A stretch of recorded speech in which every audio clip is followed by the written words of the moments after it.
Well, hello everyone. Happy Friday and welcome to another live lawn care live stream. My name is Ron Henry and I am here to help answer your lawn care questions. If it's the first time you've ever visited this channel or the live stream, the way this works, super simple.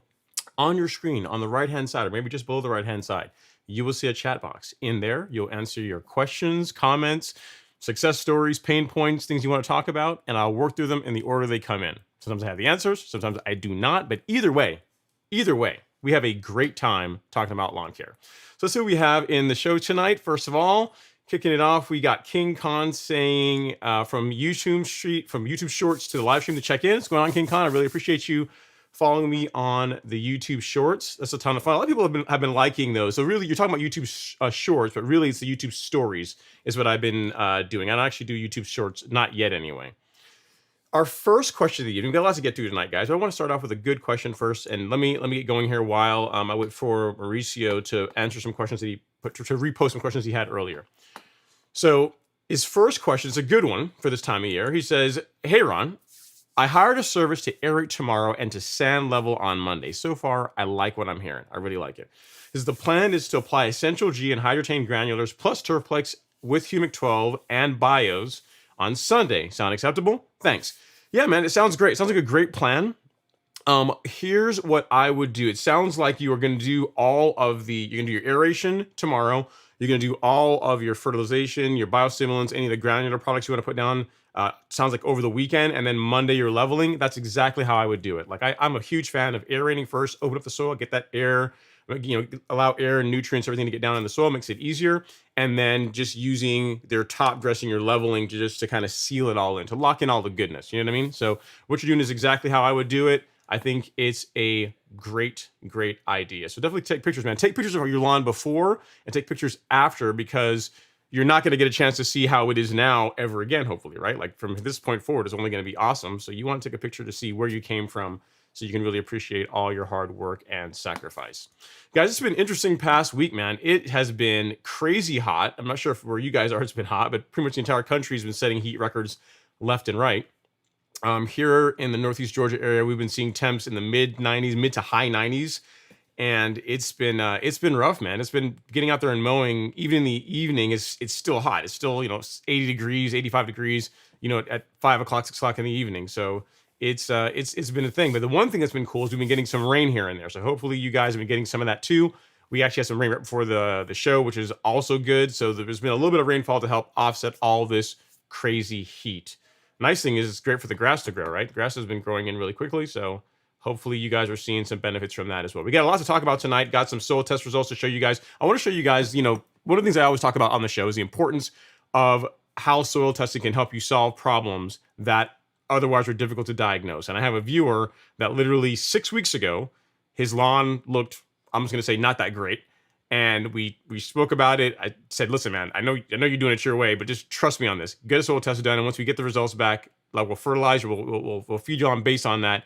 And I think you're gonna like the results. So you guys are gonna see the before and the after here in a little bit on the show. So stay tuned for that. All right, moving on to the next question. We have VMH in the live stream, Mr. Crabgrass, Captain Crabgrass. We can't call him that anymore though. He's not a crabgrass guy anymore. He's doing a lot better. So he says, I modified my rotary mower to cut at 1 inch. Factory lowest is 1.5 inches a few months ago, and it's been scalping my lawn. Not good. Just modified it again to add a front and rear rollers and no more scalping. Okay, so this is really cool, VMH. Sounds like kind of a Frankenstein mower. I already messaged you in the chat. The only thing that's missing in this story is pictures, because none of us can really visualize what you did to take this regular rotary mower to, you lowered it, you put some lowering springs on it and put some rollers on it. So we got to see. I mean, you put neon lights on it too. You kind of, souped it up a bit. We got to see pictures of it. So if you get a chance, send me pictures. Even if I don't get them this week, I will post them next week. So I think everyone would like to see your creation, assuming you're okay with sharing it. But that's a good point. One of the big benefits of reel mowers, right? And you're seeing this even with your rotary, is that front roller, right? That front and rear roller really evens out, or really helps the mower not dip so harshly into uneven spots of your lawn. You think about a regular mower, you've got 4 points, and if any one of those 4 points dip into an area, your chance of scalping are a lot higher. Whereas if you have a roller, the chances of it, you know, if say the right side of the front roller is going over a low spot, you've still got the holes, the center and the left side to support the mower. So any kind of dips are a lot more gradual. Scalping is going to be a lot less. So that's what you're seeing there. You're seeing some of the benefits of a real mower without actually having a real mower, which is really cool. Only thing missing, like I said, is we want to see pictures of it. So if you can, if you wouldn't mind, if you wouldn't, you know, if you could grace us with some pictures of your creation, we'd really, really appreciate it. Really appreciate it. All right, very cool. We got our first super chat. Let me get down here and handle that. Actually, the man that gave the super chat is the one that I wanted to talk to about as far as soil testing, from Mr. Rob Short. Thank you so much, Rob. Super chat received. He says, happy Friday, Ron. Do you have any advice on how to get rid of torpedo grass? This year, I'm tackling a backyard and it's infested with torpedo. I have to look that one up, Rob. I know we've been emailing back and forth. I don't know off the top of my head what will get rid of torpedo. I want to say maybe revolver, but let me look into that and get an answer for you. I don't have an answer off the top of my head on what will kill torpedo grass in, I think you have zoysia, I believe, right? So let me look in that and I will get an answer to you. But check the label for revolver just as a start, and we can go from there. So guys, speaking of you know, success stories, you know, Rob and I have been talking back and forth, and he was showing me his lawn. You know, this was about early May, showing me his pictures of his lawn, and this is what he was working with. It was like May 2nd or May 3rd. I got these pictures. That's what he was dealing with before, right? So not terrible, but not, you know, we've seen better. And then also this image, not horrible, but you know, we've seen better. And you can see that his neighbors, the lawns in the background are doing much better than his, right? So he reached out to me and says, hey man, listen, this is what's going on. What do you think? And I'm like, well, we should get a soil test done and we should see what's going on with the soil, because if you're mowing it, because he told me, hey, I'm out there mowing it every couple of days, it's just not getting better. I said, all right, so we got mowing done. That's a good thing. Check that one off, right? So he gets his soil test done, and look what came back, guys. Look at this. Look at this. I mean, I think if you just look at the right side here, we can say that needs a little bit of love. That soil needs a little bit of work, right? So everything was low. The good thing is his pH was in great shape, which means that anything we did was the soil, and then also by extension, the grass was going to respond relatively quickly to it. So over the course of the next 6 weeks, right, he began feeding his lawn using a balanced fertilizer, pretty much you know, an equal amounts of NPK along with the micronutrient. And the after, literally, he sent these to me today. The after of what his lawn looks like now is this. Look at that. That's the same lawn. You know, believe me, you can scroll out here. You can see the exact same lawn. The post, the light post is off here on the left-hand side. It's out of the frame, but it's the exact same lawn. So from this to that. Pretty awesome in 6 weeks, right? And the thing that helped crack the puzzle, of course, right, is he worked hard on it. He mowed it. You can tell he's got his stripe action is on point. We got to love that, right? You got to appreciate the stripe action. But really, the thing that helped him not just keep guessing was getting a soil test done. I mean, $30 invested in one of these allowed him to buy the correct set of products, apply them properly, and transform his lawn from, you know, I mean, it looked okay, but looks awesome now. Like, he's the one dominating the neighborhood now, right? So if you don't believe in soil testing, that's a perfect case. That's a perfect scenario of showing you how in just a short period of time, you know, 6 weeks, the kind of difference it can make in your lawn once you have the answers to the test. So Rob, really do appreciate you sending those to me and allowing me to share them on the show. And I will get you an answer on the torpedo grass question. We have another super chat here, one from Mr. Ben Raham. Thank you so much, Ben. Super chat received. He says, happy Friday, Ron, and everyone's 12 days into watering 4 times a day. Looks like germination is going well. What are the signs germination is done? And can I back water off? This is a full reno, not an overseed. So you're only 12 days in. So I believe you're doing RN15, right, Ben? So the thing is that I saw in like perfect conditions, right? Meaning like a planter that literally had carbonized PN in it, right? So you can't get better than that as far as growing stuff in it. And I saw germination in 9 days with that. You're 12 days in, you're getting some germination. What I would say is if the grass is starting to grow, if you want to back it off, say to 3 times per day, that would be fine. But I'd be afraid of pulling it off altogether, because one, the temps that we're experiencing now are very, very high. And you know, if watering 3 times per day is enough to keep the soil moist to where it's not drying out, that's fine. Save a little bit of money on water. But you know, being 12 days in, I always say at least, in a perfect world, at least 2 weeks. Really, 3 weeks is what you need to budget for as far as watering. So if you want to now go back from from 4 days to 3 days for the next 7 days or so till you get to like that 3-week standpoint, then I'd feel comfortable with you going to a normal watering schedule at that point, right? Once you get to the point where you're out there and you can actually start mowing it, that's when we're out of the danger zone, and you really can begin taking on a more regular watering schedule. But I wouldn't want you to back it off too soon and all your hard work get damaged from, like, we have a couple of days where it's 100 in the low hundreds and there's not enough water, and then the new grass struggles and dies. It's not worth it. So I would continue keep up with your watering. I would keep up with your watering, and from that, and again, back it off starting now by one watering interval for the next 7 to 10 days or so till you get to about 3 weeks or so. So hope that helps. And thank you for the super chat, sir. I really do appreciate it. All right, let me roll back up here and see where we left off. All right, next up is Pharaoh Bermuda, and he's discovered he's going down that route. You guys always get on my case saying you have all these reel mowers and everything, but this is how it happens. You guys want to see how that happens? This is how. So Daryl, Pharaoh Bermuda, is chiming in. He says, "Hey, happy Friday, everyone. Ron, I used a 10-blade reel for the first time.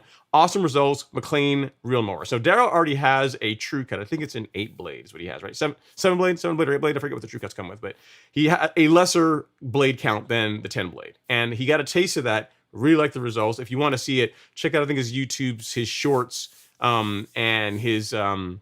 Just check out his channel. I'm sure he'll be posting some content on it, and like the results. And this is how you end up with like yet another mower, because you said 8-blade is good, 10-blade's even that much better. Now, what I would say, Daryl, if you're gonna make the plunge into that, if it were me, you already have a true cut. I would step up to greens mower if it were me. I would get like a Greensmaster,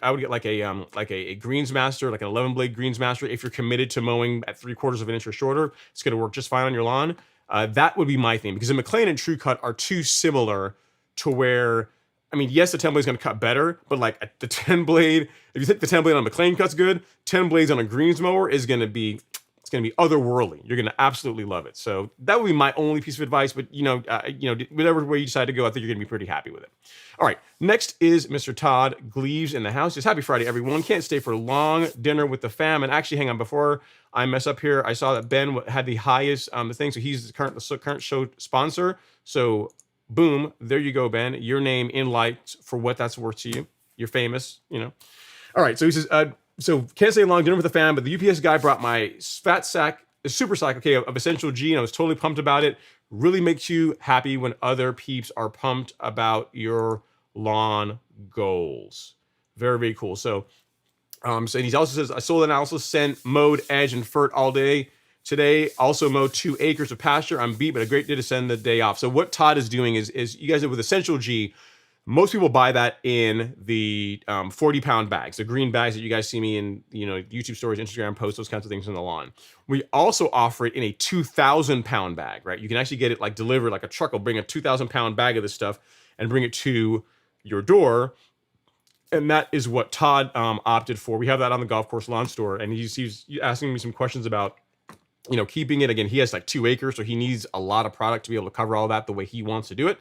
And from a cost standpoint, it works out a lot better to buy, the equivalent of 50 bags of this stuff like that way versus buying it individually, right? So great job, Todd. Again, we have the super sacks if you care about them on the golf course launcher. I think they go for like 1,600 or so, something like that shipped, which again, sounds like a lot, but compared to what you're paying for shipping 50 bags, it's about half. You're cutting the cost of it pretty much in half for doing that. All right. Next up, we have Todd has asked some questions about Earthway, so I answered him there. And then next is Mr. Archie Amos, who always, every time Archie talks to me, I can imagine my dad talk to me. He goes, "Good evening, young man." My dad and my uncle. He says, "Good evening, young man. I put down carbon mix 2 days ago along with plant growth regulator. Sounds good." He says, "I did some surfactant as well." Okay, and got some yellowing, but made 1 cut today. How long should I expect to see the yellow tips? Okay, so with plant growth regulator, with Primo Max, I'm assuming that's what you use, but I'm not sure which PGR you use, but I'm assuming it's Primo, Archie. But when you use this, there is no need to ever use surfactant with this. You don't need to add surfactant with Primo Max. There's no need. It's everything you need for this to adhere to the leaf, to get great uptake, is all built into the bottle. It's all in here, all contained. No need to add surfactant. So you got a little bit of yellowing from your grass, which, you didn't say if you mixed fertilizer with it, but the fact that you added surfactant, I'm not surprised you got a bit of yellowing. As far as how long it's going to last, normally it's only the first mow after you start noticing it is when it will go away and it won't come back. With surfactant, I would give it, I'd give it a week, maybe give it, 2 mows and it should go away then. But in your subsequent applications, don't mix any surfactant with Primo. So this is for everybody else that's using this, using Primo Max Plant Growth Regulator. There's no need to mix surfactant along with it. It's got everything it needs to adhere to the leaf and to get great uptake without adding anything else. The only thing I would say to add that's a great idea is a liquid fertilizer. So if it, research and just testing has shown that adding a bit of a fertilizer containing a bit of nitrogen and a bit of iron will help, really reduce the amount of tip burn that you get from Primo. Fun fact is that this year I haven't experienced any of it. So I first started applying Primo Max in May, and I've been doing this half rate app. So every couple of weeks I've been putting it down, and I've never experienced any discoloration on my lawn the entire time. So granted, that's a combination of one, I'm always mixing fertilizer with it, but I'm also applying it at half the rate, several times throughout the month to help prevent that. So no harm, no foul, Archie. It's not a big deal. Your lawn's going to bounce back. Again, just figure it's going to be a little bit longer. I'd figure a couple of mowings and then the yellowing will go away and the lawn will recover nicely. But just again, in the future, no need for surfactant when it comes to Primo Max or Primo Max. Really, there's none of the fertilizers that we sell in the golf course lawn store that require surfactant to be mixed with them. The only thing that requires surfactant that we sell are herbicides. So your Celsius, your Certainty, Tenacity, any of those, use surfactant with them, but none of the fertilizers that we use in the store or we sell in the store require any kind of additives at all. So hope that helps. And keep me posted on how it develops, man. Keep me posted on how it goes. All right, next up is Papa Mows Low in the house. He says, hello, everyone. So thankful it's Friday and it's raining. So you got some of that too, right? That's cool. Very, very cool, man. Yeah, I'll tell you, I was a bit stressed and worried about how, the kind of heat we've been getting, but it's crazy. Even when it's not been raining in the forecast, we've been getting little showers, little 30-minute heavy showers here and there. Like last night, there wasn't even any rain in the forecast. And around midnight, the clouds opened up and there's just major thunderstorm dropped, a bunch of water on the lawn for about 40 minutes. And it's been doing well. I mean, I've been out there walking on it whenever I'm out mowing, checking it out, and you can still see a lot of moisture in the soil, which I'm really happy about given how high the temps have been. So Mother Nature's cooperating with us a little bit, which is good, right?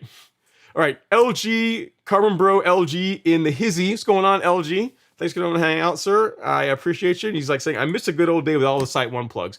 I still talk about Site One. I always tell people, if you want to get, if you want to get granular carbon, you don't want Essential G, or you have a Site One right near you, you can get, it's not the same thing as Essential G, but you can get that and save a bit of money if you don't mind going to pick it up yourself. So I guess I got love for Site One. Love those guys. The guys at Buford Store, Mark and those guys, great set of guys. Really, really like them. All right, next is Archie. He's back. He says, been cutting my grass 3 times a week. I had to leave town for a few weeks. Got a lawn service to cut once a week. Asking for twice a week was too much for them. How much damage will less mowing do? It's not really going to do much damage. What you're going to find is the grass is just going to grow taller, right? It's just going to, especially given the amount of heat we're getting, the grass is just going to, be taller between mowing. So what I would do is this. A couple of things. One, I wouldn't expect that the lawn service is going to mow at the same level that you are. They're probably mowing the grass a little bit taller, which is absolutely fine, is exactly what we want, given they're only going to be cutting it once a week. When you get back, realize that it's going to be taller, and you have a choice. You can either decide, hey, I'm going to take, I like what BYD says. He calls it a green hit. You can either decide, I'm going to scalp it and take it back down to get back to the height of cut where I want. You can do it all in one setting, or you can step it down over a couple of weeks and get back to where you were. So it's not really going to hurt anything. It's not going to hurt anything because, we're talking about a couple of weeks here. As long as it's being cut, it's going to be okay. It's just not, it's going to be taller. It's going to be taller when you get back, and you're going to have to deal with getting it back down to the height that you want over a period of time, depending on which strategy you take. But it's not going to do any damage. Not going to think about it. Here's the thing, Archie. Look at your neighborhood and look at the people that do not mow their lawns. Right? A lot of people, there's people that literally don't mow their lawns like right before, like literally the house association is about to send a letter and put it in the mail and send it out to them. And right before that happens is when they mow. So, you getting your lawn mowed once a week, it's going to be all right. It's just going to be taller. I wouldn't sweat it too much. Going to be just fine. All right. The T1000, the Terminator's in the house saying, what's up? What's going on, Terminator? Thanks for coming to hang out. with us. I got another super chat. Let me run down here and grab that. We got 2 of them. I missed them. Let me see here. First is from Brandon Kennedy. Thank you so much, Brandon. Super He says, chat received. this is love for the love of the show. You appreciate it. Thank you so much, sir. I really do appreciate the love and support. Thanks for that. And then we also have Calvin Tubbs, $10 from him. Thank you so much, Calvin. Super chat received. And you know what? Brandon is doing his duty. As I go back and find the next comment, he says, get the likes up. Over 15 is only 15 likes, 45 likes, and we have 137 people in the live stream. Guys, listen, I don't want to get preachy, but we can do better. We can do better. All you have to do is just take that mouse over to the like button and touch it ever so gently. It's free. It's free. Costs nothing. It's a great way for you guys to support the channel. You don't have to buy anything from the store. You don't have to join. You don't have to join the Golf Course Salon Academy. You don't have to be a subscriber. You have to do a super thanks. All you have to do is hit the like button. That's a free way to support the channel. I mean, all those other things are great too. Don't get me wrong. I'd appreciate if you shop at the store and become a channel member and all these other things. But at a minimum, we can certainly give a like, right? We can do that. All right, we have another super chat, one from LG. Let me get that really quick. Thank you so much, LG. Super chat received. He's a bit early, but I'd like to sponsor a sip before I head out to dinner. You can do that, LG. You can sponsor a sip. There you go. Just for you. Just for you. And because I really, really do like you, LG, what we'll do is I'll put on some Tango Bolero while I go find the next question. I see the likes coming in, guys, so thank you for that. Keep them coming. Keep them coming. I really do appreciate it. All right, next up is, actually no, I gotta scroll up even further. You guys are busy tonight. All right, next up is Robert Rainey. Robert saying, good evening, everyone. What's going on, Robert? Hopefully you're doing well, sir. You guys wanna see Robert's lawn? He sent me some pictures for the live stream as well. Robert, remember, he did the top dressing. He's been, again, doing some plant growth regular, doing a bit of everything. And a picture of his lawn. Do I have it? I think I do. Let's see here. Right here. So this is him. Look at that stripe action, guys. Now listen, I mean, I don't want to say that I am a connoisseur of stripe action, but that's on point. I don't care who you are, you have to appreciate that. It's looking clean. The color looks good. It looks overall very good job, Robert. I dig it, man. I dig it. Great work. And also another top dressing update. While we look for the next question, I'll show you guys from my buddy Brett, who you guys remember a couple of weeks ago. Tomorrow will be 2 weeks. I helped a friend of mine top dress his lawn the following Saturday. Well, the results of that, he's been sending me pictures every day. I told him, listen, every day, send me pictures. Show me what you've been doing. Today, he did his first mow of the lawn, and he's showing me, I'll show you guys that. So this is what he's looking like today. His lawn is looking actually pretty nice. That's not bad, right? And you can tell this area, I can't stress how much shade this area gets, but it's still growing through. The color looks really, really nice, so he's really happy with that. And I think we've got another shot here. It's another shot from him looking out at the street along the driveway. It looks great. So overall, he's doing the work, man. Doing the work, and it's coming through really nicely. So it just shows you, man, it's just a couple of weeks from a good top dressing, especially if you have plenty of sunlight, your lawn can recover and look great. So keep going, Brett. Keep mowing. Keep brushing the lawn like you've been doing every day, like I've been telling you to, and keep it going. Keep it great. Keep doing what you're doing. All right, next up, we have R. Reed saying, how's it going, everyone? How's it going, Ron? I'm doing well, man. I can't complain. I got to tell you, the front lawn is looking solid, and I didn't take any pictures of it, but if you guys have been following my YouTube stories, you guys know what the front lawn looks like. Back lawn is coming in, guys. I've been doing a lot to it. So you guys know, with the new C27, the outlet, I verticut it twice. It's been turf raked a lot. So the lawn's been beat up quite a bit, and here's the thing. I got this wild idea, this crazy idea that I want to reset the stripes on the lawn. So I want to go to wide stripes, and that's a process. I'll give you a piece of advice. If you ever decide to do that like mid-season, just prepare for it to look a little bit weird while that happens. But I can show you guys. I got no shame in my game. I'll show you guys what it looks like.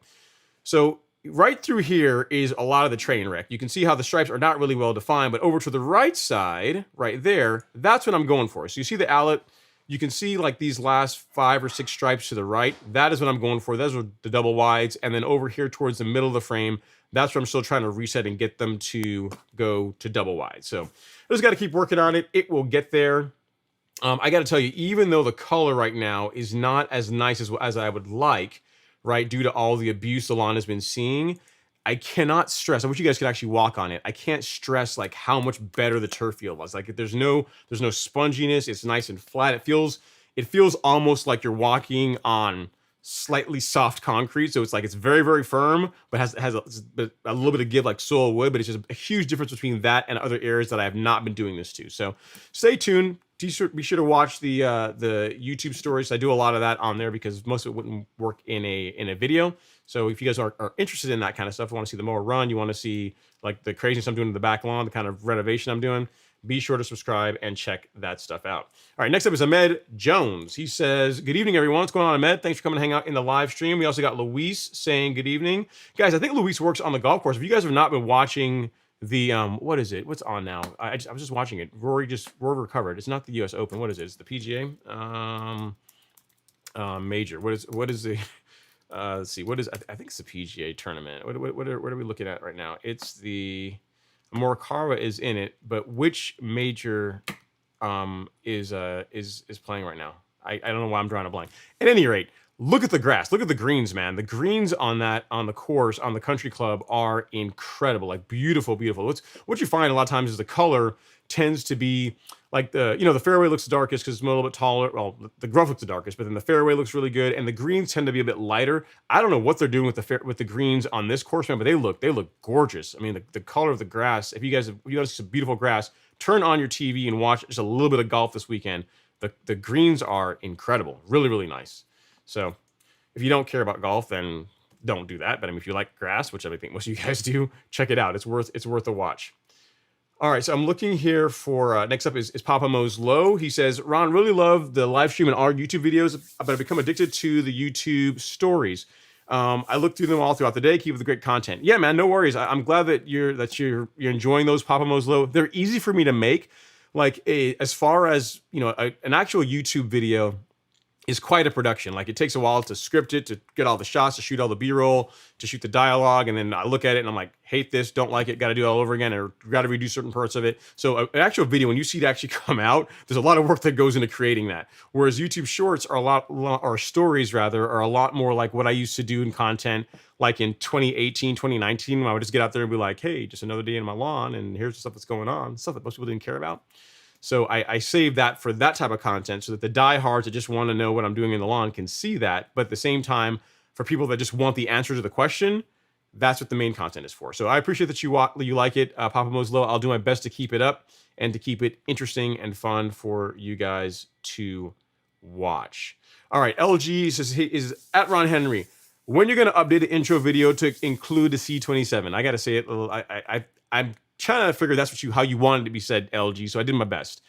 When am I going to do it? I don't know. I'll try and get one done this year. I want the lawn to look better than it does now. If I'm going to replace the almighty Greensmaster and put the electric out there. But here's the thing that's you got to realize too, guys, is if I replace the Greensmaster with the Owlet, it's going to be really quiet. Like right now, you can actually hear just the whistle of the Greensmaster, which is a pretty quiet gas-powered mower. It's going to sound like a whole lot of nothing happening when I'm mowing with the Owlet, because it's that quiet. So you guys have to let me know. We'll take a poll on it at some point, but it can't happen just yet because the lawn's got to be looking better than it does before I do that.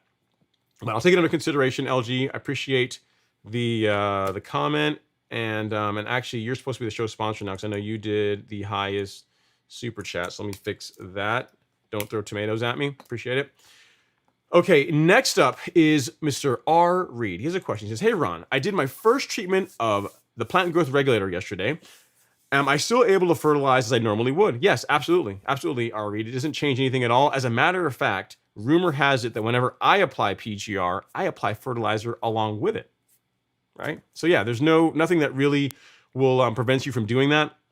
Get your PGR down. That's one benefit, right, really, of adding liquids to your program. This is a big part of why I do spoon feeding, because once you get on like Primo, once you get on the program with this stuff, you're not going to want to not have it, because what it does for your lawn as far as just the color and the like having to mow less and just overall between mowings, less clippings coming off, like there's no going back afterwards.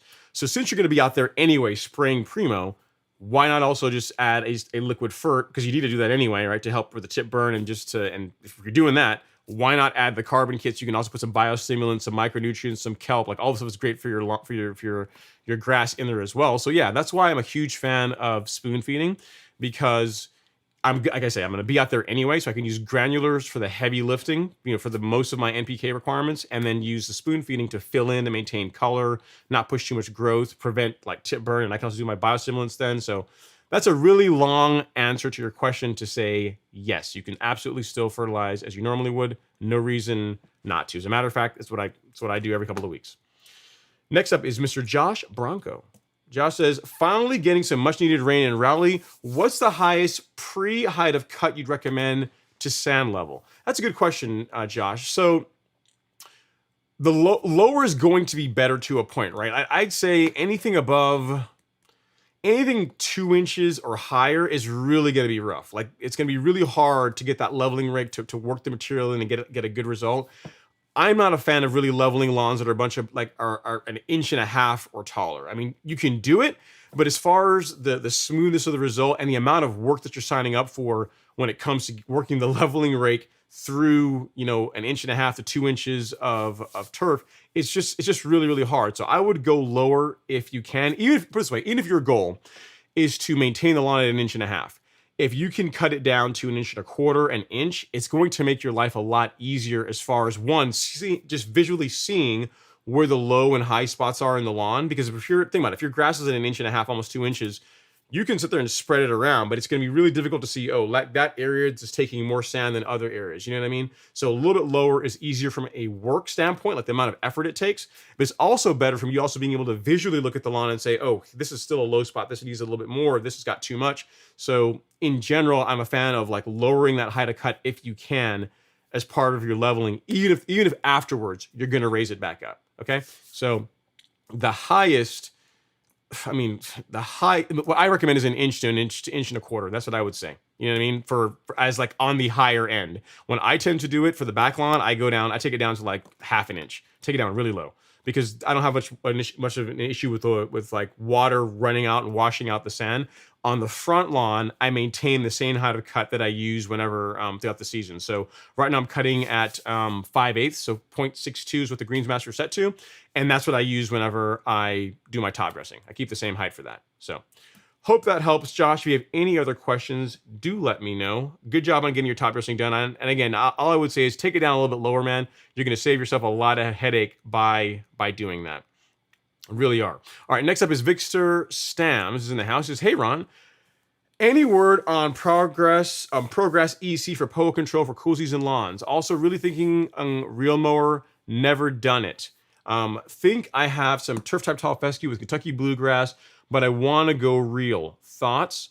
Okay, so Progress EC, I can't give you anything on that as far as for POA control as yet, Victor. As far as reel mowing turf type tall fescue, here's the thing. Reel mowing I would do this. I would pick the grass that you want to have. KBG will tolerate being will tolerate being mowed shorter than turf type tall fescue by a fairly large margin. Like turf type tall fescue, it's in the name. Once we mowed it like 3 inches or taller, right? The taller the better when it comes to that grass. KBG, you can easily get down to 1 inch, 1.5 inches, no problem. Depending on some varieties, even lower than that. So if your plan is to reel mow, I would go into it knowing that, hey, I want KBG to be the dominant grass in my lawn, and then just go after it. Just start at, say, again, without seeing how much turf type tall fescue you have, it's hard to tell you how high to start. But just know that if you're going to reel mow, that is not really compatible with turf type tall fescue. Can you do it? Yes. Or the people that use like manual reel mowers and they mow like St. Augustine with it, or they mow fescue with it. Yes, but it's not ideal for that, because what you're going to find is, I don't have a mower here or I have a roller, but the roller that you have is going to tend to push the grass or fold like a taller grass down. And because it's so tall, the chances of it like recovering and popping back up to get a nice clean and even cut is not going to be nearly as good as what you're going to get in a shorter cut grass. So yes, you can mow lawns taller lawns with a reel mower, but it's almost like mowing Bermuda with a rotary. Yes, you can do it, but really, if you have the time and energy, Bermuda is best cut with a reel mower. Zoysia is best cut with a reel mower. Ryegrass, best cut with a reel mower. Turf type tall fescue, St. Augustine, best cut with a rotary mower. Now you can flip the paradigm and say, I'm gonna do what I want to do. I'm gonna cut it with a real mower. You can, but you're working against yourself, and you might actually find that the quality of cut that you get is not going to be exactly what you're expecting. You know what I mean? So without knowing how much turf type tall fescue you have, it's hard to tell you how low to start, because if most of your lawn is fescue and I tell you just go start cutting it at 1.5 inches, it's not going to look great. Like the fescue is not going to like that, right? So it's going to look kind of ugly. But if the majority of your lawn is KBG with some fescue sprinkled throughout, then you could go for that. Then you could cut it lower and just realize that, hey, the fescue is going to look a little bit beat up, but I don't care because the KBG is going to become the dominant grass in the lawn. So it really depends on the makeup, like how much of each of those you have. And hopefully that gives you some food for thought. I'm all about real mowing, but I'm also all about real mowing when it makes sense and when it fits. So if you're going to do a KBG lawn, then by all means get your real mower and go to town. And I will Progress EC, I will look into that for you. I'm actually going to make a note right here so I don't forget it, because I think I made a screenshot on that last week, but I didn't look into it between last week and this week. So I've got it here in my notes now, and I've got it highlighted. So now I can't miss it when I go through my notes, my talking points for this week. Good stuff. Appreciate the question, sir. Next up is Mr. Thincut. He says, good evening, everyone. Wishing a happy Father's Day to all the dads. Is it Father's Day? Is it Father's Day weekend? Cool. I need to get some lawn mowing stuff, right? It's a good time to go out to Home Depot or just go somewhere and pick up some stuff, right? That's what dads do on Father's Day, right? All right, next is Alexander Thomas. His evening, everyone. What's going on, Alexander Thomas? And Mauricio Salinas is in the house as well, saying good evening, Ron. Happy Friday. What's going on, Mauricio? Again, sir, if you have, I know you had some questions earlier, because I've got them here on another screen, but they're not, because you posted them before the stream started, they didn't get pulled into the software that I use. So if you want them answered, you had some good questions about like leveling and cutting heights and this kind of stuff. So if you want to re-ask the questions, I'll answer them, but you have to post them again, and then I will revisit them. All right, next up is Alex Raybuck. He says, what's your go-to treatment for leaf spot? Woodstock, Georgia. I've been watering once a week at 1 inch. Sprayed Propaconazole and 336F 2 weeks ago. Laid down some Disease X the week prior. It sounds like you're doing the right things. What I would tell you to use is Headway. I'm pretty sure Headway is labeled for that. Between Strobin and Propaconazole, you should be covered. If you did it 2 weeks ago, Alex, what you should see is that the problem shouldn't be getting any worse, right? And then that's going to give the lawn you're going to arrest the spread of the disease, and you're going to allow the lawn to begin to recover. So, given that you did it 2 weeks ago, I would say give it another week or two, and you should start seeing improvement as the grass begins to heal from the damage from the leaf spot. What you'll also want to do is a follow-up, right? So if you did this 2 weeks ago, 21 to 28 days, you can do a follow-up application as well, just to again make sure you really suppress or not allow the disease to come back. And then between that time, again, between now and the next 2 weeks, you should see a pretty big difference in how the lawn is responding, because assuming you applied everything properly, did it at the correct rate, because it sounds like you've been throwing a lot of fungicide at it. It should recover. You know what I mean? It's not like Propaconazole is not like it reverses the damage. It kills and stops the problem from getting any worse, which is going to allow your grass to heal and recover. So 2 weeks in, you're still a bit early, especially depending on the severity of whatever you're dealing with. I would give it the end of this month, and you should see a noticeable improvement in the lawn. At the end of the month, I would do another application just to be safe. I would, if you ask me what I would do, I would tell you to go buy Headway, but it sounds like you've already got it covered within the fungicides you're already working with. So good stuff, sir. If I can help with anything else, let me know. Next up is Mr. Robert Rainey. He says, Ron, the split applications for Primo is working very well. It works great with the other bi-monthly products. Yeah, man. So that's a thing, right? So I think it was Devin that told me this. I think it was Demir that turned me on to it. He says, hey, I know you're doing it like once a month, but you're out there like twice a week anyway. So why not just spray it when you go out? And I'm like, you're right. I am out there every other couple of weeks. So why not? Why am I doing like one heavy application of this once a month when I could just literally spray it every couple of weeks? And I have been loving it. Literally, it adds no time to the process, right? Because I mean, the fancy dancy measuring cup that Syngenta hath included in the container makes it super easy to measure this out. And I've been loving it. I mean, there's been no tip burn. Regulation is great. On Alex's lawn, we've been doing the exact same thing. He's been loving it too. His color of his lawn looks awesome. And it's just, that's the way I'm going to be doing it, because I'm out there every couple of weeks anyway, Robert, kind of like you. There's no reason to not do it that way. No reason to not do it that way. So I'm glad you're also getting good results too, sir. If I can help with anything else, let me know. No Name is in the live stream. He says, "Hey Ron and fellow lawn enthusiasts. Just got a downpour and it couldn't have come soon enough. It's been too hot to get out in the yard, if not between 6 and 9 a.m. Stay safe out there, friends. Hit that that thumbs up button." Guys, so fun story, right? So I literally, it's crazy. So the day whenever I got this crazy this crazy idea that I was going to do a reset, right? The evening I said I was going to do that. So I turf raked the lawn a bunch of times to try and reset the stripes, and then mowed it twice to try and reset the stripes. I literally lost 8 pounds in weight, in water weight, doing that. I was out there for a couple of hours, lost 8 pounds in water weight just because of how hot it was out there. So No Name has got great advice. If you're going to be out there working in the lawn in these temperatures, make sure you're drinking plenty of fluids, water, Gatorade, electrolytes. Make sure you're replenishing your liquids, your fluids, because it's like literally you can walk outside and just to look at your lawn and you'll start sweating. So if you're out there working on the lawn, be safe and make sure you're drinking plenty of fluids to keep yourself hydrated. Next up is Higgy Pop. Higgy Pop is saying, "Hello, Ron. Happy Friday, and hope all the dads have a great Father's Day." Yeah, thanks for that, Higgy. Really do appreciate that. Happy Father's Day to you as well, sir. Happy Father's Day as well. And then Alex is back with a follow-up. He says, "Also sprayed a follow-up application of 14-3 earlier this week and just laid down another app of Disease X.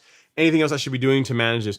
No, not really, Alex. I think you're doing enough. I'd say patience at this point. Patience. You know what I mean? It's not, remember, fungicides don't reverse the damage of the lawn isn't covered from the disease. They will arrest it. They'll stop it from getting any worse, and to give the lawn a chance to heal and recover from it. But don't keep throwing fungicides at it every few days, because it's really, you need to give it time. You've done plenty. It sounds like you've got plenty of fungicide.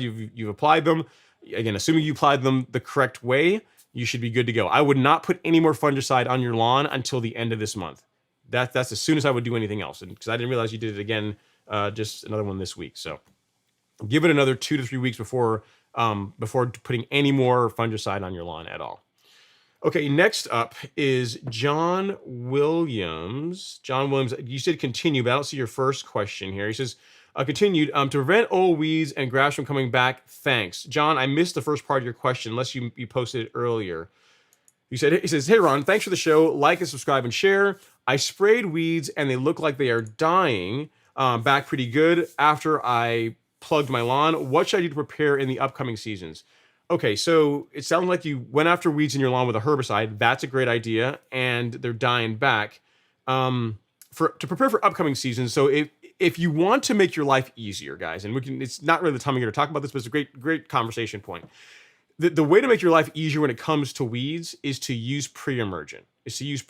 Pre-emergent, it sounds really intimidating, like the name of it sounds like this really scientific, hard to understand thing, but really all it is a special herbicide that you spray on your lawn, you apply to your soil prior to the weeds emerging, hence the name pre-emergent, prior to them emerging. And that does a ton. That will suppress, 85-90% of your headaches, because the problem is, like what John is going through now, is if you don't use pre-emergent in the fall and the spring, I'm a fan of doing it twice a year, what happens is you get to go out and spend a bunch of money buying products like this. Like if you have warm season grass, like these guys, Celsius and Certainty, like this is, in my opinion, like the master combination for eliminating weeds, but these are really expensive. Like between these two, there's a couple $100. They're expensive to buy, right? Whereas pre-emergent, a bag of pre-emergent, if you granular, is like $60-$70. If you go liquid, it can be even less than that, depending on the size of your property. So the only thing I would say for you, John, is to, now that you got the weeds under control, I would begin planning your pre-emergent strategy for this fall. Like have that worked out so that when September's timeframe rolls around, you already know what you're going to apply and you're going to be good to go. You know what I mean? You don't have to worry about guessing as far as what you're going to be using as far as for your pre-emergent to help prevent weeds from coming back. Because that's what you're asking, right? To prevent old weeds from coming back and new grasses from coming back. So pre-emergents will help quite a bit with that. So hope that helps. If you have any other questions, let me know. But it sounds like you're on the right track. All right, next up is Mauricio Salinas. This is his question. He says, any special tricks on how to make Bermuda grass spread faster? I have Arden 15 and I don't want to overseed some weak areas with Yukon. I would not do that. Would like to keep it all ardent if possible. Mowing every 2 days, 3/4 inch height of cut. So here's the thing, Mauricio.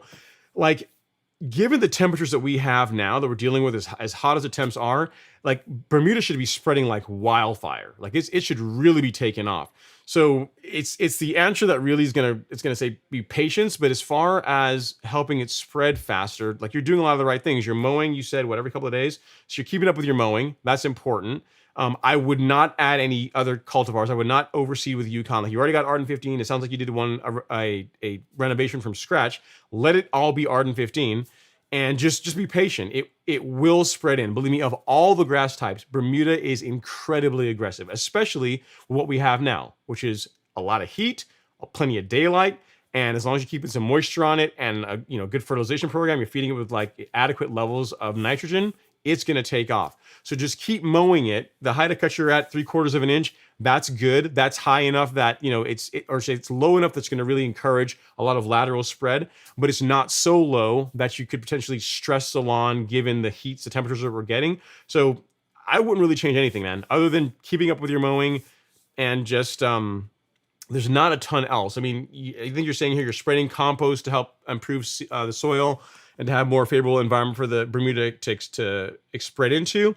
That's a good option too. You can do that. So anything you can do to help improve the quality of the soil, right? So adding compost, like what you're doing. Essential G is a great, I guess not Essential G, carbonized PN is a great option for doing that. But really, even after doing all those things, it's going to be a time. It's going to be a waiting game. And I promise you, Bermuda, it's gonna spread in. It's gonna work its way into those bare spots and fill in. It's just gonna take time. Now is when it's really gonna take off. Because you got to keep in mind too, Mauricio, like we are only now in mid-June, and the temps are crazy hot now, right? So you've still got the rest of June, the 14 days, whatever that's left in June. You have all of July and all of August. So you've got really another 60, 75 days of like really of ideal conditions for Bermuda. It's by this time next month, you should be looking a lot better. And certainly by the end of the season, you're going to be looking great. So I would just keep doing what you're doing.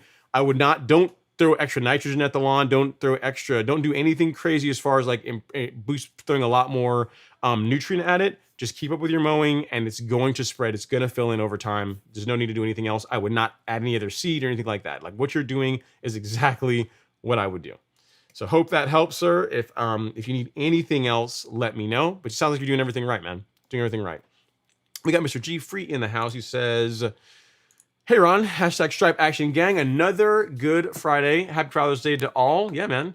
Happy Father's Day. Here's the thing I've been focusing on, man. So we got the great golf tournament this weekend, and we have Formula One, right? So in the Canadian Grand Prix. So if you're into racing, you got to watch that. Got to watch that. I haven't seen the pace, but look, I did see some of the practice today. It looks like Max is ahead. Max is setting the pace. Red Bull's setting the pace. So we'll see how it actually works out this weekend. All right, next up is Mr. Chris Ferguson. He says, "Ron, I just put in a new septic and it has not one, not two, but 3 sprinklers. I like it because it saves on water for my lawn, but what I have to worry about fungus or anything else. What are your thoughts?"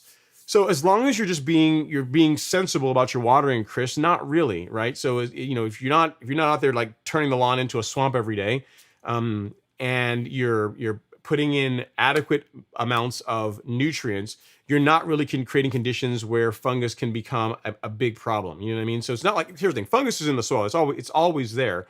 But if you start throwing a ton of excess nitrogen, you're watering it excessively, and then you take like the heat and humidity we're getting, now you're creating conditions for like summer patch, brown patch to become a problem. But if you're sensible with your watering, you need to say what kind of grass you have. But see, I'm going to answer this if you have Bermuda, right? As long as you're keeping your watering to where what you're getting from the rain and what you're also putting on the lawn works out to around 1 inch of water per week. You don't have to be perfectly exact about it. But what you don't want to do is to be getting tons of rainfall, and then you're also putting like 3 or 4 inches of water from your irrigation system on the lawn on top of that. That is going to potentially cause problems.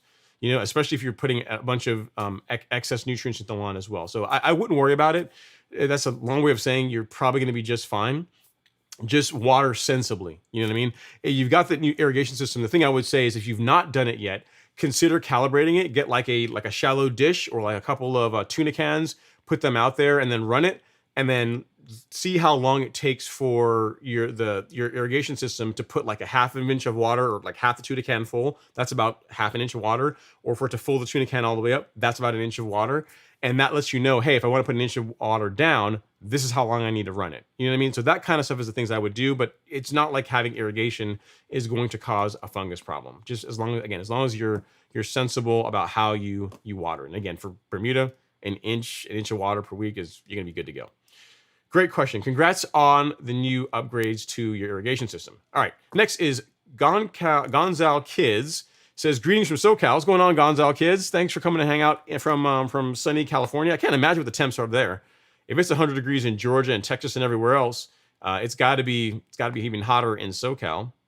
Garland Holland says 96 today and thunderstorms earlier with plenty of rain. That's the thing. I'll take it, guys. Like, the heat is a good thing, especially if you have little issues in your lawn that you're trying to fix and trying to get your grass to recover from. Like, heat in Bermuda is a wonderful thing. It's a beautiful thing. And if we can get like water like we've been getting, Garland's been getting here, you get, thunderstorms every couple of days. That's, all day long. The only thing that's bad about it is the only time you have to mow your lawn is when it's hot. Now you're going to be out there when it's, 96, 97, 100 degree temps out mowing. But outside of that, there's like, Bermuda loves this type of temperature. It absolutely loves it. So it's great for the grass, not so great for you if you got to be out there doing it. And Terminator 1000 is saying 97 degrees in Texas. All right, next is Brick Rehab. He says, oh, poor Ron, it's 100 plus here in North Texas, and when I mow at 8 p.m., it's still 98 degrees or even 99. Even at 6 a.m., it's 80 degrees. Hate to be further south. Wow. Yeah, that's rough, man. That's I don't envy that. But again, just as long as you're getting some kind of rainfall or you're keeping moisture on it. Guys, here's the thing. Segue. If you guys have not considered using Hydrotain on your lawn or using some kind of a moisture manager, granted, the best time to have had done that would have been a month ago, but the second best time is like now. So what I'm talking about is this. What Hydrotain is first you go to the Golfer's Lawn Store. If you go to Shop and Moisture Management, it comes in both a liquid and a granular. And what this does is it can reduce the amount of water you need to put on your lawn by up to 50%. So in a situation where, like where Brick Rehab is, we're in Texas, where he might be running irrigation, but running irrigation enough to keep up with that is going to be expensive. This can help to where you're not getting as much rainfall on the lawn, you're reducing how quickly you're going to get into like dry spots or, the lawn getting heat stress. So if the easier of the two to apply, in my opinion, if you're asking me, the easier of these two to apply is the granular. It's easier because with the granular, you can apply it. And if you get rain or you water it in within 2 or 3 days after application, you're good to go. However, you get more coverage and probably better value for money out of the liquid. So with the liquids a bit more you have the quart, you have the gallon, and you have 2 gallons, right? But here's a little hack is if you want to make it easy, or actually, let me back up. The challenge with the liquid is that once you apply it, like immediately after you apply it, not like 2 hours later, like right after you're done putting it down, you need to water it in. The way to get around that is if you go with this one that has the hose end sprayer off of it, like you're putting enough water down whenever you're putting Hydrotain in that you don't really have to run irrigation again after doing this. You can, but it's not strictly necessary.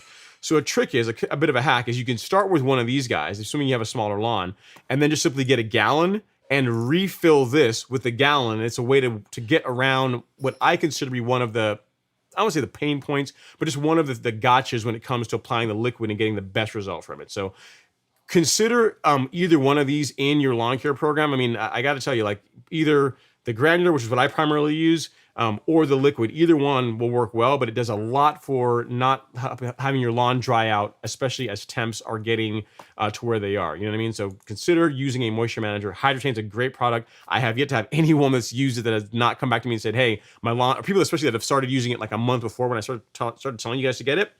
Now they're not suffering. Their lawns still look really good. Like Robert's lawn looks good. A lot of other viewers, their lawns look great for incorporating that into their program. All right. Enough of the commercial, on to the next question. Next is Andrew Phillips. He says, hey, Ron, just want to say hello. Got to get back into completing my leveling. It's hot here in Texas. Yeah, dude, be careful. I appreciate you coming out to come say hi, but be careful. Like leveling this time of year and this temps is no joke. Kind of, one of the questions you guys always ask me, right? on the topic of what Andrew was saying, is like, when is the best time to level your lawn? And that's why I'm a huge fan of doing it a bit earlier in the season, like late April, early May. It's not ideal from a standpoint of how fast the lawn is going to recover. Like what Andrew's doing, his lawn's going to recover a lot faster than a lawn that was leveled or top dressed in late April, May timeframe. However, like, you're not out there when it's 100-degree temps working out in the lawn, right? So that's why, if really, I always say you can get about 3 top dressings in a normal season for warm season grass. One in May, one June timeframe, and if you're really a boss, you can do another one like in July. But the temperatures for most people are too high to where you really don't want to do that. But yeah, what Andrew's doing is going to be just fine, and his grass is going to recover really quickly from it because of all the heat that it's going to be seeing right now. All right, next up is Dennis Stasaki. He says, "Hey Ron, love the videos." And Dennis, I think if you're new, first of all, welcome. I've not seen your name before, so if you are new to the live stream, first of all, a warm welcome to the show. He says, "In my city, we have very strict water restrictions of 1 or 2 days per week. Would it be better to water the full inch in the morning or split into 2 half-inch morning and evening?" Either one can work. Dennis. Either one can work. I mean, if your lawn is largely flat, right? If your lawn is flat, where whenever you're running your irrigation, a bunch of the water isn't running off into the street or anything like that, what I might do is this. I might run an irrigation cycle, starting at 4 a.m. or 4:30 in the morning, and then once that's done, run another one at like an hour later, like at 5:30 or 6 a.m. So run 2 irrigation cycles back to back. That's gonna put more water and allow it to really soak down and get down into the soil profile. You can also do morning and evening too. That works as well too.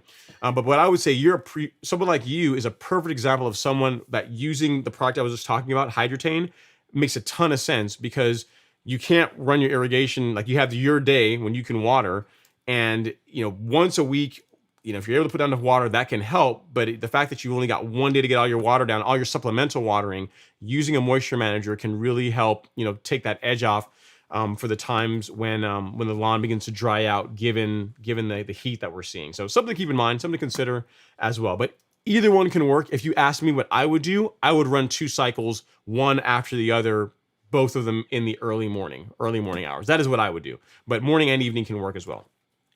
Absolutely your call. Okay, next is, and you said Dennis and Bermuda lawn in zone 8B. Yeah, so the answer doesn't change. That's your choice, but I would do 2 morning cycles if it were me. That would be my preference. Next up, we got Mr. Kevin Sheehan. He says, "Hey, Ron and Grassies, finally made the Friday live. Welcome, Kevin." He says, "I've been watching on Saturdays, but it's good to be here live." Yeah, man, it's more fun because if you have a question, you get it answered right away. Or you can ask a question, you can stump me, you get to see that live. Whereas if you watch it on Saturday tomorrow, you get to miss that, right? So there's tons of benefits. Either you get your question answers, or you get to play Stump Ron and you get to see me squirm when I can't answer the question, right? So either way, it's more entertaining for you. Next up is Chris Ferguson. He says, "Ron, my boron is very low at only 0.08 parts per million. How can I raise my boron level safely?" Well, there's a couple of options for that, Chris. If you're comfortable with spraying liquids, what I would say is to use a product called Nutrizolve. I absolutely love it, and I think it just came back in stock on the Golf Course Lawn store. So we'll take a ride. We'll go over there. So you go to the Golf Course Lawn store, go to shop, and go to lawn fertilizer. Under there, on or near the top shelf, you will see, let me see, where is it? Right here. You will see Nutrizolve. This is purely a micronutrient, meaning what you get with this product is your iron, zinc, manganese, boron, copper. I don't know why I'm trying to memorize this. It's right here on the label. I can show you guys everything that is in it. Yep. So there you go. So you got boron, copper, iron, manganese, molybdenum, zinc. So all the micros, all the stuff that's at the bottom of the soil test results that are difficult to get into the soil. This is a product that works really well. It has gotten really good response. I love it. I use this every couple of weeks whenever I go out and I spoon feed. The rate that I would apply this at, if I were you, Chris, is 6 ounces. So 6 ounces mixed with a gallon of water over 1,000 square feet. And that's got all your micronutrients. It's got a bit of iron too to give you a little boost in color. But yeah, this is the micronutrient product that I use that I really, really like. Another option too, if you want a granular, right? And of course, assuming that it's a fit based on your soil test results, is a granular. So all of the Yard Mastery granulars, both the triple 12 and their flagship, the flagship, have a micronutrient package in them as well. They also have micronutrient as well in those too. But if you want to get the uptake faster, I would lean more towards Nutrizolve, and then maybe consider one of these for like your heavy lifting, for adding the majority of your N and K requirements, and just use Nutrizolve primarily for a micronutrient. So hope that helps. Great product. A lot of people have had. I mean, I love it. I've been using it the last year. And I've been using it. People in the Golf Course Lawn Academy have been using it. Lots of other viewers that just find the content that I make on YouTube have been using it, and I've gotten overwhelming results. And we just got some back in stock. Literally, this is the third time. Well, we just got some in stock, so it was 3 times this season already that product is sold out, because it is that good. It really is a great product. So try that. Let me know how you get on. If you need anything else, let me know. Dwayne Hopkins is next. He says, "Hey Ron, happy Friday, sir. Happy Friday to you, Dwayne." He says, "Thanks for your feedback on my recent soil test. Being that my N and P are really high, what negative effects is this having to my lawn? My thoughts would be, I would have thought my macros would have come back low because my lawn is struggling. My pH is good, so confused why my lawn isn't doing as well as it should be this time of year." I have to look at your soil test again, Dwayne, to see what else is going on. So having the thing with having higher levels of N, especially of nitrogen, is one, you're gonna end up pushing a lot of growth, a lot of excess growth. The chances of, if your lawn is prone to certain lawn diseases, excess nitrogen can create conditions where that's more likely to happen. But I'd have to look and see. As long as you are starting to add fertilizer or other products to help fix the areas that were struggling in your soil test results, and you're keeping up with your mowing, it's just give it time. I'd say after that point, because if the soil is in great shape, you're putting enough water on it, and you're mowing regularly, like green grass or great grass is a byproduct. Like you really can't help to have a lawn like this. Like, show you an example. Like, this is literally Rob Schott's soil test results, right? So look at it. This is not good. It's like all low. His sodium was all right, I guess. His pH was also great, but everything else was really on the low side. And actually, I got so much stuff on the screen here, you guys probably can't make that out. So there you go. So you can see, like, his nitrogen is low, like all his NPK is low, everything is low, right? So he starts feeding the lawn based on the soil test results, and he's able to turn a lawn that looked like this, which again, not great. I think most would say not terrible, but not great, to a lawn that looks like this just like 6 weeks later. Literally, all he did was make changes to his fertilization program, and then just stayed the course with his mowing and everything else. And the color looks great. Stripe action is on point. So I would say, Dwayne, if you are doing everything as far as you need to, as far as fertilizing based on your soil test results, and you are mowing properly, and you're giving the lawn enough water, it's just a time game. It's just a waiting game. After a while, your lawn is going to recover. It's going to look better. It's going to happen. It's just a time thing. So hope that helps. I know, like, telling you be a bit more patient isn't always what people want to hear, but literally that's what it takes. Your soil didn't get to where it was overnight, and it's not going to become just magically awesome overnight too, right? It's a process, but it will recover. Okay, next up is Ben. He says, "Thanks. I'll keep up the water a couple more weeks. This is in Georgia, Maya, Bermuda." Yeah, so that's what I would do, Ben. You think about it. Like, you've spent so much time and money and effort to get to this point. You really don't want to, back off so super early that you now not just save, a couple of dollars, that you now take a chance of losing some of the grass you've worked so hard to grow. You know what I mean? So I just, if it were me, I would give it another week, 7 to 10 days, just reduce it from 4 to 3 cycles and see how it does. Got a super chat I got to run down here and grab. Thank you so much for that, Robert. I really, really do appreciate it. Thanks so much for that, sir. Super chat received. He says, "Saving face on the rotary scissors." That's right. I'm like $400 poorer thanks to you. So yeah, every little super chat you can give, definitely appreciate it. Definitely helps out. He says, "Joking. Thanks for all the great advice, content, and being so generous with your time, sir. Cheers." I really do appreciate that, Robert. Thanks for that. And yeah, I got to tell you though, the rotary scissors, I I did not think I would like that piece of equipment as much as I do. It is pretty awesome. It is pretty awesome. I was just using it another day. Like what happens now is I have a day for mowing and I have like an afternoon for like edging and doing trim work and that kind of stuff. And I really enjoy using the scissors. They do a great job. They're expensive, but like anything else, right? Like really good results, you're gonna pay for it. So I appreciate you turning me on to that. So thanks so much for that, and I appreciate again the super chat. Appreciate the super chat. Okay, next up is Rich V. Rich V. He says, hey Ron, happy Friday. I'm considering switching to liquid fungicides instead of granulars, Dr. Strobin and Propaconazole. Is it worth it? Can you comment on the pros and cons of switching? No, I mean, the pros are you have, with liquids, like kind of comes to fertilizer, you have better control over the rates, right? You can control the application rates of each individual fungicide easier or better. You tend to get a little bit faster uptake with the liquids than you do with the granulars. So yeah, so it's almost like all the benefits of like a liquid fertilizer or a liquid herbicide or a liquid insecticide. The same thing applies to fungicides, right? It's the same thing. Like the granulars are effective; they work very well. But you're going to find that you're going to get it's like anything else. Like once you go into the route where you're using liquids, you have more control. You can jockey rates. You can play with the rates the way you want them. You're going to get, again, slightly faster uptake. Yeah, I mean, you tend to get more for your money out of liquids than you do out of granular, because granular is easy, right? Like anyone, literally, you go buy a bag of Headway, set the spreader setting correctly, walk around your lawn, water it in, done. With a liquid, kind of like when you do with like liquid fertilizer or herbicides or insecticides, is you need a sprayer of some sort. That sprayer really needs to be calibrated. And you need to be comfortable with mixing, with measuring out proper levels and mixing them and making sure that everything is properly put together. But if you're good with doing that, there's tons of advantages to going the liquid route over the granular. But it depends. It depends. Really, hopefully you're not having to use fungicides so much that that the advantages of the liquid are something that you're taking advantage of like regularly, right? Like hopefully you're doing a preventative fungicide in May, June timeframe, and then again in the fall, and that's pretty much it. If you're doing it every single month, unless you've got like a green or something, that really, I look into some like what's causing you to have to be using them that much. So hopefully that helps, Rich.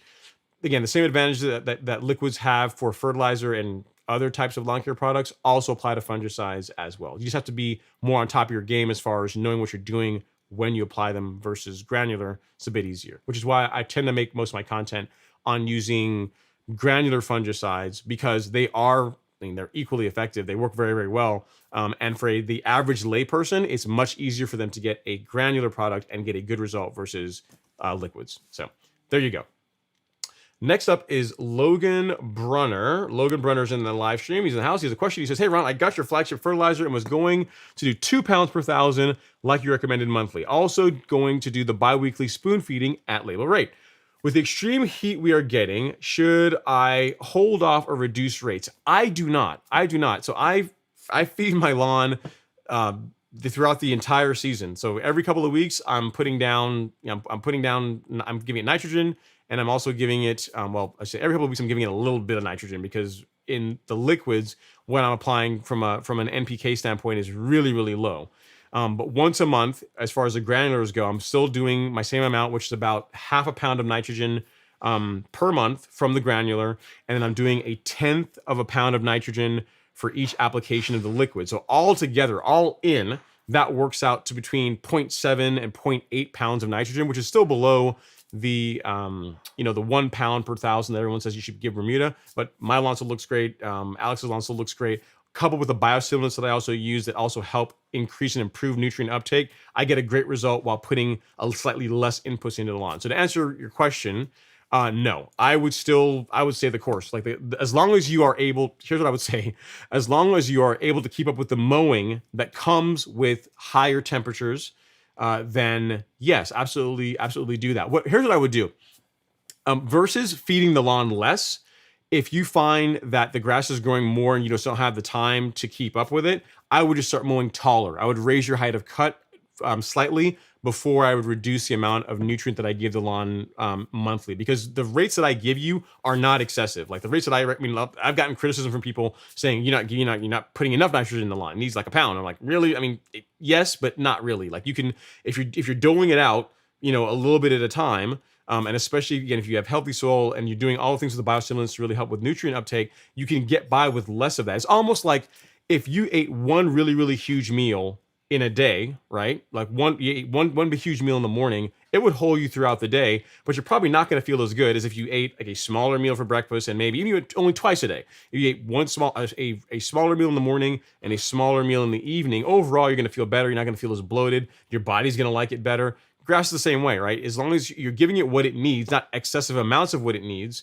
you're going to be just fine. I would say for you, if you're worried about the lawn really beginning to take off too much or get away from you from a mowing standpoint, is consider incorporating PGR, like Primo Max, into your lawn care program. That is the thing I would recommend doing as well. But you got to remember, like for us, 100-degree temps or 90-degree temps is horrible to us as people, humans. But the Bermuda loves it. The heat. It absolutely loves heat and sunlight. It does really well with. So as long as, again, it's getting some moisture every week, an inch of water from between rainfall or your irrigation, it's going to be just fine. The grass is going to be okay. It's more so if you can tolerate being out there, that often as far as the mowing goes. So I would continue feeding it. If it's too much as far as how much it's growing, mow taller. I would say mow taller versus reduce how much inputs you give the grass. Hope that helps, sir. If you have any other questions, let me know. All right, next up is Govin Prakash has a question. He says, when is the 1608, when is the Humic Max coming back in stock? Inquiring minds want to know. So Govin, the prices have got to come down, man. Like the price of urea of the product has just got to get lower. Otherwise, here's the thing. We could have Humic Max in stock now, but you guys would be paying $80 a bag. Doesn't sound great, right? That's literally what's going to cost with the current prices of fertilizer and the inputs that go into making it, right? So for me, that's just too much. I mean, it's an excellent product and I miss it to pieces. I mean, and it is going to come back. It's not like it's never going to come back. But right now the prices are still so high that I mean, I don't want to put a bag of fertilizer on the store at $80 a bag. And I mean, granted, some people would buy it, but it's just too much. I want to be able to keep it in that $65 to $70 price range, which again allows me to make a little bit of money, but also really accounts for the shipping. And I'm not paying an exorbitant amount just to get the product in, which is what a lot of what I would be doing now if we decided to carry it. So probably not going to be this season at this point. But definitely for next season, the plan is definitely to get it back. So in lieu of Humic Max, a good option, and again, I got a bag of it in today, is the flagship. This is a great option for you to use in lieu of that. Now, it doesn't have the humic acid that Humic Max does. The prill isn't as small. Yes, that's true. But as far as being a very good fertilizer that can be a substitute for Humic Max, this is a great option.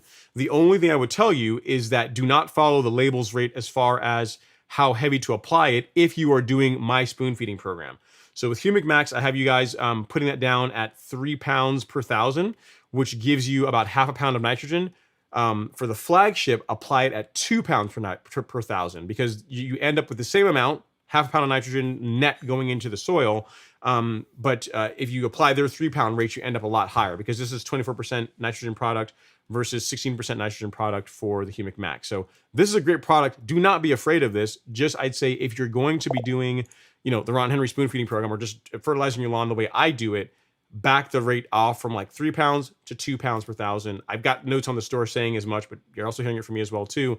Back it down a little bit and it's going to work just fine. It's a great product. I mean, there's nothing wrong with flagship. It's a really, really good product. Just like there's people that only fertilize their lawn with Yard Mastery starter fur, like the triple 12 starter with the fur. Like Alex's lawn, which looks awesome.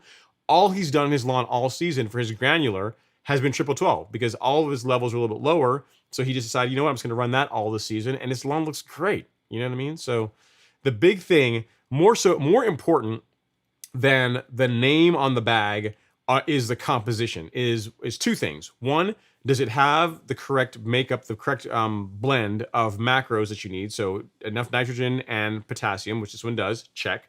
That's great. And then does it release? Is the type of nitrogen in it? Does it release over the interval that you want to use for the program you're running? So because I do a spoon feeding program, every 4 to 6 weeks is when you'd want to be putting down a granular, and that's what flagship is designed to do. So this is a great product. The only thing it doesn't have that Humic Max has is the humic acid, and there's ways for you to do biostimulants in your lawn outside of that. by using products like Essential G, by using, you're not gonna be able to see it here, by using the carbon kit. I'll show you. So if you want to like replicate or make up the deficit that you're not getting with Humic Max, just go to the store and go to the Miramichi biostimulant section and then use Essential G. Like, this is a great option, right? You've got biochar, tons of compost in this. This is a great substitute. And then the carbon kit, which contains micronized carbon, a kelp product, a product to help with your microbial, the help improve the healthy bacteria and fungi in the soil. Like, you've got all that between these two products. So if you're using Essential G and the carbon kit, you're really not missing out too much. I mean, you're really not. I mean, I would tell you guys if there's like another product that you should be using, but really if you're doing Essential G and the carbon kit, and you're using primarily Yard Mastery or any other fertilizer that you want for your NPK, for your N and K requirements, you're good to go. You know what I mean? So I wouldn't get too hung up over that as long as you're doing all those other things. So hope that helps, Govind. Believe me, when it comes back in stock, there will be a post. There'll probably be a video about it. There'll probably be popping champagne bottles and everything. It will happen. It's unlikely to be this season because unless prices really drop between now here and the next month or so.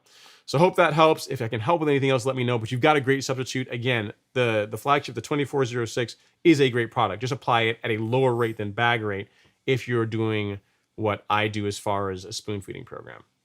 All right, next is Dalen Krause. He says, hey, Ron, just got a 99 Greensmaster 1600. First applause of the evening. Got to do it. Got to happen. Got to happen. Because I want to restore it. Which reel should I buy? Also, how do you get those crazy stripes? I'm loving it over the McLean so far. Thanks, I guess. Haha. So you got 99 Greensmaster. As far as which reel you can use, it depends on your height of cut. The most versatile reel is the 8-blade, right? The 8-blade for most home lawns is going to cover you, is going to do you fairly well. If you decide you want to mow it at, half an inch or a little bit above half an inch, 5/8, that's going to be just fine. If you want to decide you want to mow it at up to an inch, or I think it'll go up to 1.25 inches on that mower, you're going to be just fine with that too. The quality of cut, if you're after the best quality of cut, in my opinion, and if people disagree with me on this, but the best quality of cut on that mower is the 11 blade. But that's going to require that you're cutting at 3/4 inch or lower. So if you ever want to mow your lawn at like 3/4 inch, or if you want to be in that inch lifestyle, do not get the 11 blade. You really need to stay at the 8. So for most people, I'd say 8 blade, but there is a noticeable difference in the quality of cut between the 8 blade and the 11 blade. But that's really only if you're cutting shorter at 3/4 inch or shorter. So based on that, you can decide. As far as how I get the crazy stripes, so they're not looking that crazy right now. But if you look at what causes the stripes that you're seeing on the lawn now, despite it looking like Hades because it's being put through so much. So if you look at the right side of the lawn, or even the stripes that are here now, right, the right side that actually looks decent, is I am turf raking the lawn. So one of the things that you do with the Allet is they have a very, very, like, this little spring-loaded tines that that I don't set anywhere near touching the soil. They're set, I set them, I don't know, I think currently set to 2 millimeters above soil level. And what that does is it almost like it combs the grass in the direction that I'm going to be cutting it. So when you're seeing those stripes in the lawn, it's not just me mowing it. I run the turf rake over it, which again, I'm not pulling out very much debris. I'm literally just combing the grass in that direction, and then I mow it. You know what I mean? So it's like it's getting a comb. So all the grass is literally all laying that way. And then when I mow it, from a standpoint of stripes, it looks incredible because the stripes that are laying towards you, like literally all the grass that's laying towards you, which is your darker stripes, they're all literally leaning the same way. So you just get these really defined, burned in stripes that are really difficult to achieve otherwise. Like my Greensmaster does a great job striping too. It does, but like the Allet or just being able to turf rake the lawn, definitely took stripes to another level. So that's how you do it. But really, with the GM 1600, you're still going to have the best stripes in the neighborhood. Like unless your neighbor's rocking one of the same mowers that you have, they're not going to be able to compete with you. They're not going to have to be able to do it. So don't get too hung up over it. If you can spring for like a turf rake or like something like an Allet where you can adjust how high it goes. Like here's what I would tell you. Let me caveat this.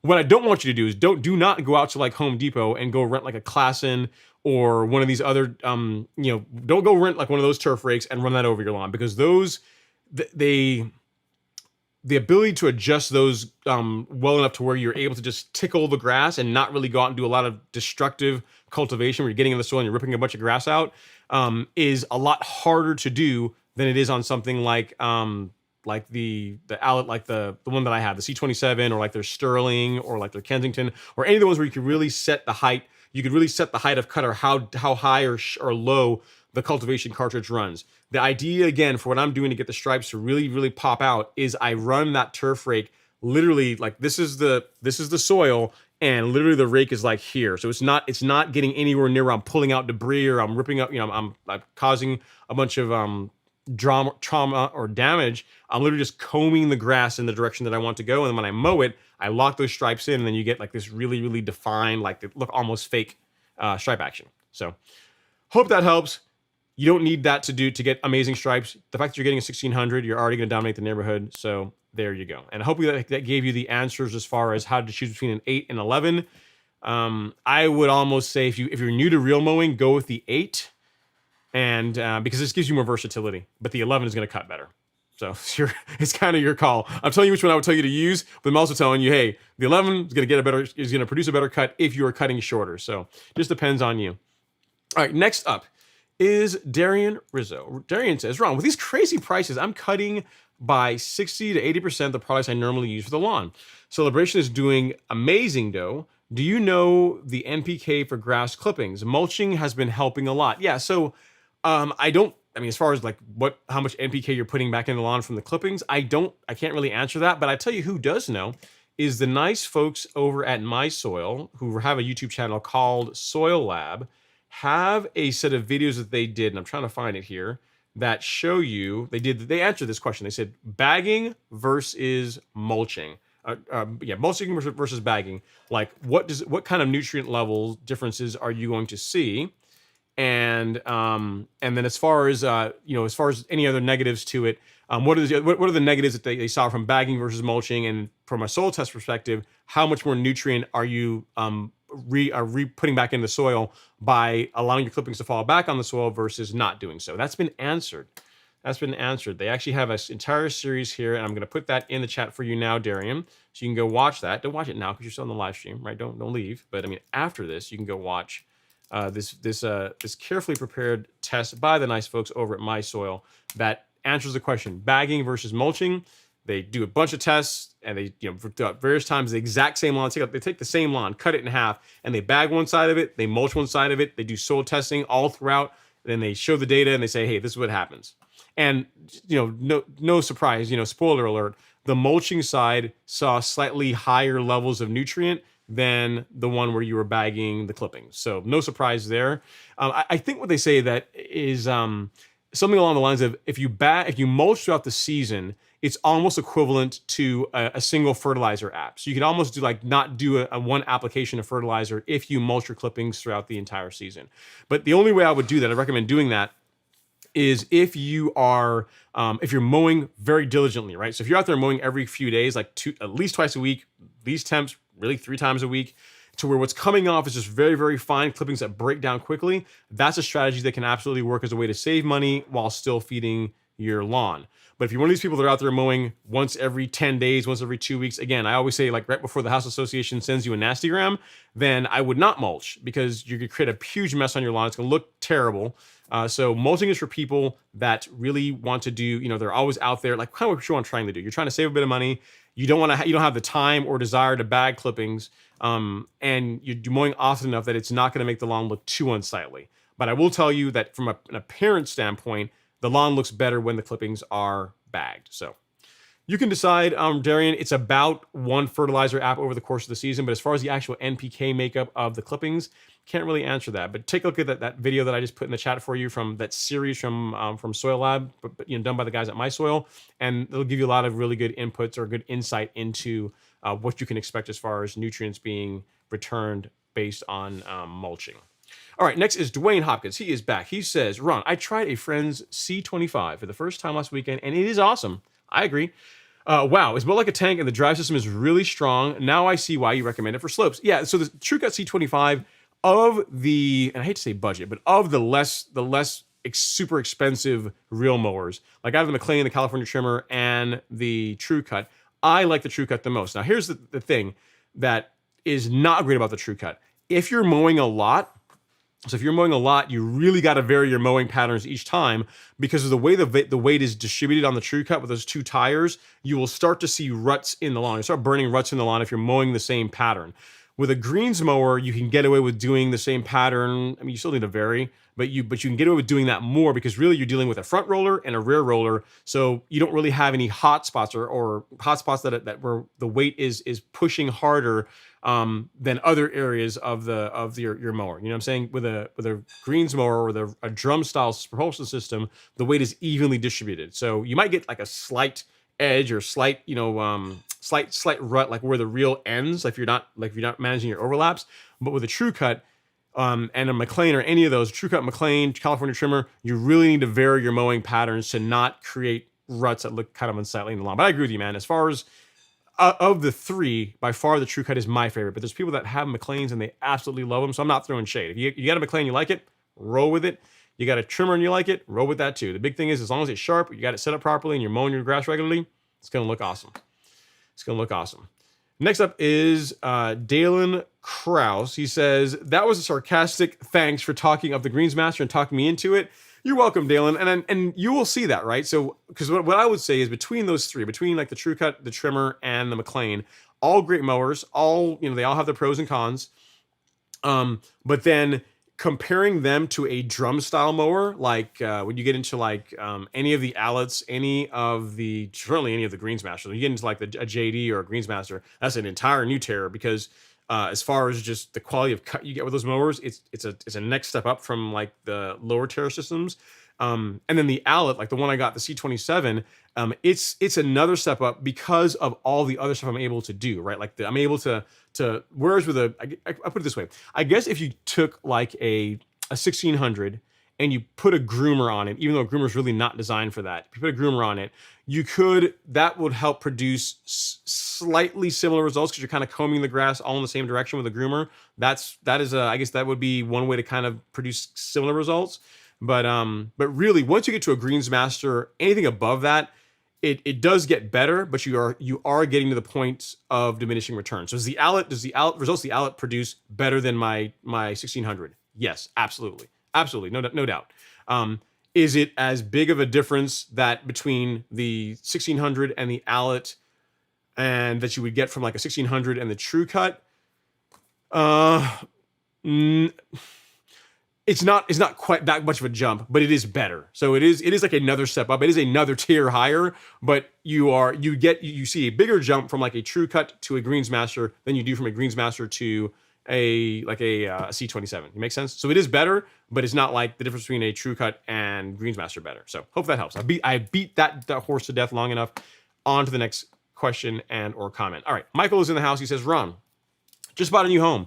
Has an in-ground sprinkler system. That's awesome. Yay for that. I plan on going through the 13 zones and measuring how long it takes to get a half inch of water. How much water per week for Bermuda?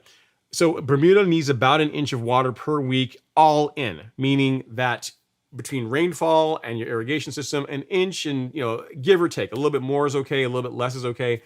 Given the temps we have, maybe you want to go an inch and a quarter. A little bit more is what I would probably lean towards, because we're seeing some really high temps this time of year. But as far as that, I hope that answers your question, Michael. So if you got no rain whatsoever in the course of a week, then you're going to want to run the irrigation enough to put down an inch of water, right? Now, whether you decide to do that over multiple waterings, what I would probably say, do like one on a Monday and maybe one on a Thursday if you're only doing it twice a week, or you could do it 3 times a week. You could do like a Monday, Wednesday, Friday, whatever you decide to go with. But making sure you're getting down all in about an inch of water per week is all Bermuda really needs to do well. So, but again, if you get a big rainfall, big thunderstorm, you can water less. So hope that helps. You're doing exactly the right thing by measuring your sprinkler system to know how much it puts out. And then based on that, you can decide how often you want to run your irrigation. I am a fan of running irrigation in the morning. So I like to run, I can look at mine. I think I showed you guys last week. It's set to run at like 4 in the morning. And right now I'm running 3 cycles per week. I'm running Tuesday, Thursday, and Saturday. then Sunday and Monday has like the 2-day period where there's no irrigation going down the lawn. But I run right this time of year. I'm running a three time per week cycle to irrigate my lawn. So you can do 3 times a week, you can do twice per week, but hopefully that helps. The big thing is an inch of water or thereabouts per week, all in. Okay, next up is Brandon Kennedy. He says, hey Ron, T-Nex versus Primo Max. Great question. He says, I know you sell Primo. I bought some. I have a 10,000 square foot lawn and I need more. T-Nex is more cost efficient for me. Do you notice a big difference between the usage of the two? I've seen less tip burn with Primo than I've seen with T-Nex. But if you, I mean, given what you have, you've got a 10,000 square feet, man, because that's going to be, what is this? Let me see. One bottle will do 16,000 square feet for Bermuda, right? So you're going to be using one of these, we'll just say roughly I mean, you need one of these a month, thereabouts, right? Not quite that much, but I mean, you'll need 2 for 3 months. That's probably the best way of saying that. And so for 2 for 3 months is going to cost you 40, 120 bucks. And then T-Nex is going to cost you whatever, what's it going for now? Like 160, 170, whatever it is. So you do get more. You do get more because you're buying a larger volume. So it's your call. It's really your call. You do get, given you have a larger lawn, you're still unlikely to use up all the T-Nex before 3 years goes by, which is about the shelf life that I like to keep it around for. Some people keep it for longer than that, but I don't tend to keep, when I was using that, I never kept a bottle longer than 3 years. So it's kind of your call on which way you want to go. The difference that I've seen between T-Nex and Primo is that since switching to Primo, I've not seen any tip burn in my lawn. So even though the ingredients, or the active ingredient, trinexapac ethyl, is the same in both products, the carriers, and meaning the other stuff that's in them, is different. They're not exactly the same as far as the formulation goes. So it's your call. It's really up to you. If you want to continue to use Primo, it is going to be more expensive than just buying a gallon of T-Nex. But it's kind of your call. If you like the results you're getting with it, stick with it. It's kind of up to you. But I guess it's kind of an expensive experiment, because if you go out and get a gallon of T-Nex and then you spray it and you're not liking what you're seeing, I mean, you shouldn't see tip burn. But if you are starting to see that, now you've got a gallon of this stuff that you really, I guess you could sell it off, but it's your call. Either way, I am not going to be going back to T-Nex. I'm going to be sticking with Primo. But it's really, really up to you. Because again, I get it. Given that you have a larger lawn, from a cost standpoint, T-Nex does work better than Primo, in your scenario. So it just really depends on you. Up to you. All right. Next up is Mr. John Williams. He says, have you ever thought of trying compost on your lawn? What are some of the benefits of leveling with compost and sand? So yeah, I've done that, John. If you look at my video on the slope for last year, and again for this year, I've been doing mainly compost on the front lawn. So the front lawn is fairly level. Last year I did like 40 bags, almost a pallet of carbonized PN, which was expensive, on the entire front lawn. I did that last year. And then this year I did like 2 bags of the super sod, their soil cubed compost. I did that. That worked really well as well, and I did a bit of sand along with that as well. So I've done both. I've done every iteration you can think of when it comes to leveling. I've done 100% compost, I've done 100% sand, and I've done blends of various amounts in between. And I would tell you that if your goal is just to feed the soil, right? Meaning you don't really care about leveling that much, or you have like a lawn that's suffered, that's been highly compacted, and it's dry and broken up, and you're just trying to get as much nutrient into the soil as much as possible to really just help jumpstart the grass growing well. You're just trying to really increase the amount of organic material that's in the soil. Then there is something to be said for going the straight organic or going the straight compost route, right?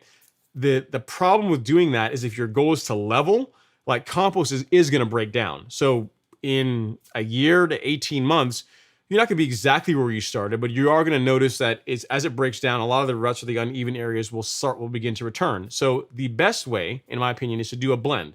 To go with a 70-30 blend, 70% sand, 30% compost. That way you're getting the best of both worlds. You're feeding the soil with that organic material from the compost, but the soil adds structure, or the sand adds structure, which is better for leveling. So a 50-50 blend or a 70-30 blend, either one of those can work. It's kind of your call. If you're mixing it yourself, 50-50 is easier to do because you just add just equal amounts of the same thing. But if you're buying it and you can get a 70-30 mix, that is what I would go with. So hopefully that helps explain it. If you want to use the same stuff that I use this year, and stuff that I highly recommend for top dressing, like if you look at my buddy Brett's, like this lawn here. Where is it? This view of this lawn. This was top dressed with the Super Sod level mix, which is a 70-30 blend. So 70% sand, 30% compost. And the best part about this, again, this is the first time that he ever leveled his lawn. And the one thing he said about it was that he really liked, he noticed it. And again, this is someone that's not even really into their lawn that much, right? Was that, wow, there's absolutely no trash in it. Like there's no stones, there's nothing to pick out. All we gotta do is put it down. I'm like, yeah, that's that's the whole reason. That's the if there's any reason to get it, that's the reason right there. Because if you've ever been through like not great top dressing material, like you can literally spend hours cleaning up rocks, twigs, sticks, all kinds of trash out of the lawn, and you really have to do that, especially if you're real mowing. If you're real mowing your lawn, you want to run over like a freshly top dressed lawn that's got twigs and stones, and you'll tear up your reel, and you'll be spending like the money that you saved on the top dressing mix, you'll be spending it on sending your mower in to get it sharpened again. You know what I mean? So this is the stuff that I like. If you live in Georgia, South Carolina, Tennessee, or Alabama, or North Carolina, I believe they have facilities in all those places. So if you're going to top dress, John, this is the stuff that I would recommend. And that link is an affiliate link. It saves you $10 off of a bag of either the straight compost or the blend. And so if you just support the channel. So that's the stuff that I would use. Really like it. Hope that helps. Next up, we got Mr. Heartfelt Fashion. Grander's in the house. What's going on, sir? Hope you're doing well, sir. Hopefully, I saw the pictures of the anniversary trip you guys had. Man, look like you guys had a great time. So, yay for that. Looks like you and the missus had a good time. So, thanks for sharing that with us on the social media. And I'm glad that you are back, made it back safe and sound. He says, hey, Ron and crew, I bought a hands-free magnetized. What did you buy? Magnetized leveler. Your whole comment didn't come through heartfelt, but you gotta come back and revisit, because now I'm curious. What did you buy? Magnetized what? I'm guessing leveler, but I want to see a picture of it. A hands-free magnetized level something. You gotta give us more context than that. So hit me up in the chat with what you actually got, because I am curious. John Williams says, Savannah, Georgia in the house. Hit that like button hard, you all. Thanks so much for that, John. Yeah, guys, we got 158 people in here right now. We've had, we were close to 200 at one point. We've only got 134 likes. So guys, if you guys don't mind, while I take a sip of my beverage, if you guys would not mind touching that like button ever so gently, I'd really appreciate it. It doesn't cost you guys anything. I'll even put some music on for you. LG would like that. I'll put some music on for you while you touch the like button ever so gently. It's a free way to support the channel, and it gives me a chance to drink my drink here while I look for the next comment.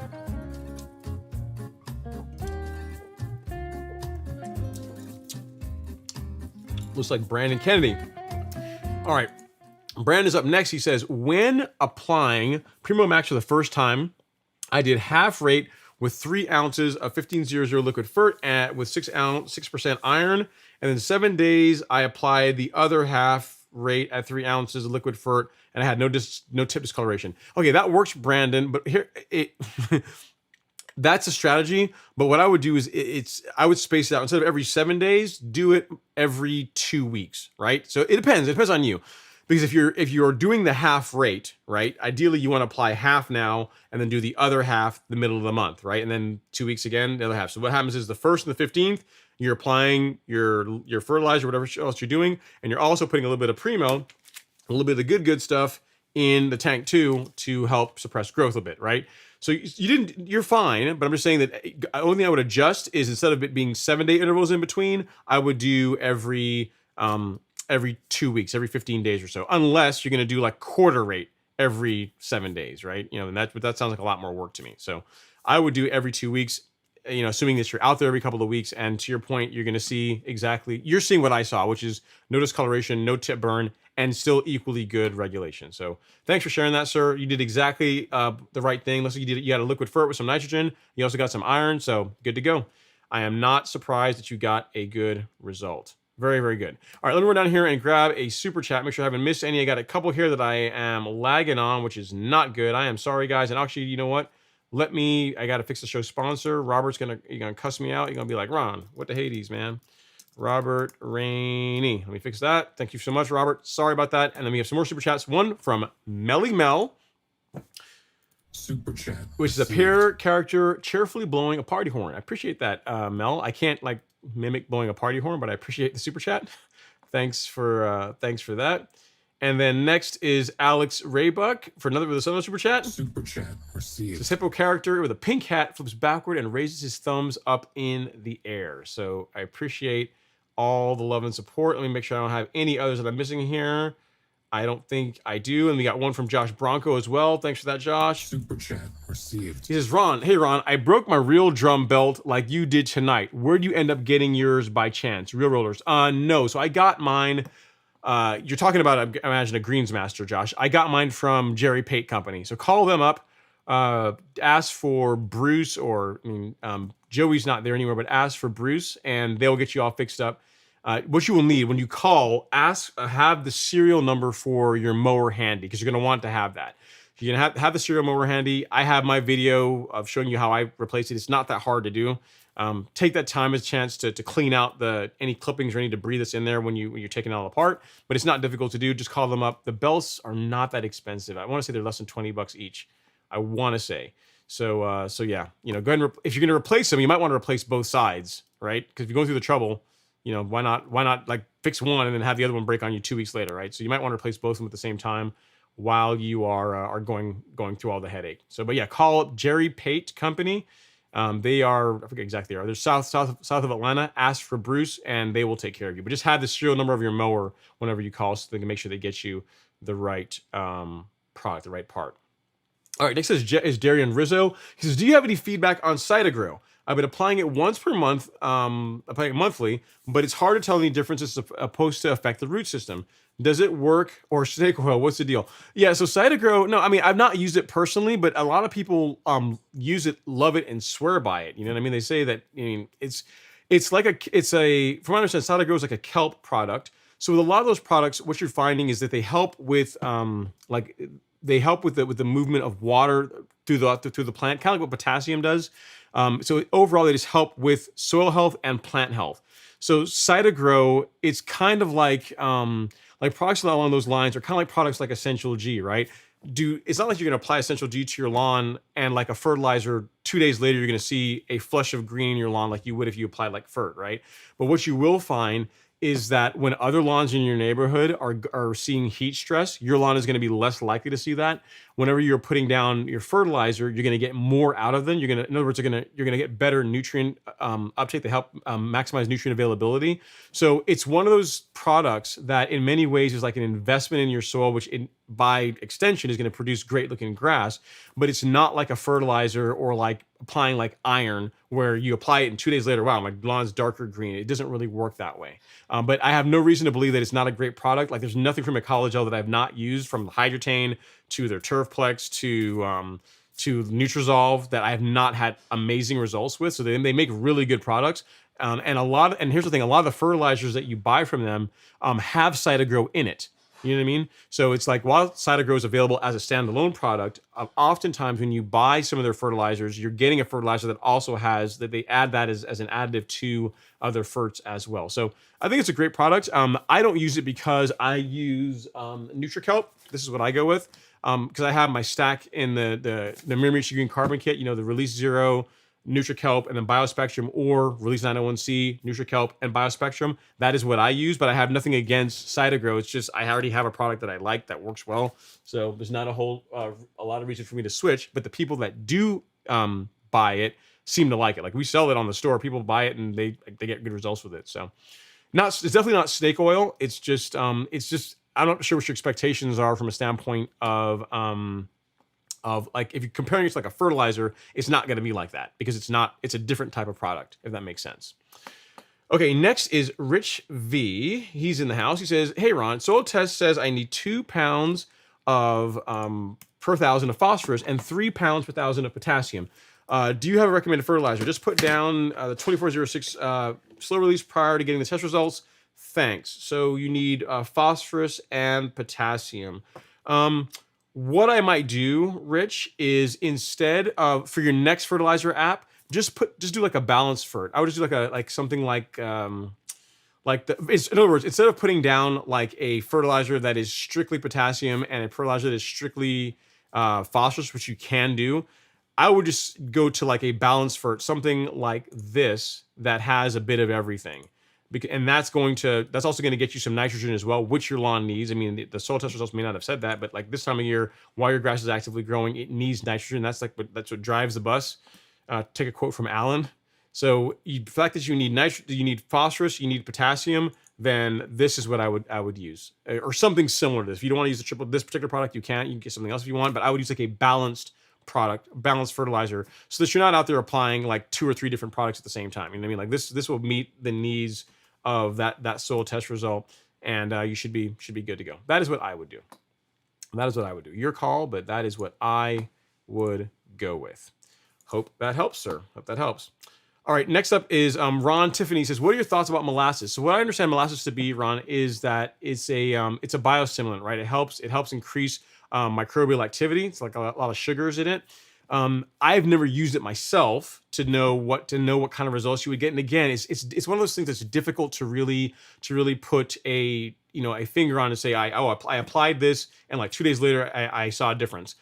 I'll tell you, like, if you compare, if you want to see if it works, what I would do is what I did with like Carbon Pro G at the time, but now I'm using Essential G, but what I did with Carbon Pro G to test it, right, is I would pick a problem area of your lawn, right, and then apply molasses to that area, or the molasses product to that area, and see how it responds over the course of 2 to 3 weeks.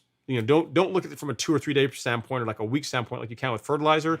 Look at it in a longer time period and see how it does. When I did a test like that, again, it wasn't with molasses, but when it was with Carbon Pro G, is I picked the part of my lawn, like the right side of my lawn that's now fenced off, that's now the neighbor's lawn. That I took the right side, and that area, because it's slightly sloped, when water hits it, it runs off of it. So it's got drier. It is drier naturally than other parts of the lawn. So when I was trying out some of the products from Mirametra Green, I was saying, let me see what let's see how well these products really work. Let's see if I'm really going to notice a difference. So I literally took the Granular product and I applied it to the worst part of my lawn, the worst area that had issues with drying out and all those kind of problems. I applied it and I put it down in a 15-foot section, right? And I treated everything else the same. Same water went on that part of the lawn. Same fertilizer went on that same part of the lawn. And then two weeks later, I think is when I did the update video, is that the color of that portion of the lawn, it may have been 3 weeks. The color of that portion of the lawn looked better than the color of the parts of the lawn that previously were better looking. And I've got a video. I'll see if I can find it and I'll put it in the chat. So I say to tie this all, put a bow around it, is that you can try it out.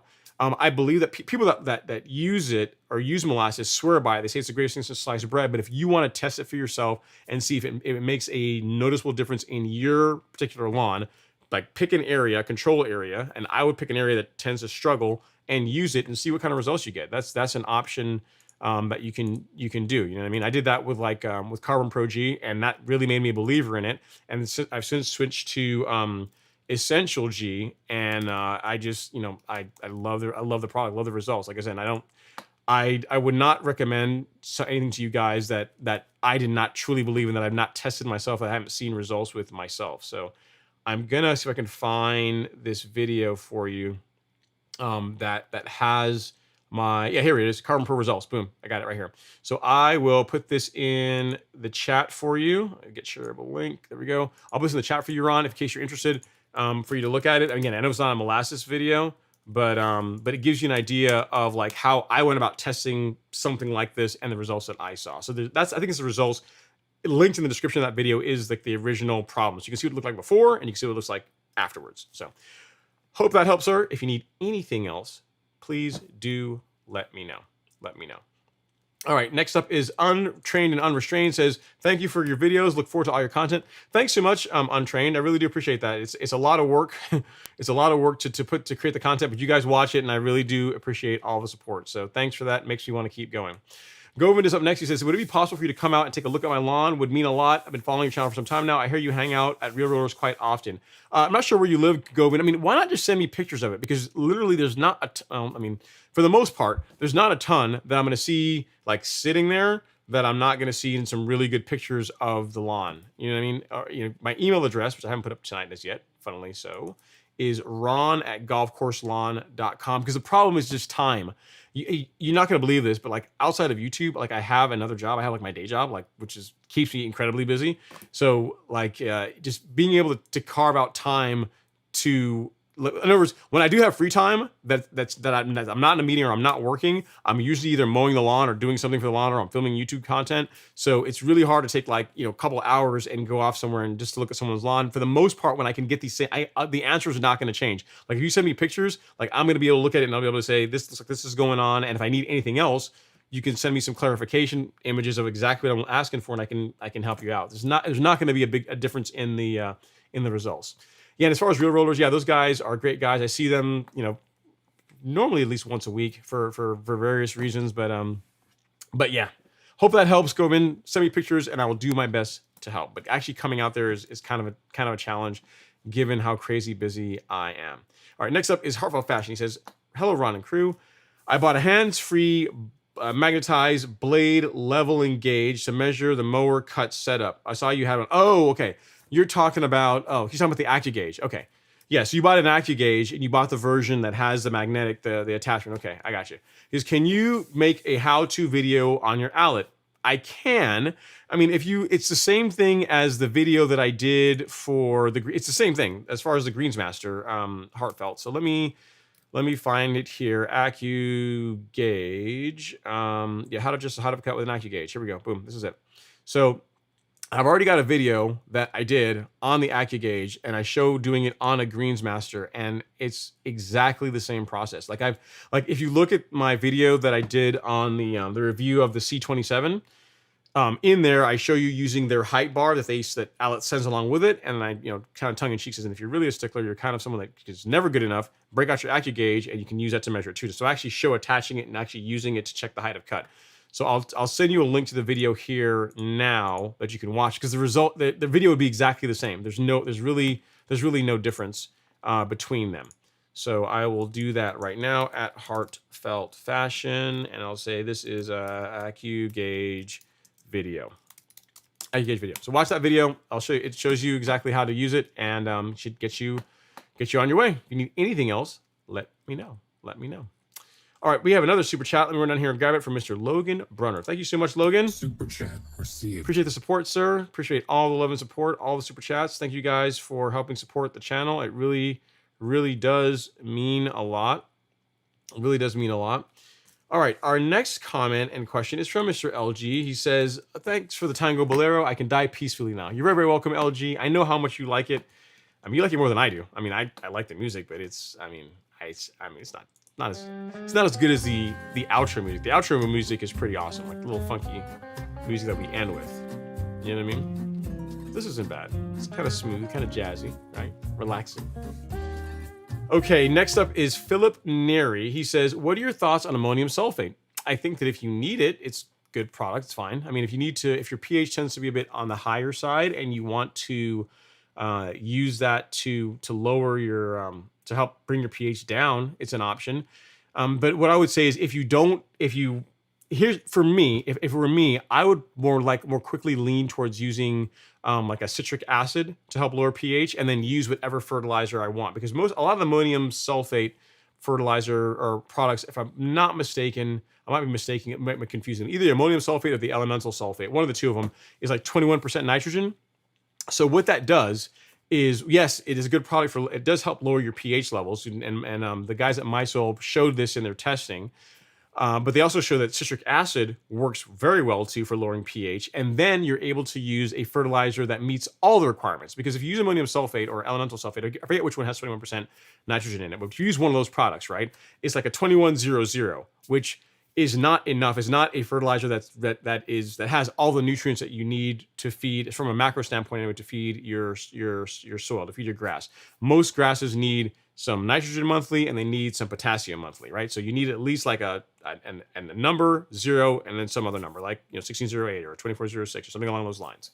So if you use an ammonium sulfate, what you're left with having to do is, yes, while it'll help you lower your pH, you still have to find another product to supplement that to get your potassium, to meet your potassium requirements, right? So for me, if your goal was just to lower pH, I would more lean towards like a citric acid, because then I can get a fertilizer that's more complete, I guess is what I'm trying to say. So it just saves you the headache of having to buy like, ammonium sulfate, and I get my nitrogen from that, and then I got to go out and buy something like Yardmasters, like their stress blend, or like their sulfate of potash product. that is only a potassium product. You know what I mean? So it's your call. Either way can work. There's people that use the sulfates and do what I'm talking about. Like just use multiple products to finish filling in what their soil needs. But for me, I would lean more probably towards using like a citric acid and then using using a more balanced fertilizer that has a bit of everything that I need that fits my soil test results better.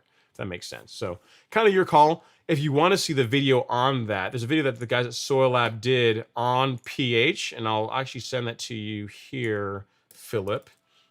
I'll send this to you. You might enjoy it. Where they take two soils. They have a couple of plots that are alkaline, and they have a couple of plots that are acidic, and they show applying lime to try and raise pH, and they showed applying different sulfates and citric acid to lower pH, and the results they got over multiple tests. So if you're interested in seeing that and want to see, help you make the decision which one is best for you, watch this video from the nice folks over from Soil Lab and by extension My Soil that they put together. Really good testing, really cool work, and I think you'll find it interesting.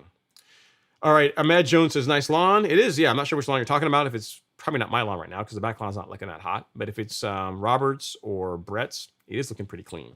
Gotta admit it. Brian Leach says, just wanted to see how's Alex's lawn is going. It's looking great, man. It's looking really good. If you guys want, tomorrow morning before I go to karate, I will do a YouTube story and I'll walk along his lawn and show you guys the stripe action of the back lawn area, the front lawn area, his vanity strips. His vanity strips are looking really good. So yeah, I'll show you guys that. I don't think Alex would mind. He realizes that my lawn and his lawn, we really don't own them. You guys own them. We're just the caretakers of the lawns that you guys want to watch, right? So I think he'll be good with it. I'll get some video for you guys and show you, tomorrow morning. I can't do it right now, but I'll get some and show you. I don't think he'll mind. We got Latanja Moore saying, hello, Ron. What's going on, Latanja? Thanks for coming to hang out. I appreciate you. And then next up is Michael BT. He says, how do you apply Miramichi Green, sprayer or fogger? Which product are we talking about, Michael? So if you're talking about the pest control, which is their non-toxic pest control product, this I tend to use with a fogger. I like to use a fogger because you get a lot more coverage out of it. Like the application rate with a fogger is like 7,000 square feet, something crazy. Yeah. So you take like 8 ounces of this stuff with a fogger, and it covers up to 7,000 square feet, 7,500 square feet. If you use the same amount of the product in a backpack sprayer, you get about 1,500 square feet of coverage because with a fogger, you're able to really atomize it and make a really fine mist that gets you just really good coverage. But either one will work. I mean, from a standpoint of results, you get good results either way, but I have a fogger, so I just prefer to use one. But that's what I use for this product.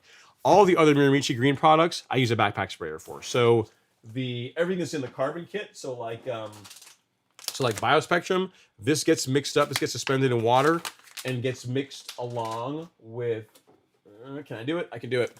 Gets mixed along with these guys, with the 901C and the NutriKelp. Those all get mixed together and those get applied along with Primo in a backpack sprayer. So the only thing that I use the fogger for is the pest control.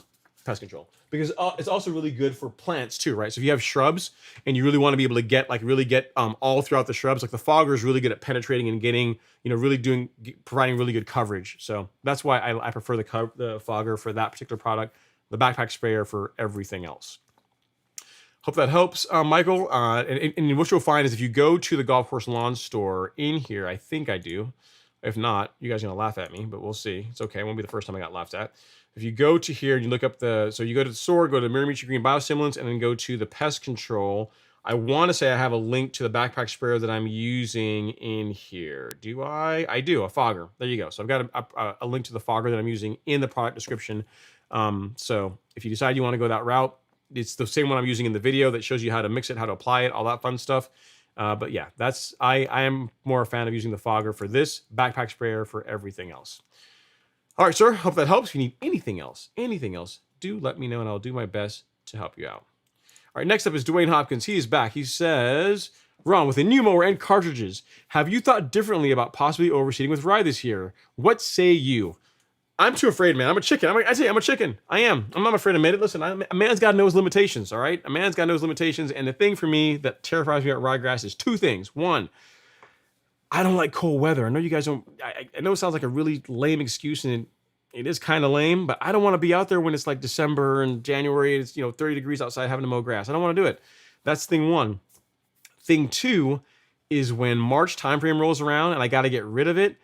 It's just I'm afraid of like having to, I'm spraying, Celsius or whatever I decide to use to get rid of the ryegrass, and that is going to stunt the Bermuda coming out of dormancy. It can be done, but for a couple of reasons. One, I don't want to have to mow it when it's cold, and then I'm having to spray a herbicide on the lawn when the grass that I really do care about is starting to wake up. So for those reasons, I'm not a huge fan of doing it. That's why it's a little bit the off season. To your point, you do make a good point that right now I do have all the tools to do a really good job with overseeding with rye. Like I can clean out the turf, I can thin it out, I can verticut it, I can open up some slits in the soil, and I can seed it, and I will likely get a very good result with ryegrass. But I don't know. Keep working on me. You never know. You just got to work me down, man. Maybe just keep beating on me. You never know. I might be able to be convinced. You know what I might do? Here's what I might do. Something I could consider. I might take a small section of the lawn and do that. Like it look weird, but it might be like, say, I don't know, like maybe the swale area. I might just have so Alex's lawn is dormant, my front lawn is dormant, and the swale area is green with ryegrass, something crazy like that, right? Or maybe just the front lawn. But doing the entire thing, I just don't think that's gonna happen, man. Because I don't want to have to get out there and be out there all the time mowing it. That's a large part of the problem. All right, yeah, Philip's saying the U.S. Open. So there you go. So there you go, Philip. Thanks for letting me know. I know it was a major. It's the U.S. Open because I remember watching like Rory made right before the live show. We finished up watching this round. He made a really good comeback. I think he's in second place right now, right? I think he's tied for second or so after like a not so great start. So the U.S. Open.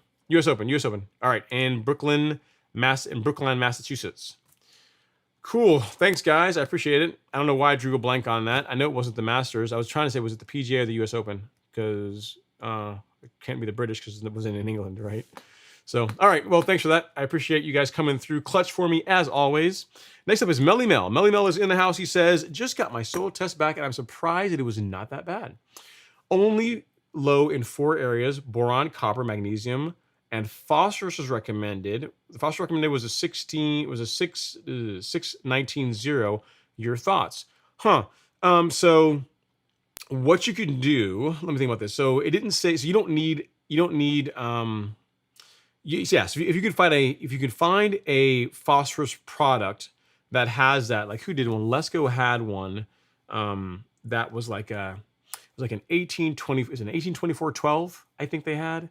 Like that's a higher phosphorus product that could work. I mean, you could also do like a 12 as well too, because even though your soil test doesn't say you need more nitrogen or you need more potassium, like every lawn needs that throughout the as long as the grass is actively growing, you need to be feeding it those too. Like whereas phosphorus tends to hang around, like it doesn't go away or diminish at nearly the rate that nitrogen and potassium does. You still need to add the other ends of the N and the K in NPK. It still needs those nutrients regularly. So what I might do, Melly Mel, is if you can find a 619.0 product, by all means. But if you're asking me if I got those results, what I would apply on my lawn is I would just use a balanced fertilizer. I would just use like the 12. I would use this because thing one, it has all of those. It has a bit of nitrogen, which your soil needs anyway. It has a bit of potassium, which your soil needs anyway, and it also has a thing that you're deficient in, which is the phosphorus. But it also has the complete suite of the micros as well. It's got your boron, your copper, molybdenum, zinc. It's got all of them. So if I go here, I can get the label to pull up. Can I find it? There we go. Yep. So you see there on the screen right now, if I can get it to hover over there, you got boron, copper, iron, zinc, molybdenum. So it got all of them, right? So as far as a single product that has a bit of everything, that is what I would do, and it's going to help start raising your phosphorus levels if you apply it, over time over the course of the growing season, and it also meets your micronutrient requirement as well. So as far as like a simple way to go, that is that's what I would say. That's what I would say. If you're able to find a 619.0, that can work too, but then you're going to need to supplement that with a micronutrient of some sort. And if you decide to do that, Nutrizolve, which we also have on the Golf Course Lawn Store, is a great option. Like that's a really, really good micronutrient. So hope that helps, sir. If you need anything else, please let me know. All right, Darian Rizzo is in the house. He says, "Hey Ron, your video quality is absolutely crazy. Would you ever make a tutorial as far as camera software, play-by-play steps on for those interested in making YouTube videos?" Um, so yeah, so the camera setup, yeah. So as far as doing that, there's not. I'm trying to think. What would I tell you that has not already been said on YouTube? And I can give you my take on it, kind of like with grass, right? Like a lot of what I say in lawn care has been said by other people. It's not like there's a lot of original thought here. But as far as my take on it, I could definitely do that. But what I might do is that I'd have to do a separate channel for that. I can't do that on the lawn care channel because it just doesn't fit. Like it's gonna make like you would like it, Darian, but like 95% everyone else that watches the channel would get mad and be like, "What the Hades is this? We did not sign up for this. Unsubscribe. We're never coming back." That's what would happen. So as far as I will tell you, as far as getting a good image, like what you're looking at between these two cameras, this is it's a very good camera from Sony. This is an A1 with a 24 millimeter lens, so a very good lens, a prime lens. And then the main camera, the one you're looking at here, that looks really good, is the cinema camera that I use for most of the filming of my content outside, which is an FX6 with a prime lens on it. So having good camera gear matters. It does help. It does make it easier. But like probably the most important thing that most people don't get right is lighting. So I'd say learn all you can about like 3-point lighting, about how to create like a backdrop, like how to create separation between you and the background behind you. Like just lighting is the hardest thing to get. Well, I'm looking for the other comment. Next comment I could talk about this, but lighting is by far the thing that most people do not spend enough time on. It's the hardest thing to get right, and it's one of the things that have the biggest impact on how your content looks. So learn a lot about lighting, buy a decent camera, buy really good lenses. Like I had to buy a cheaper camera and spend a lot of money on good lenses, because lenses you can keep forever. And then learn a lot about lighting. And then if you have any other questions, let me know. Just send me an email, man. I'll help you out. I'll maybe, we could work something out. Just email me here, ron@golfcourselawn.com, and I'll see what I can do to help you out if you have any specific questions. But in like a second, that's what I can tell you really quickly. There's not a whole lot I'm gonna say that hasn't been said before as far as this goes, but it's a work in progress. It's a work in progress. All right, next up is Ignacio Paez. It's a good question here. He says, kept the lawn decent for Memorial Day. After I scalped, core aerated, fert, top dressed with 50-50 mix, some carbon, pitized PN, and hydrotane. Dude, the lawn is on fire. Gonna be the best lawn on the block. Bermuda 419, Austin, Texas. No rain in sight. I like it. So for July 4th, so you're establishing the domination early. You're letting everyone else in the neighborhood realize, hey, listen, you guys are all playing for second place. Just don't come out here hardcore trying to come up at me, because I've already done all the work. You guys aren't gonna do the work that I'm gonna do, and I'm in it to win it. And that's what happens, man. I mean, even though I read your comment, right? And it's a single one-liner sentence. That's a ton of work, man. That's a lot of work that's represented in that. That's like days and days of preparation, the scalping work, getting all the debris out, top dressing it, the watering, the raking, the mowing, like everything that goes into that. So you deserve it. You deserve to have the better looking lawn in the neighborhood because you put the work in. So I'm glad that it looks awesome. I'm not surprised, because like having an amazing lawn is a byproduct of doing all those things. Like the mistake that most people make, in my opinion, when it comes to getting great looking grass, is they chase grass. They chase getting great looking grass directly. Sounds like people that want to make a lot of money, they chase making a lot of money directly. And what that almost guarantees is that you're not going to make a lot of money. You're not going to have the best grass that you could. A better approach to take is you ask yourself, how does what does grass like? Like I know what grass, if I can create conditions that grass likes, then as a byproduct, I'm going to get great looking grass. So what that means is you have to spend time doing things that aren't going to give you an instant gratification. So like top dressing, not an instant gratification in that. Using biostimulants to help improve soil quality and help improve nutrient uptake. That's also not instant gratification, because you apply these products and you don't see like 2 days later a flush of green in your lawn. But by doing that, by the top dressing, by feeding the soil, by creating the best possible dirt that you can, right? And then ensure there's enough sunlight, having an amazing lawn, it just happens. You can't help but have great looking grass, because you're giving the grass everything it wants. You know what I mean? So you did exactly right, sir. Congrats. I salute you. I'm sure you're gonna have the best looking lawn on your street for 4th of July, and you deserve it. So keep going.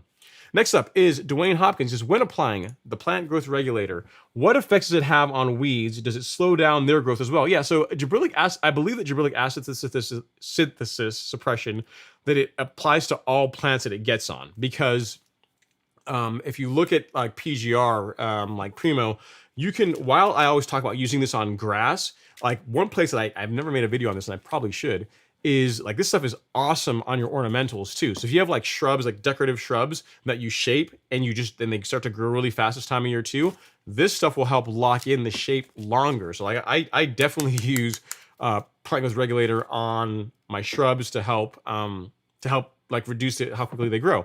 So all of that to answer your question, as far as weeds, is it going to slow down weeds that tend to grow tall from growing faster? Yes. I mean, it's formulated primarily for turf grass and for certain ornamentals, so it may not be as good.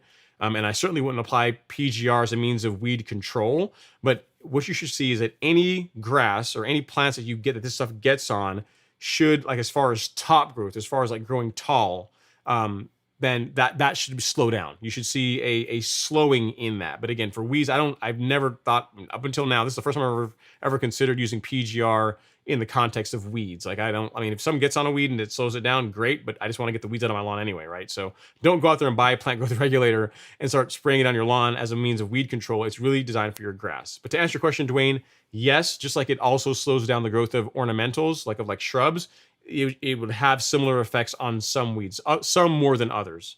So hope that helps.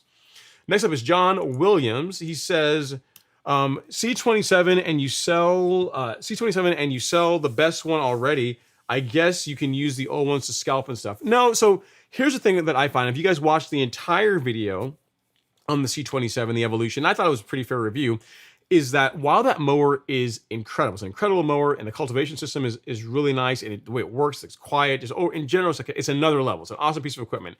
It really is designed for use on relatively flat surfaces, meaning it's designed for use on, like when Al was designing it, they didn't, like sloped lawns were not part of the design criteria. It's designed for cutting soccer fields, like bowling greens, cricket pitches, like things that are flat, right? So my back lawn, it works really, really well on. The front lawn, I can use it on the front lawn, but it's like things like 340 pounds. It's huge. It's really, really heavy. So it's not the best tool for me anyway, for regular mowing on the front lawn, when the Greensmaster for me would work better. So you can use it everywhere, but for me, just given the weight, the mass of it, I am a fan of using the GM, a slightly lighter mower on the front lawn, and the Allet everywhere else, because it's great for that. And again, if it were the only mower that I had, I could use it everywhere. But given the fact that I have a mower that is slightly easier to manage on a sloped lawn, that is why I prefer to use the Greensmaster. So the Greensmaster is never going to go away. Probably unlikely to go away. The C27 definitely not going to go away, and the True Cut, I can't get rid of that because it's my baby. And, I still need it for cutting areas in the swale area and stuff, and if my mower goes down or is off for maintenance, I got to back up. And if Alex's mower goes down, I got to back up to give him. So no, I can't get rid of it, man. Just can't. I can't. You can't do that. You don't throw out your old shoes because you never know where the new ones are going to hurt. Don't be so quick to do that. I think it's a Dutch proverb that says that. Don't be quick to throw out your old shoes because you don't know where the new ones are going to hurt you. So the True Cuts has served me well. I can't be just quick to throw it out.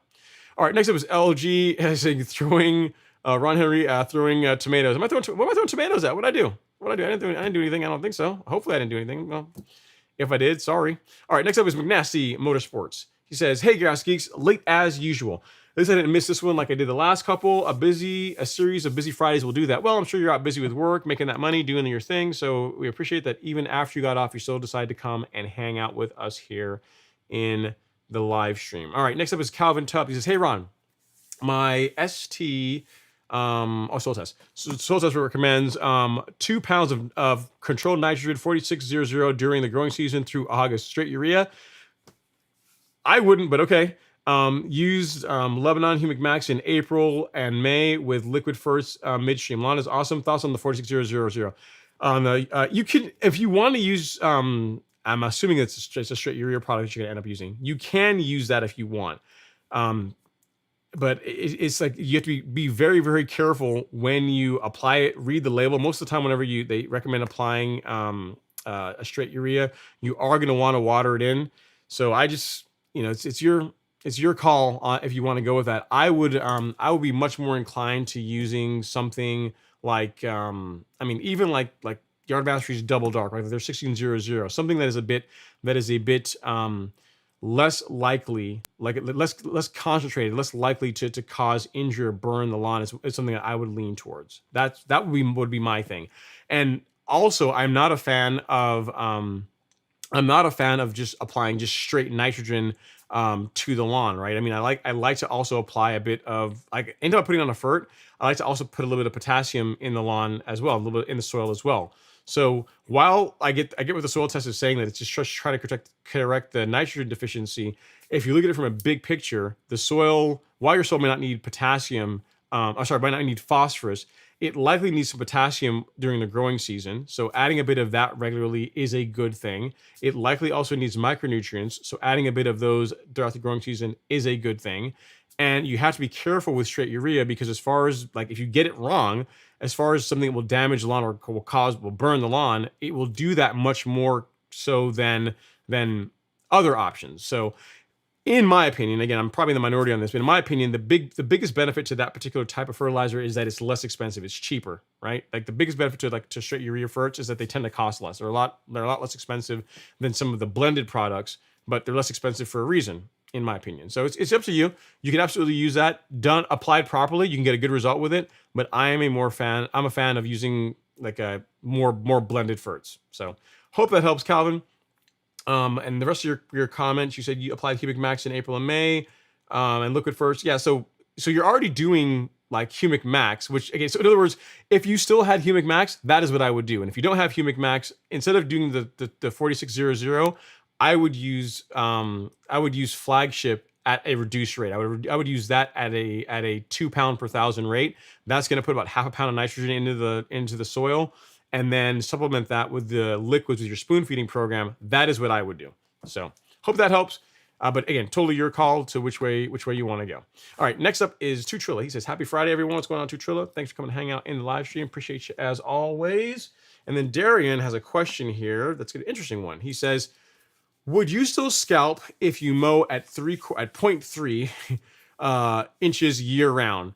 It's a pain to adjust the height of cut on my John Deere. That I just keep it that way. Very little clipping, so I don't see the need." Thoughts?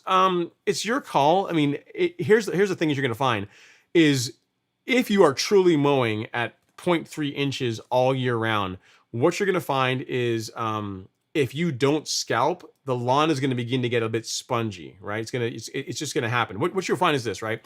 Is that people that scalp their lawns in the spring, and I experienced this last year. You scalp your lawn in the spring, which I did last year. You guys saw it. There's a video on it and everything. And I was cutting at like 0.46. I was cutting just a little half an inch for a lot of the season.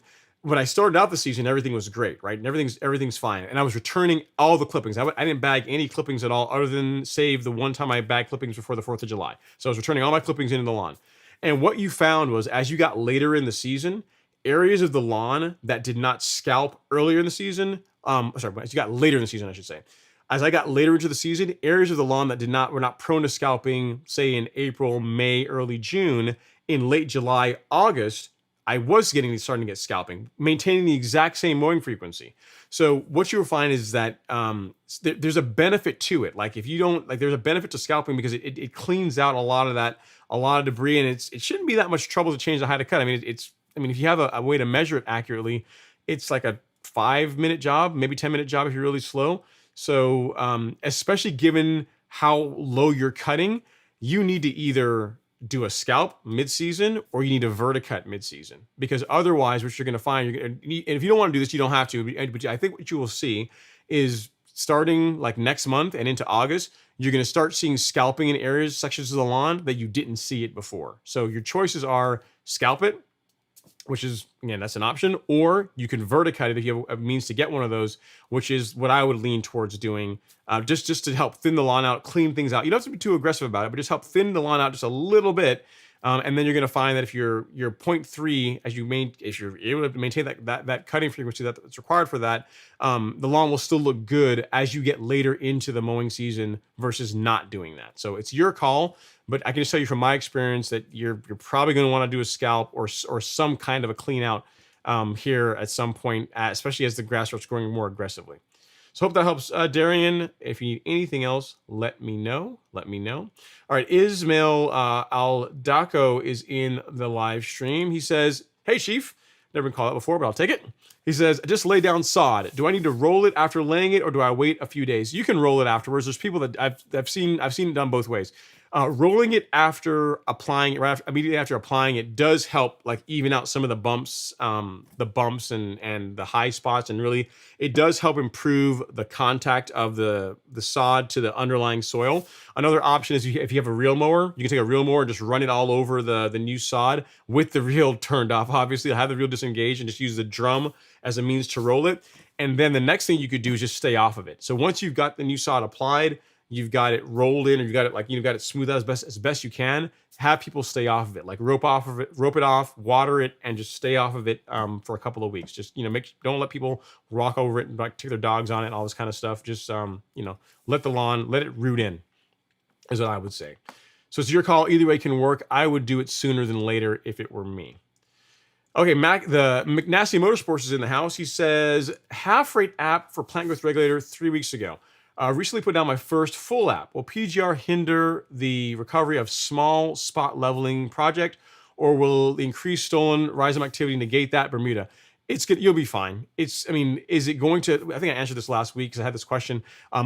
Will it slow down any growth above ground? Yes. Is it enough that I've seen a measurable or a difference that it would, in other words, does it slow it down enough that I would not want to apply plant growth regulator? No. So so to answer your question is I really wouldn't worry about it, McNasty. It should still fill in. Keep mowing it. Just keep mowing your grass, and it will, over time with the heat and sun and light we're getting, it'll fill in just fine. Like the top dressing video that I did, like all the spot leveling videos, trying to think about it. Like the one that I did last year, the one that has like a 500,000 views right now or something on it. The one that does like how to level a bumpy lawn, like literally that area when I was leveling it, all the grass around there was under PGR, was under growth regulation. So, and it still grew through just fine. So I really wouldn't sweat it. I wouldn't sweat it. You should be absolutely fine. All right, next up is John Williams. He's back and he says, let's see, heads up guys, don't set tree clippings on grass for the seed to pick up. This time it took too long and it messed up my grass. What's a good site to identify weeds, Ron? I hate weeds. Okay, yeah, so this can apply to everything. John is saying if you're like pruning a tree, don't leave the clippings on the grass. I would say don't leave anything on your grass ever. Like whenever I wheel the trash can down, like I see some of the neighbors that wheel the trash can down and leave it on their vanity strips on the lawn. Don't do that.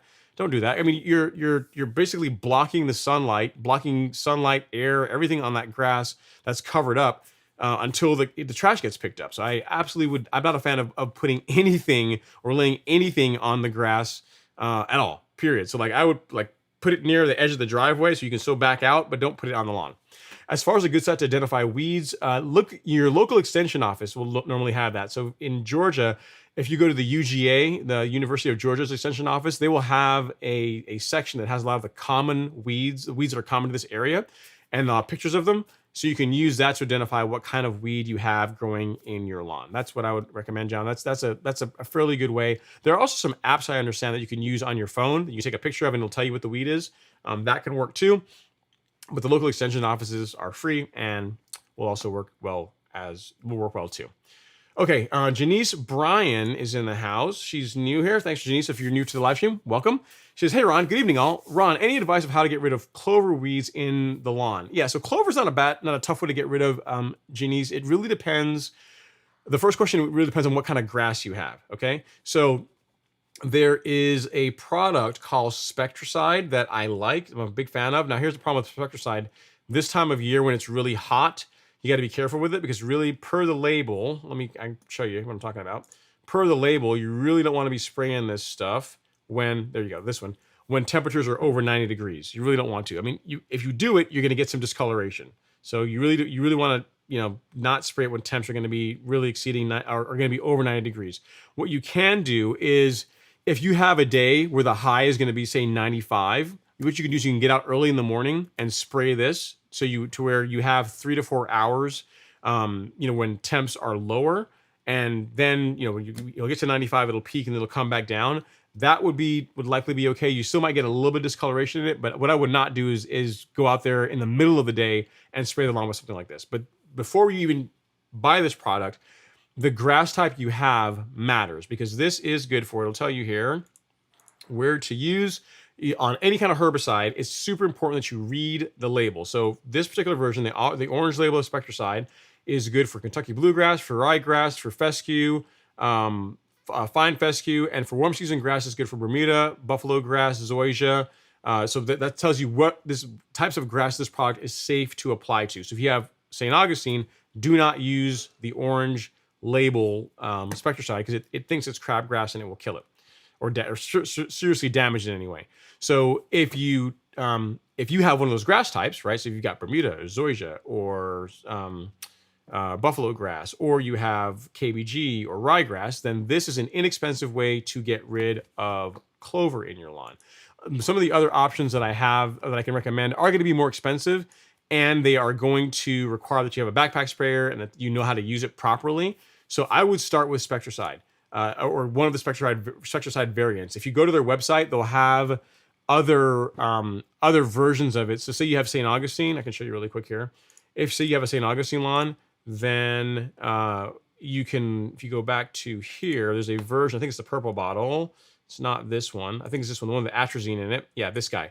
This one that's purple is the one version of Spectracide for St. Augustine lawns, right? So just make sure you're using the right one for your grass type. But if you're in Georgia, you probably have Bermuda, because Bermuda rocks. And in that case, you can be able to go down to your local Home Depot and just pick up a bottle of this on your and attach it to your hose and spray it. Whenever you spray it, only make one pass over the clover. The one thing you do not want to do is get out there. So let's a quick lesson 101 on how to spray weeds. If this is your lawn, and let's say we've got a big patch of clover here, here's what happens with human nature, right? Here's what we tend to do. We say, you know what? The clover's here, I want to eliminate it. So I take the Spectracide, I connect it to the hose, and I go back and forth and back and forth and back and forth. And what happens is I just did 1, 2, 3, 4 applications. You've really gone heavy on the weeds, on your applications. So what that's going to do is it going to damage the clover? Yes. It's going to kill it? More than likely, yes. But it's also going to seriously discolor or damage the surrounding grass.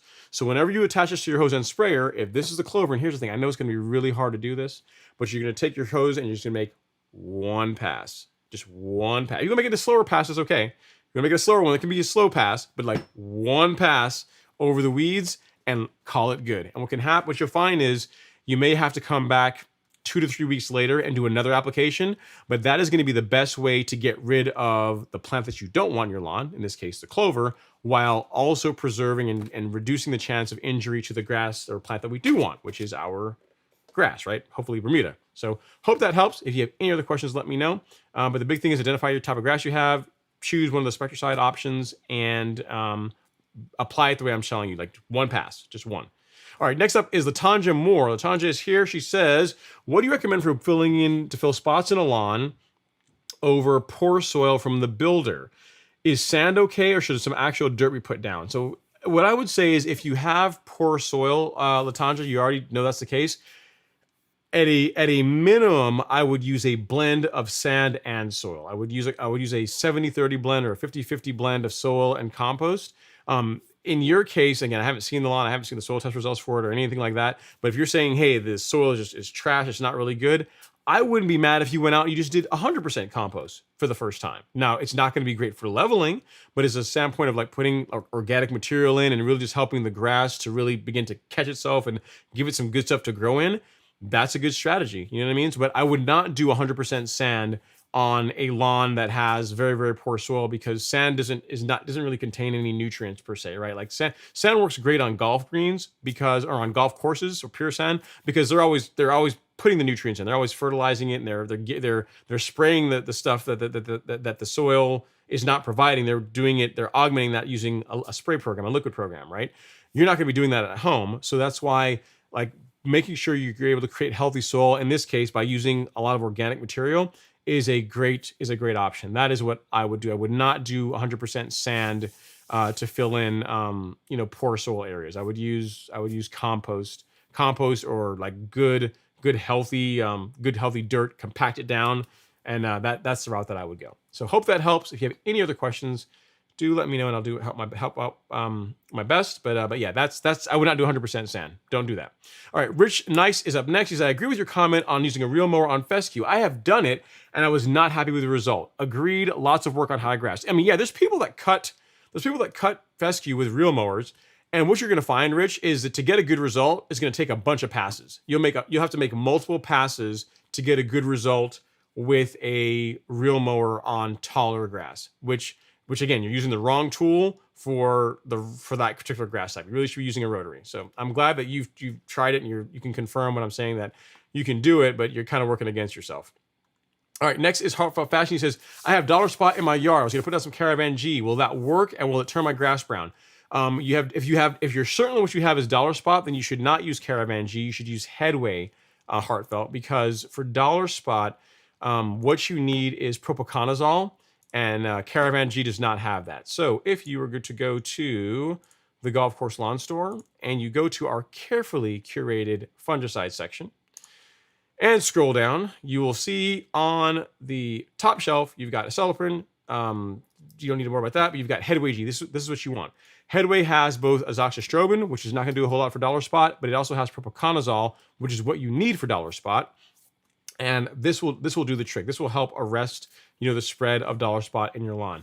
The one thing I'll tell you though, Heartfelt, is in most warm season grasses, like definitely Bermuda anyway, if the lawn is getting enough nitrogen, dollar spot tends to not be a much of an issue. You know what I mean? So if you're gonna do this, I would do Headway. Let's say I'm not sure if you have Bermuda or you have Zoysia. Well, what I would do is I would do the Headway app, right? Do the Propaconazole application, and then I would also do a light fertilizer app. A light, not a ton, a little bit of nitrogen to kind of help the grass grow through and help it recover faster. If you want to time it around whenever you're going to do your next app, so let's say you bought Headway today, and your next time you're going to do your fertilizer app is the beginning of July. What you could do is you could do your Headway, and then just wait next 10 days or so, whenever you can do your schedule to do your next fertilizer app, and make sure you get that down, and that's going to help the lawn heal, help it recover from that. But to answer your question, no, Caravan is not what you want for dollar spot. You want something with Propaconazole in it, which Headway has, not Caravan. Hope that helps, sir. If you need anything else, let me know. All right, next up is Mark. Mark F out in, I think Mark's in Arizona. He says, it's a balmy 110 degrees here in Phoenix. That's terrible. Because we ain't afraid of no stinking heat here. I'm sure you're not. But what are you doing for watering? I can't imagine what you guys are doing, what your water bill looks like, or what you're having to do to keep the lawn looking good. So yeah, Phoenix is cool, but I mean, watering 110 degree temps, that's a challenge. You're very, very welcome, Alex. Let me know if you need anything else. Okay, David is up next. He says, hey, Ron, I applied pre-emergent in the spring, and I still have some weeds in the yard. Is now too hot to spray? Do I need to wait until temperatures are below 85 degrees or 90? So depends on the kind of grass you have, David. So I'm a fan of, if here's the thing, pre-emergent for the most part does do a lot to prevent weeds from becoming a big problem in your lawn, but it's not perfect. It's not like you have pre-emergent, you're not going to see any weeds at all. I mean, unless you use, if you use something like some of the high dollar stuff, you use something like this, like Spectacle, like you apply this and you put this on your lawn, and you're not going to have weeds. Like you won't have any POA. Your lawn will be weed free for the most part, but it's also really expensive. So to answer the second part of your question, is it too hot to spray? It depends on the herbicide you're using. Most herbicides, you really shouldn't spray them above 90, 95 degrees. If you have warm season grass, you can use Celsius and Certainty at higher temps, and the chance of it injuring your lawn is much less than using like 2,4-D or like any of the 3-ways that you want to use. So anything with dicamba in it, anything like that, those are more likely to cause like very, very visible yellowing if you spray them at temperatures above 90 degrees. When the video that I made for Celsius and Certainty was done in late July when temps were in the mid 90s, and I purposely sprayed the application in the middle of the day, and I saw no discoloration, no problems, no discoloration on the patches of the areas that I sprayed for weeds in my lawn, and I used surfactant with it. So the thing you find too is Celsius and Certainty, and if you read the labels for them, Celsius, there's not really any temperature restrictions on the label, and actually I can talk to you, actually show you what I'm talking about too, right? Because saying this and actually, I can show you at the same time. So go to the golf course lawn store, go to shop, and then weed killers. So if you read the label for Celsius, it doesn't really have any temperature restrictions, but they do warn you that if you use surfactant with it, you can get some discoloration. You can get some discoloration, right? Same thing for certainty. There's not really temperature restrictions for certainty, but as soon as you start adding surfactant with it, which you really should if you want to get the best result from a weed control standpoint, the chances of you getting some mild discoloration is definitely a thing, right? So it's really your call if you want to apply them and reduce the chances of getting any kind of yellowing, then apply without a surfactant. But I'll tell you, for me, these guys, as far as options that are going to produce, at least in my testing, and also that I've done on my lawn and other lawns that I've sprayed this on, they're very mild as far as injury to the grass you want to keep. As far as injury to like your Bermuda lawn goes, assuming that you apply them properly, you mix them properly, and you apply them at the right rate. So, if you look at the video that I created for those products for these, watch that. And again, this applications that I show in this video were done in late July when temps were in the mid 90s, and I didn't see any negative results from it.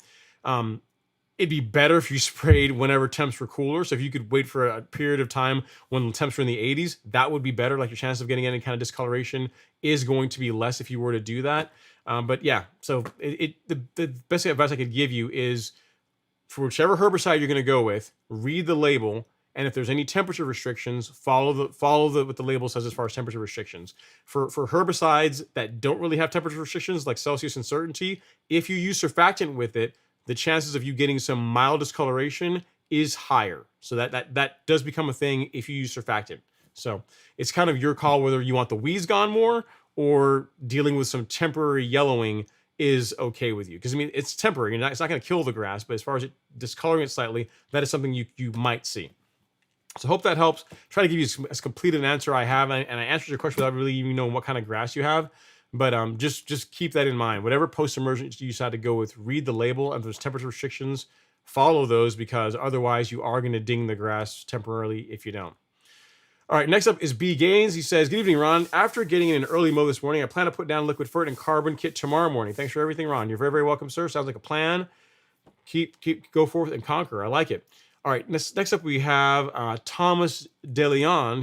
He says, I knew a Tom DeLeon, but he was Tom, not Tomas. So maybe you're probably not the same person I'm thinking about. He says, is there a specific all-around pre-emergent for a liquid and granular route?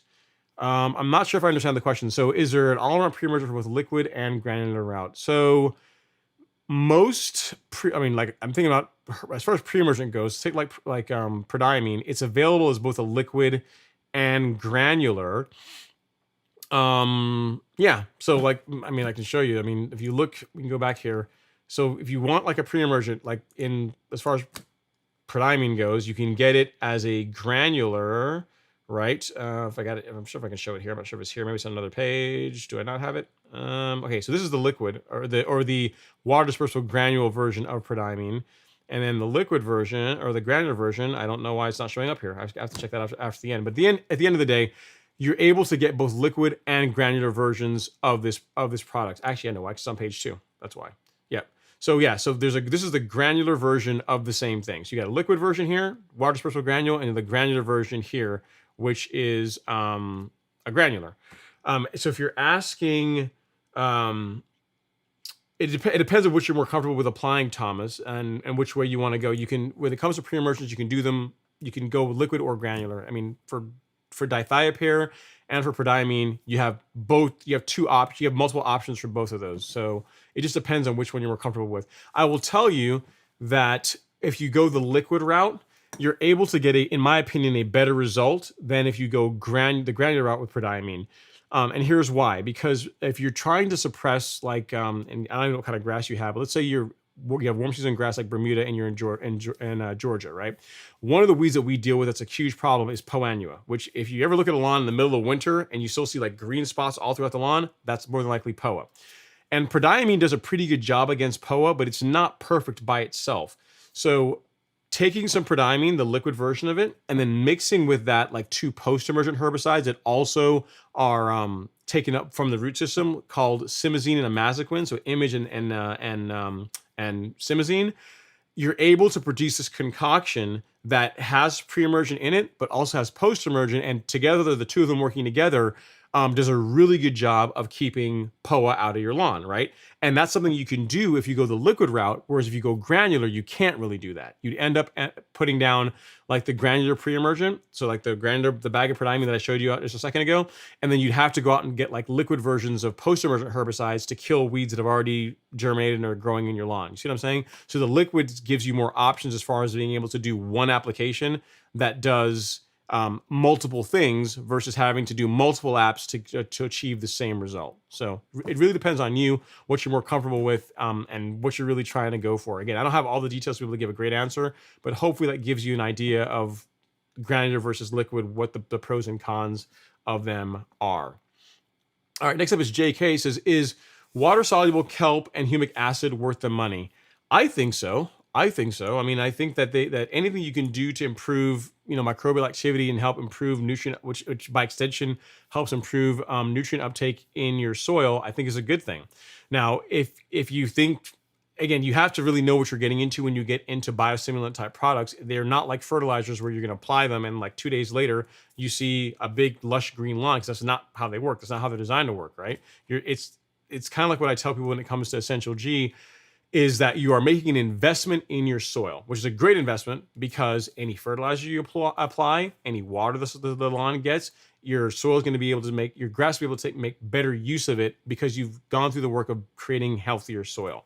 As far as like reducing or increasing the grass's ability to resist stress from heat, from disease, like all those things are better if you improve the quality of your soil. And kelp and humic acid do both of those things. So I think they're totally worth it. They're totally worth it. I mean, I use a kelp product on my lawn every month in the form of NutriKelp. Like this product is 24, what is it, 23 or 24? It is 24%, I think it's 24% kelp. Yeah. So this, yeah, I use this on my lawn every couple of weeks. My lawn gets a taste of this every 2 weeks. So I'm definitely a huge proponent of biostimulants, of anything really that helps produce healthier soil. Next up is Darian Rizzo. He says, what product would you recommend to improve the soil after aeration? Before sound leveling, I was thinking Carbon Pro G, since it's granules that will fall into the holes and disappear. That's a good option for you, Darian. Carbon Pro G is an option. If you want, you can also do, if you have a Site 1 near you and you don't mind going to pick it up, then Carbon Pro G is a great option because it's going to be cheaper because you're not paying for shipping and you can just get it. If you don't have a Site 1 near you because you can't get Carbon Pro G online, then you can get Essential G, which is, again, also made by Miramichi Green. It's the newer formulation of their granular compost and biochar product. Like this is what I've been using on my lawn for the past over a year now. Since last year, I switched to this. Great product, great results. But yes, to answer your question, I absolutely would use either Carbon Pro G or Essential G after aeration and before leveling. Absolutely. And I would go heavy. Like literally when I was applying this, when I was doing my top dressing, I ran the spreader wide open. Literally, I opened the spreader all the way up and it went wide open. You're not going to burn the lawn with this. Literally, you could take like an entire bag of this stuff and like spread it over a 10 foot by 10 foot area of the lawn, like just put it down like crazy heavy, and it's not going to burn the lawn, not going to damage or anything like that. Because again, it is compost and it's biochar. So it's not like fertilizer that's going to burn or damage the grass. So yep. Absolutely go for that. Go for either Essential G or Carbon Pro. Your choice. Lavendi says, how's a wetting agent different from hydrotane? So here's the thing. The way that so they're similar. The results they produce are similar. If you talk to a collagel, they say their technology is different, and that the way that it was explained to me is that hydrotane is a moisture magnet, meaning it draws water from above the root zone and then below the root zone. So if you get a wetting agent that does, I'm sure, are there wetting agents or other products that do something similar? Probably. But they are in that same category. They are in the category of moisture managers, in wetting agents, in products that help your soil retain moisture and make moisture available to the roots of your grass. So if you decide to use Hydrotain, great. It's a great product. I've had good results with it. Lots of other people have great results with it. If you have a wetting agent or some other product that you like better, that you want to keep using and you're getting good results with, stick with it. You know what I mean? So they are in the same category of products in that they seek to achieve the same thing, if that makes sense. Okay, JK is up next. He says, I finally upgraded to the Earthquake 2600 from my Scott's Edgeguard Mini, and I can't believe I waited so long. It's a total game changer. Yeah, man, you went from like a, I don't know, like a training wheel bike to like a, I don't know, like a Ducati. It's a huge difference in price for one, but as far as just the quality, the build quality and whatnot, it's a great spreader. You said you got the 2600. I have the 2650, I think is what I got. But I mean, it's still a great spreader, and it's gonna last you a really long time. Like I had one that I gave to Alex last year, and I just went and bought another one of the exact same thing because I like it. I really like that spreader because I think it's a good value for money. Like you can get like the Lesco spreaders, which are really nice. Those are really nice spreaders, and you're gonna spend $400 plus on one of those unless you get a really good deal. And they're not, in my opinion, they are better for a person that has like a commercial business where you're literally running the spreader on the lawn, on lawns like 4, 5, 6 hours a day every day. Then yeah, that's when a spreader like that makes a lot of sense. But for a prosumer level spreader for like a homeowner where you're out there a couple times per month, 2, 3, maybe 4 times per month, it's going to be just fine. You're not going to wear it out. You're not going to damage it. So good. I'm glad that you liked it and it works well. I hope that it's working well for you. All right, let's see. Darian says, wetting agent is brown water, waste of money. Hydrotain is the real deal. Less water, healthy grass, done. Yep. So again, I've not looked into a bunch of other wetting agents and what makes them work and not work, but I can tell you the Hydrotain definitely works. So I would use that. If you're on the fence about what to go with and you want something that's going to produce results, get Hydrotain. All right, next up is Natalie. Natalie Trans in the house. She says, hey, Ron, my lawn is looking good. Thank you for all the information you've given. You're very, very welcome. She says, I applied a product to prevent armyworms in April as recommended. Do I need to apply again? Thank you. You shouldn't, Natalie. So last year, if you did, the product that Natalie is referring to is a product called Acelepryn. It's an insecticide by the nice folks at Syngenta. So I'll show you guys what she's talking about here. It comes in both a liquid, like I'm going to show you guys here, right there, or a granular version. So you got liquid and granular version of Acelepryn. This, as far as insecticides go, this is like, in my opinion, like one of the best ones you can literally use on your lawn. Mainly because it kills a lot of the bugs that will cause damage to your lawn. So like your grubs, your armyworms for sure. Annual bluegrass weevils, billbugs, any kind of like sod webworms, any kind of turf caterpillar, it'll kill those. But it's also safe for pollinators and earthworms. So it won't harm earthworms and it won't kill bees, which is important, right? Important to the environment. So if you care about the environment and you want bugs out of your lawn, or you want insects that are damaging your lawn, then Acelepryn is a good option. And really, to answer your question, Natalie, one application should be all you need. If you applied it in April like I did, you should be good to go. Like that's what I did last year. I did a single app and I was fine as far as no problems with armyworms or any other insect damage. So hope that helps. If you need anything else, let me know. Appreciate all the support. We got Alex Lee in the house, guys. Alex is here. He says, what's going on, Ron and lawn enthusiasts? Doing well, sir. I saw the stripe action. You saw that. You heard, man. Everyone wants to see the stripe action of your lawn. So tomorrow morning, if I'm out there like filming your lawn, don't come out and yell at me. The people want to see. They want to see all the hard work you've been putting in. So I will do my best to show them. Okay, Miles Blaine is up next. He says, hey, Ron, I started doing half-rate PGR apps twice for month 2. I agree. It's working great. Hydrotain is in the mail. How much do you adjust your FERT apps in July, August? I don't. They're the same starting when I start feeding the lawn in April, May. They're the same thing because I'm able to mow enough to keep up with it, right? Now, and kind of like what I told another viewer, if something happened where I was not able to mow as often, I would just raise my height of cut. I would mow the lawn a bit taller. You know what I mean? I mean, if you want to back off fertilize the amount of nutrients you're putting into the lawn, you can. But if you're following my program, you're not putting in excess amounts of nitrogen anyway, to where there's going to be a whole lot to back off. You know what I mean? Like, you shouldn't be seeing crazy amounts of growth, especially if you're using Primo and you're fertilizing the way that I recommend doing it, which again ends up putting in well under a pound of nitrogen every month. You really shouldn't have a huge problem with keeping up with your mowing. 3 times a week should be enough to do it in the peak of the growing season, as long as you're as long as you're keeping your growth rag on the lawn. So to help you answer your question, no, I don't change anything. We got another endorsement for Hydrotane. Walter Bertraggio says Hydrotane works. So there you go. You got another one saying that. And I think I have a super chat here that I got to get down that I missed. I need to come down here and grab it really quick. I got one from Robert Juarez from the Major. He says, thank you so much, sir. He says, Super chat received. He says, hey, Ron, have you shared that temperature relative humidity chart? I have not as yet, Robert. I want to put it on. Here's the thing. I'm considering sharing it, but also part of me doesn't want to either, because for a person that's very technically minded, you're an aviator, you flew jets for a living, and the chart makes a lot of sense. And if you spend a lot of time actually looking at it and understanding what you're looking at, it makes sense. But for a lot of people, it might be actually confusing. So when I'm thinking about it, I've spent some time looking at it, and I'm trying to think about what kind of annotations or notes I need to put on it to help explain to people what they're looking at.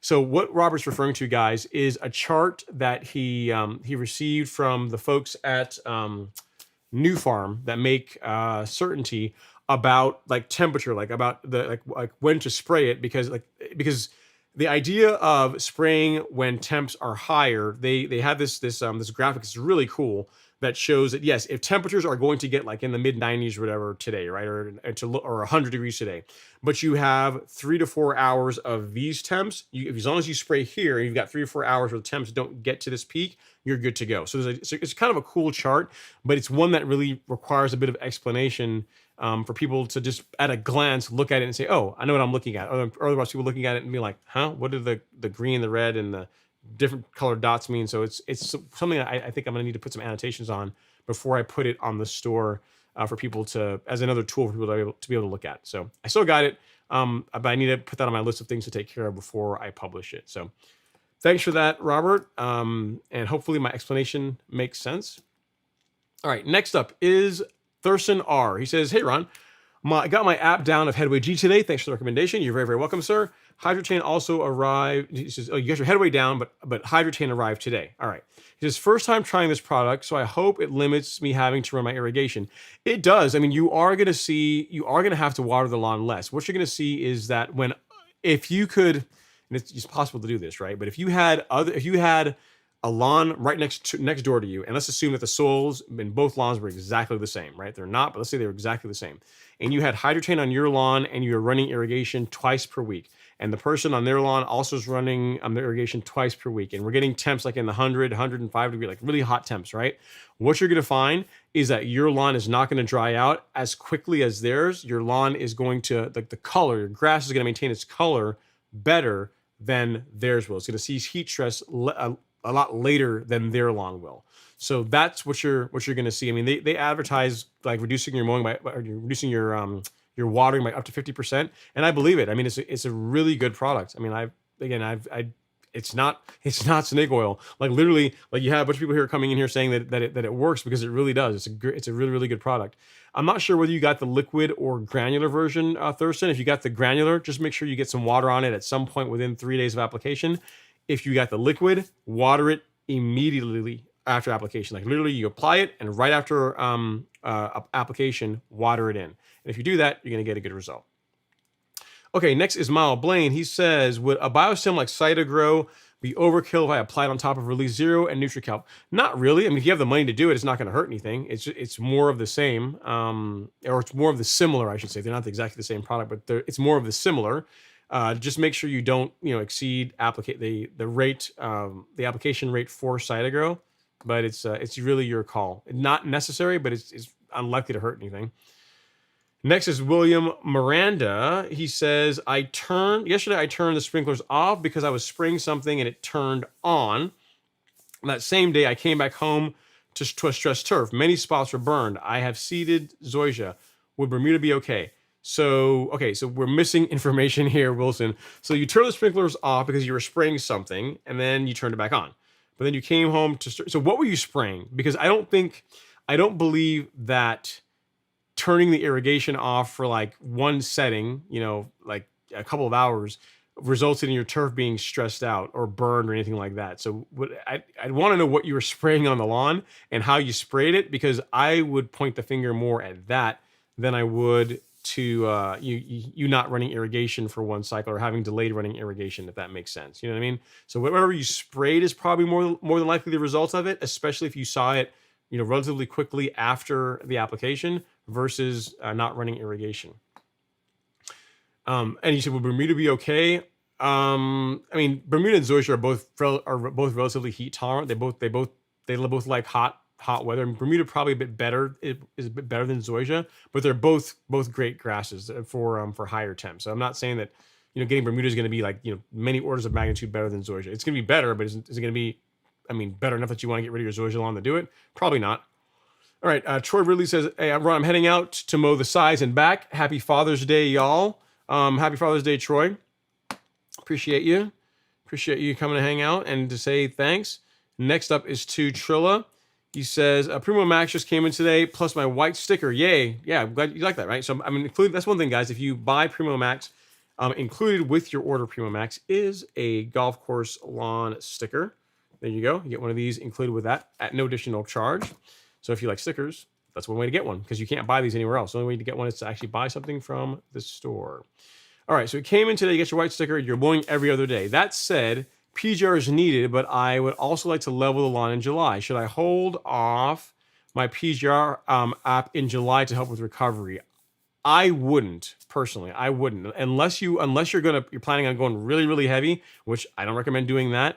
The grass should still grow through it just fine. You should still be okay. If you want to turn it, if you want to suspend it, that's fine. You can. But I've leveled every month. I've top dressed my lawn or someone else's lawn at some point, ranging from April through August on various different types of compost sand, different formulations. And I've done that on my lawn throughout those time periods too. And the lawn's been under regulation the entire time when I've done it. But the thing is, and again, I have to add this caveat, is that I don't go crazy heavy when I top dress my lawn. I just don't. I don't like I always make sure that I go light enough that there are blades of grass exposed, so that whenever I'm done, it might look like a sand lot or a light sand lot when I'm done. But once I go through and I rake the entire lawn, you see a lot of grass kind of poking through. And if you do that, you're not going to have an issue with the lawn recovering. So it's really your call to Trilla. I don't do it, but if you want the absolute fastest recovery, then yes, don't have your lawn under regulation with plant growth regulator. But I tend to not do that. All right, next up is Shabazz, who says, "Hey, our sod was laid 7 months ago. It's Bermuda hybrid, and it has a lot of weeds and is growing very slowly. Is there anything we should do aside from watering?" So it was 7 months ago. It's got weeds in it. You can, if you want to get rid of the weeds, you can use a herbicide.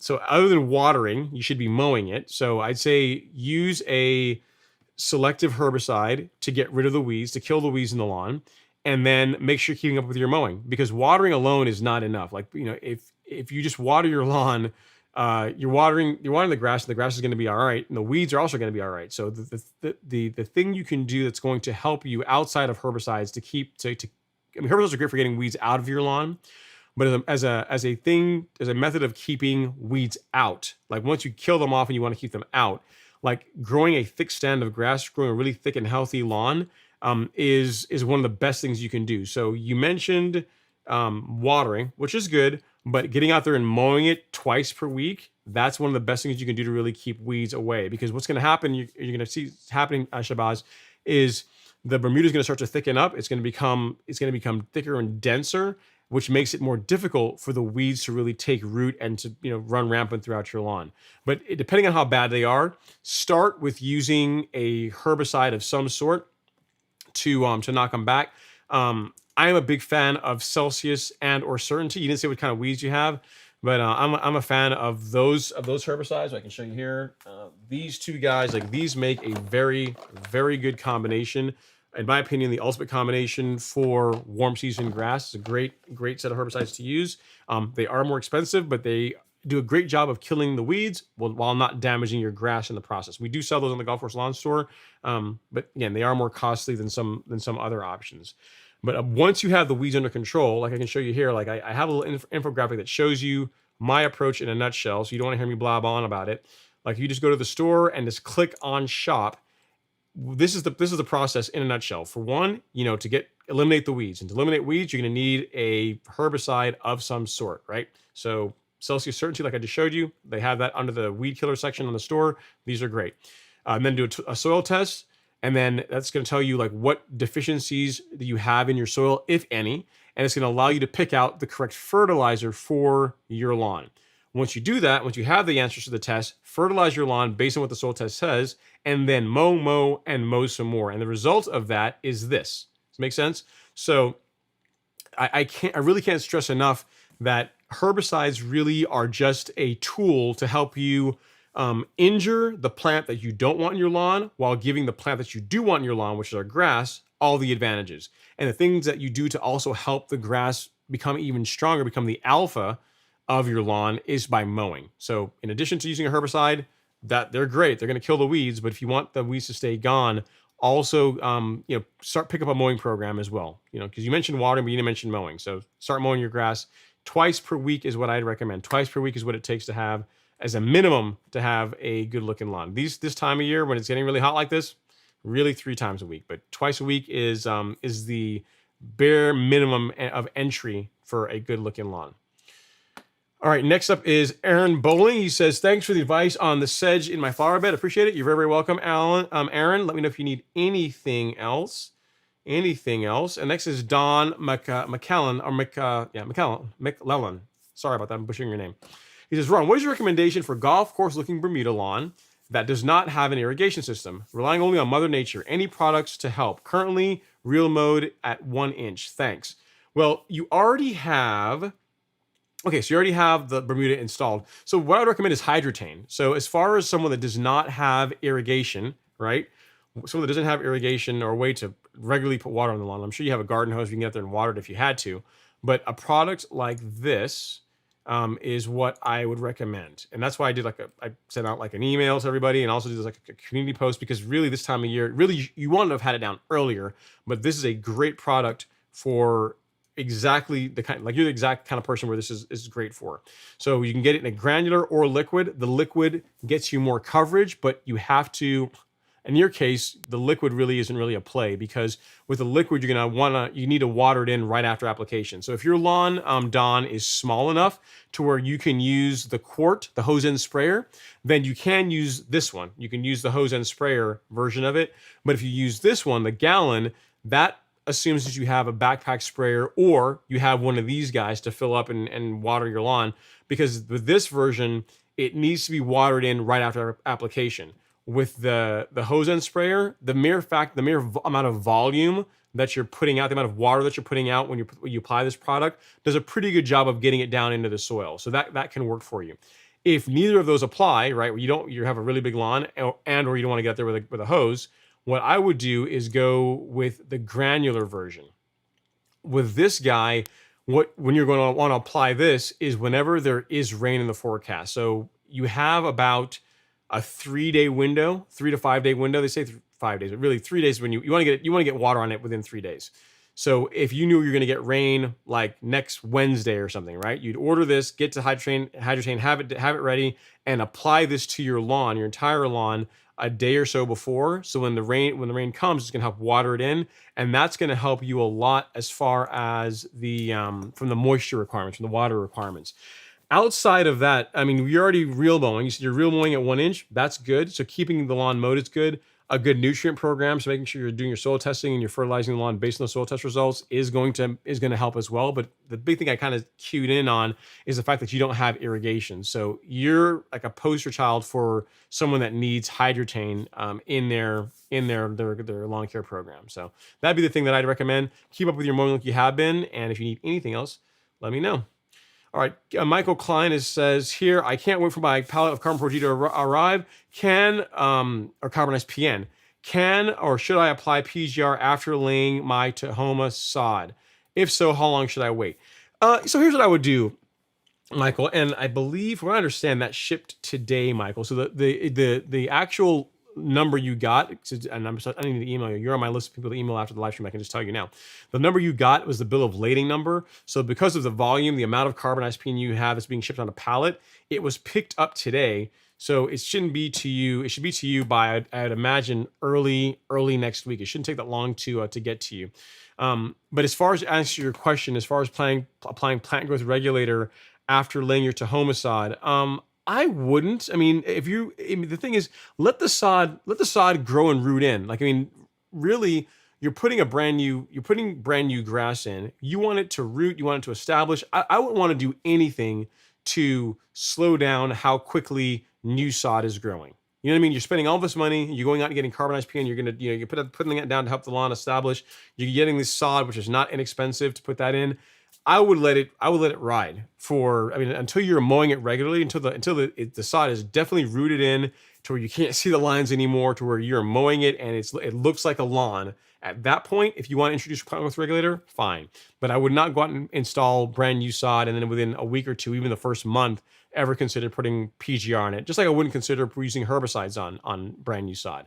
Can you? Yes. Will you kill it? Probably not. Are you going to damage it? Probably not. But why? Like it's brand new, so give it every opportunity to grow and just do its thing without any kind of being inhibited in any kind of way. If that makes sense. So if you have any other questions, let me know. If you have any questions or want some follow up, feel free to email me. But your stuff is definitely on the way, and definitely take pictures, man. Take pictures of the process, and if you don't mind sharing it, take pictures, and I will show everyone like how the process you went through as far as how your lawn looks now. When you put the carbonized PN down, when you get the sod installed, and then like 6 weeks later, show a picture of how it looks, and it should be pretty awesome. So appreciate all the feedback and support, sir. Let me know if you need anything else. Next up was Alec Rage Check. He says, how much is your Toro reel mower? I'm debating on moving up from the California trimmer. So it depends on what you decide to pay. Like I paid, how much was mine? I think I paid between $3,000 and $4,000 for mine. But my mower literally had like 190 hours on it. It was. I mean, as far as like pre-owned reel mowers go, it's like practically brand new mower. So it was very, very low hours unit. But you can get them for less than that. You can expect to spend, I would say, for a good one that still got plenty of life on the reel and bed knife, and that's already serviced and ready to go, around $2,000. Now you can get deals for less than that if you find someone that has one and they're just looking to get rid of it. You might be able to get it for less than that. But if you're getting one from like a supplier, someone that actually sells them, like takes them off of lease from golf courses and then resells them, you're going to expect to pay $2,000, $2,500, somewhere in that space for a good solid unit, one that you don't have to put any money into. You know what I mean? You're going to get it. It's going to have fresh belts on it. It's going to be good to go. It's going to be sharpened, all tuned up. All you got to do is put gas in it, fire it up, and mow your grass. For that quality mower, you're going to look to spend between $2,000 and $2,500. You can get them that are like $1,000, but then you're gonna have to put some money into them. So you have to ask yourself, what's your time worth, and is the hassle factor of having to source parts and or take the mower to someone to have them do the work for you?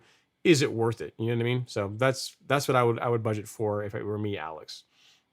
All right, and then you said your explanation of leveling was the easiest and most informative I've seen on YouTube. Thanks for that, sir. I really do appreciate it. I mean, I don't claim to have all the answers, but I mean, I try to explain things in a way that makes sense, and to explain them in a way that makes sense for a person that doesn't already work in the industry, that is, if I took my grandmother and I had to explain to her, my grandmother came to me and said, "Hey, Ron, explain lawn top dressing to me." If I can explain it in a way that's still fun to listen to and that she gets it, then I'm good to go. I think I've done my job. I have done my job. Okay, Dwayne is up next. He says, "Hey, on my soil test results, says the micronutrients were low. I just placed an order for the Nutrizolve. Should work with great with the carbon kit. It should, Dwayne. That's how I use it. I use the 901C kit along with Nutrizolve and plant growth regulator. That is literally my stack every 2 weeks on my lawn. That's what I be doing. That's what I'm doing." All right, Two Trilla is here. He says, "Do you know of any good auction houses for greens mowers? I'm thinking about taking the next step. I must admit I'm addicted." So I've heard really good results about from the Weeks auction. I think it's pronounced the Weeks auction. There's people in Florida and Georgia that get their mowers from there. I've never bought anything from it, so I don't know. I will tell you that I've seen the mowers that come from there, and they do tend to need a bit more work because some of them have been sitting out. So that's an option. Facebook Marketplace can be good. If you get on Facebook, there's some real mowing groups you can join, and oftentimes you'll find there's people in there that have real mowers that they're either going to sell. That's a good way to find a good one that's been cared for. But as far as auction sites, the only ones that I'm aware of are one called the Weeks Auction in Georgia, and I think that's, again, if you're in Georgia, you can see, But between there, check all the other places: Facebook Marketplace, OfferUp, Craigslist. Assuming Craigslist is still a thing. And then you can also look at places that service them. Often the places that service greens mowers, like if you call Jerry Pate Company, oftentimes they will have mowers that are pre-owned that they'll sell. You know what I mean? And those mowers will be freshened up, good to go. All you get is do is put gas in them and cut. So it gives you a couple of options there too, Trilla. Especially if you're in the Georgia area, it's really easy to find a greens mower in pretty good shape. Trevor Johnson says, Ron, love your videos. I have learned a bunch so far, and I'm starting to really dive in. I'm in North Texas, have mostly Bermuda, but I have invading St. Augustine. How do I get rid of the St. Augustine? Oh, Matt, that's a fun one. That's that one is easier to fix than the other way around. So if you have Bermuda and you want to keep your Bermuda, and I'm reading this correctly, you have Bermuda, you want to keep the Bermuda, but you have St. Augustine. What I would do is spray quinclorac, because that is safe for Bermuda, but it is not safe for St. Augustine. Actually, the thing in Spectracide, like the orange bottle of Spectracide, that makes it not safe for St. Augustine is the quinclorac, because quinclorac will kill crabgrass. I'm not calling St. Augustine crabgrass. Don't throw tomatoes at me. But quinclorac, while being safe for Bermuda, is a good way to damage and injure and or kill St. Augustine, especially at higher rates. So there's a couple things I would do. You didn't say whether you are real mowing or not, but what I would try doing, Trevor, assuming you have the time to do it, is take your height of cut down a bit. So if you can mow your grass, your Bermuda at 1.5 inches, 2 inches, that's going to be good for the Bermuda, or better for the Bermuda, but not so great for the St. Augustine. So just by your cultural practices, just by what you're regularly doing to the lawn, you're going to be introducing stress to the St. Augustine and not stress to the Bermuda. So then if you take the quinclorac, that herbicide, and you I'm not sure if it's just all over the lawn or just certain areas, if you spray the St. Augustine with that, coupled with your mowing, you're really going to give the Bermuda all the chances, all the opportunity to really begin to take over as the St. Augustine dies back. That's the approach that I would take to it. And as far as the quinclorac version I'm talking about, there's a quinclorac DF, and I'm going to give you a link to that right here. You pick that up. So what they're going to say in the instructions, make sure you read the label for this product, Trevor, is they're going to recommend you using an MSO, which stands for methylated seed oil. That is think of it kind of like a surfactant, but like even better, right? So read that, because in addition to having rates for quinclorac, they also have rates for how much MSO you should be using, and you want to pay attention to that, because that affects, one, how good of results you're going to get, but also you want to make sure that you're using a rate that is safe for Bermuda, that is less likely to discolor or injure your Bermuda grass. Okay, so that link that I gave you is to the product you're going to need there. But make sure you read the label, both from a standpoint of how much quinclorac to use, but also how much MSO to use as well too. It's not hard, but just make sure you read the label. Hope that helps. If you need anything else, let me know. All right, Bob Poston is here. He says, noob question, is there a spray you'd recommend to kill clover? There's a lot of them, Bob. It really depends on which kind of grass you have. For people that are brand new to spraying herbicides, I am a big fan of recommending Spectracide. So if you go to like any of your big box stores, this product is really good. It is effective against clover. It might take more than one application to get rid of the clover, but assuming that your grass is one of the types that this is safe for. So let me see here. You said clover and you told me Kentucky bluegrass. I think you are good to go here. So if we go here and we say where to use, on the label, it says it is safe for Kentucky bluegrass, which is what you've got. So ding, ding, ding, winner, winner, chicken dinner. We won. We're good to go there, right? So for your grass type, if you want a product that's not going to be super expensive, that you can go out and get tomorrow and start using if you wanted, this is a good option. Spectracide, you're going to be able to find this at Walmart or any of your big box stores. The thing I'm going to tell you is when you spray it, make sure you only make one pass over the clover area. So if you got the clover interspersed or intertwined with your Kentucky bluegrass, if this is your lawn you're going to make one pass, just like that. Don't if the clover's here, don't go like back and forth with this, because what you're going to find then is the chances of you damaging the clover, yes, is going to go up, but the chances of you also doing discoloring or damaging the Kentucky bluegrass is also going to go up. So just make one pass over it and then just wait. For the first few days, you're not going to see anything. And I'd say don't bother. After you spray it, don't look at the clover for like 10 days. And what you're going to start to see is it should start discoloring. If it's not dead within 3 weeks, then do another application. But don't spray it and then get out there every single day and be looking at it, because this product is designed for homeowners, for residential use, and it is. And I hate to say this, but I assume that Spectracide assumes that most people aren't even going to read the label. So it's the amount of the active ingredients of the herbicides that are in here are lower than what you would find in more professional type products, but it's still effective. It can still work just fine. You just have to be, just be careful how you apply it, and just know that it's going to take a little bit longer. So hope that helps. That is what I would use for someone that's just starting out. And again, you could pick that up. A bottle of that's going to be less than $15, I believe, at one of your big box stores. Brick Rehab says, oh, Ron, if I could only get you to remember, I am doing it, done it all, laid off on the Primo till it recovers from poor top dressing material I use. That's right. You were the one that had you went with you had like the bark and twigs and stuff in your lawn. Hydrotain is down. I'll apply a second round, and still fighting to learn modern sprinkler system to lay down 1 inch of water per week. Rain, what's that? I need to start my own YouTube series called Hey Ron, I Owe You Pictures. Yeah, you should. You absolutely should. And again, here's the thing, Rehab. I mean, you don't have to get like super, super scientific about it. Like if you get out there and you take a tuna can or a shallow dish and you lay it on the lawn and you run your irrigation, it says, I know if I run it for like 20 minutes, I get about 1 inch of water. I get half an inch of water, depending on what your water pressure is like, right? It's good enough. You know what I mean? It's not like if you water your lawn at 1.25 inches, you're going to create a problem. If you water your lawn at like 3/4 of an inch per week, you're going to create a problem. Where you run into issues is if every week you're putting like 4 inches of water on your lawn, that's when you can start to have problems. If you're putting way too much on there, you can run into issues. But a small amount above or below 1 inch, you're going to be just fine. Especially with you're using hydrotain, you're going to be good to go. So I wouldn't get too hung up on the minutia. As long as you're within the ballpark, you'll be just fine. Plus, the grass is going to tell you when you look at it.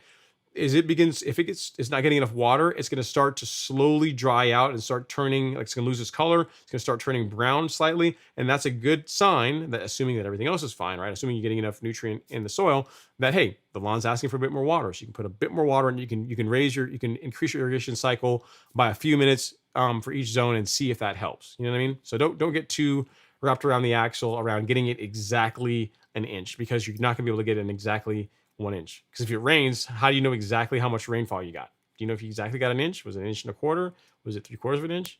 So get close and move on. All right. False Icon says, hi. Hey, Faisal. Thanks for coming to hang out in the live stream. Appreciate you. I think you're new. I don't remember seeing your name before. So if you are new, welcome. Aurora Bass says, what's the best way to loosen up soil besides aeration? I'm trying to get grass seed to grow in bare spots. I added topsoil to the lawn. It looks great now, yet still no luck with the bare spots. So, I mean, you asked me, the best way to loosen up the soil is aeration, is core aeration. So if you don't want to do it, I would almost just you pay a service. Like there's services around here that will charge you, I mean, if your lawn's not too big, less than $100 to come out and core aerate the lawn. And if you've never done it, it's worth it. That's money well spent, because doing it yourself is a lot of work. It's a lot of work. Frankly, it can be a bit of a hassle because you got to go out and get it. You got to go rent it, bring it home, clean it up, use it, clean it again, take it back. So there's a lot of headache to do that. So paying someone to come out there for, a relatively nominal fee to do all that for you is worthwhile. If someone comes out though, make sure they rinse off the tines, or ask them very nicely, would you mind please rinsing your equipment before you put it on my lawn? Most places, if you ask them, they'll understand and they'll do it.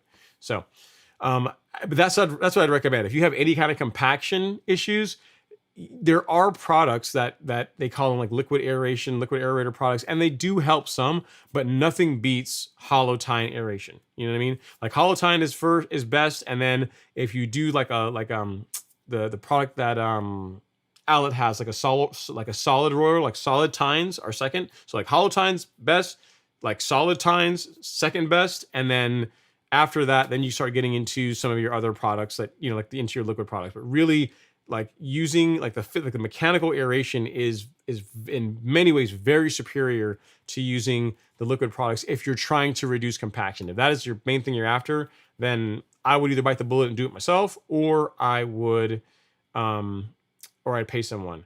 Let's see. And of course, I didn't read the second part of your question. You said, by the way, I've already aerated the lawn. Okay, so ignore everything I just said. So if you've already aerated, yeah, you've already done a lot of what you're supposed to do. I mean, there's not there's not a ton else that I'd recommend other than just patience. So you aerated, you have put down, you've put seed down, you put down topsoil or compost, and you're mowing. So one thing you need to talk about is your mowing frequency. So that's the only other thing I'd say that's missing here that I want to have some input on. So you've already aerated, good job. You are you do it topsoil down, also good job. The next thing that's going to help or stimulate growth to help the grass fill in those bare spots is regular mowing.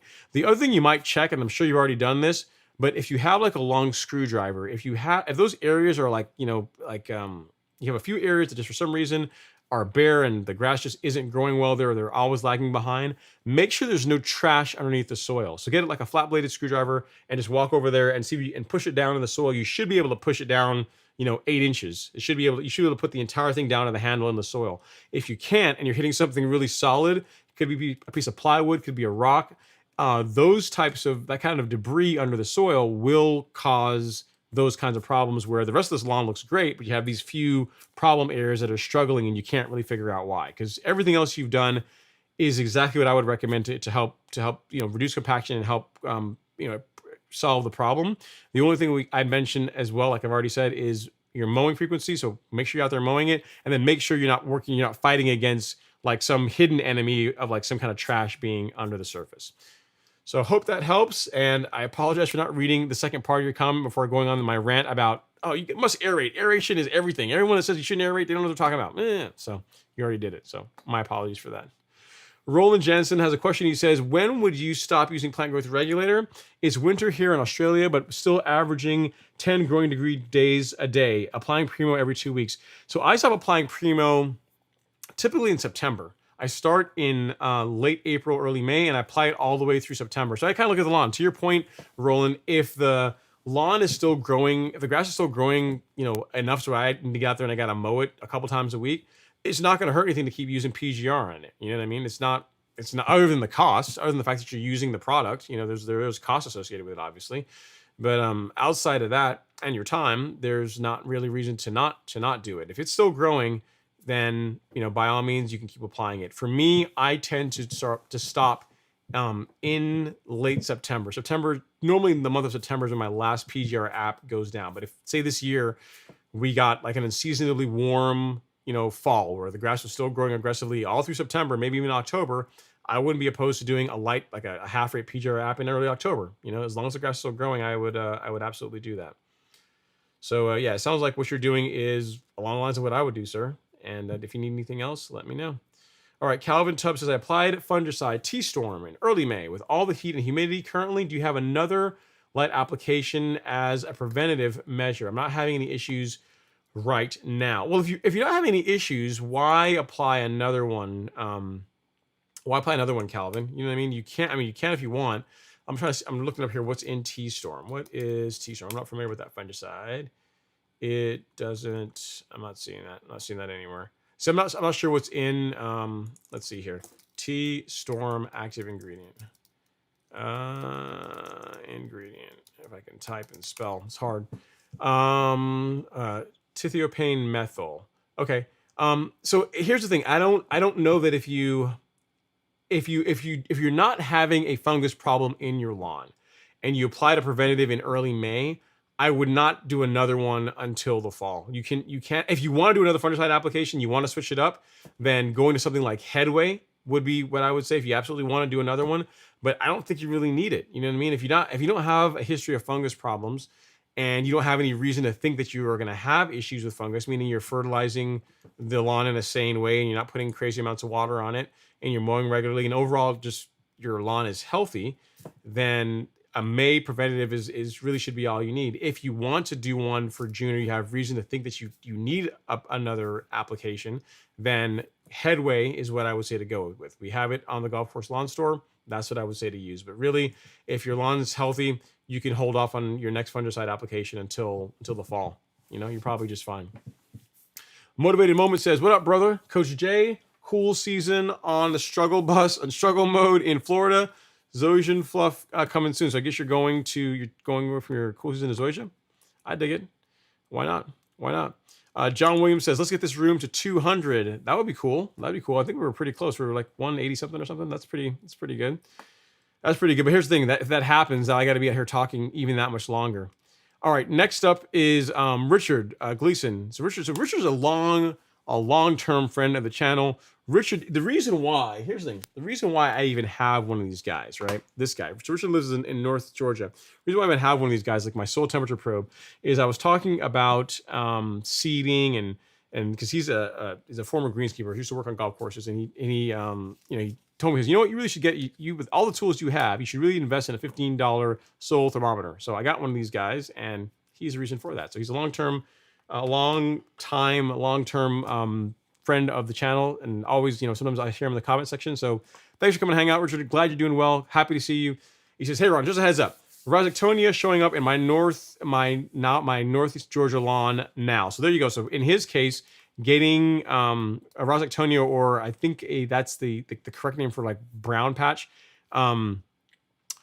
That's a perfect example. If you were Richard, where putting down a fungicide would make a lot of sense. So getting Headway, again, which has Propaconazole and has Dr. Strobin in it, would be a great idea. And there's no shame in it, Calvin. If you really just want to say you want to be super safe, you don't want to have you want to really reduce the chances of having disease problems in your lawn, there's nothing wrong with doing another fungicide app. But if you don't need it, I'm not a fan of putting any of the sides, and the fungicides, insecticides, herbicides on your lawn unless you absolutely need it. But if you want to, you just want to be super safe, I get it. If you were Richard, then I'd definitely say, he doesn't need my advice. Richard already knows what he's doing. But if you were Richard, then I would say, yes, absolutely get a fungicide application down if you're seeing signs of problems with Rhizoctonia in your area. So thanks for coming to hang out, Richard. Appreciate you, man. Glad to see you. Glad to see you doing well. I haven't seen you in a while, so it's good to see that you're doing okay. Dwayne Hopkins says, "Ron, what tips can you provide for diagnosing the difference between heat stress and fungus?" I had to have pictures of it, but most cases, if you look at like heat stress, if you look at like large patch, or a lot of some of the other fungus problems, what you'll tend to see is a ring. You'll see a ring of dead and or dying grass, and the center will still have grass in it. Like that is definitely fungus. Whereas heat stress, you'll tend to see that more in areas of your lawn that don't hold water as well as other areas. So in my lawn, you guys never really see it because it's not really on video, but if you're standing at the street and look at the swale area, like along the left side near Alex's lawn, that part of the lawn that like borders Alex, there's a bit of a hill there. And as far as the areas that show up where heat stress shows up first in my lawn, it shows up there, and it shows up on the far right side of the lawn. So if I see that, I know that's really heat stress. You know what I mean? It's not a fungus problem. A lot of issues with disease too. In addition to like the pattern that you will often see with certain lawn diseases, is there'll be like discoloration to the leaf. Like if you look at the leaf up close, you'll see it being discolored. You'll see like red thread. The color of the plant actually changes. What else? Like some of the root rot fungi, some of those have a distinct look that don't look like heat stress. So heat stress and most lawn diseases don't look, and to me anyway, they don't look similar. Like, you can look at something, again, pictures will tell us 1,000 words, but most cases you're going to see heat stress in the areas of your lawn that don't hold on to water or are sloped, so that, again, they're the first parts of your lawn to dry out first. So that's, without pictures, it's kind of hard to say, but most lawn diseases do not look like don't have the same signs as heat stress, if that makes sense. So If you ever have a question, you can always, you feel free to send me a picture. You have my email, Dwayne, like ron@golfcourselawn.com. You can email me and I'll take a look. But hope that helps. Where you should see heat stress on your lawn in most cases are, again, areas that just don't hold water compared to others. All right, JD says, you are doing great, Ron. Thanks. I appreciate you. I appreciate that, JD. Thanks for all the love and support. Believe me, this is not as easy as it looks. It's a lot of work to moderate and look at the next questions and try and give a reasonable response. But I do my best. I appreciate you guys bearing with me. Logan Bruner says, I should have stated that it's a cool season lawn, 100% Kentucky bluegrass. With the extreme heats we were getting, should I still do those rates? I'm worried about hurting the lawn, but I want to keep it green. Okay, so in the case of cool season grass, and this has already been answered because Devin, who is the live stream authority on cool season turf, hath spoken several weeks ago, and he says, if you have KBG or any kind of cool season grass, which really isn't growing that aggressively this time of year, like it's just trying to survive the heat, you can back down the rates on the amount of fertilizer you're putting in. If you want to use like the carbon kit, like if you have the Release Zero, NutriKelp, and BioSpectrum, those are still fine to use because there's practically no NPK in that at all, no measurable amounts of fertilizer anyway. But if you have like your normal fertilization program, you can reduce that during the summer heat. I answered your question because I assumed you had Bermuda, but with KBG, what I said was incorrect. So it's a good idea to back the rates off when the grass really isn't growing. What I would say to you, Logan, is if you want to help the grass a bit, maybe mow it a bit taller. Make sure there's enough water. You're keeping enough water on it. Those things will help with it staying green. And again, you can still fertilize, but just if you want to back the rates down a little bit, you should be all right. What you could do is, if whatever rates you normally use, if you just want to reduce them by, I don't know, 20%, 20, 30%, that should be enough to still feed the lawn, but not, trying to really push a bunch of growth when the lawn is really just trying to survive a time of year when it doesn't want to grow. Robert Morris says, 2051 Eastern Power just came on due to a frontal passage, heavy winds, but little rain. All's well. Well, I'm glad that you're doing okay. Robert, sorry about the power outage. That's not good. It's not good. And then Fly Salad Khan says, are you a peanut butter guy or a Nutella guy? I am an almond butter guy. I'm an almond butter guy. So I guess it's kind of like Nutella. Nutella's probably a lot more sugar in it than almond butter, but I'm an almond butter guy these days. I like peanuts though. I do like peanuts, but Nutella, I don't think I've ever eaten an entire, over my entire life, I don't think I've ever eaten probably even half of a jar of Nutella. So I haven't eaten enough of it to really have an opinion, but it has a lot of sugar in it. So it's kind of I kind of stay away from it. But but almond butter, I like the way it tastes. So I use that more than peanut butter. Like I don't think I actually have any peanut butter. So my go-to is almond butter. So none of the above. How's that for an answer? All right, let's see. Roland Jansen says 100 grams of ammonium sulfate per a meter square will drop pH by 1. I'll take your word for it, Roland. I think it's probably a bit more complicated than that, but I mean, that I guess it sounds reasonable. Like if you've done the testing and that's what you found to be true in your soil, then sure. Okay, Mike Harvey is up next. He says, Ron, I mowed today. I put down Country Club 1608. So you have the unicorn for it, huh? You still got some. Nice. Good on you for stocking up.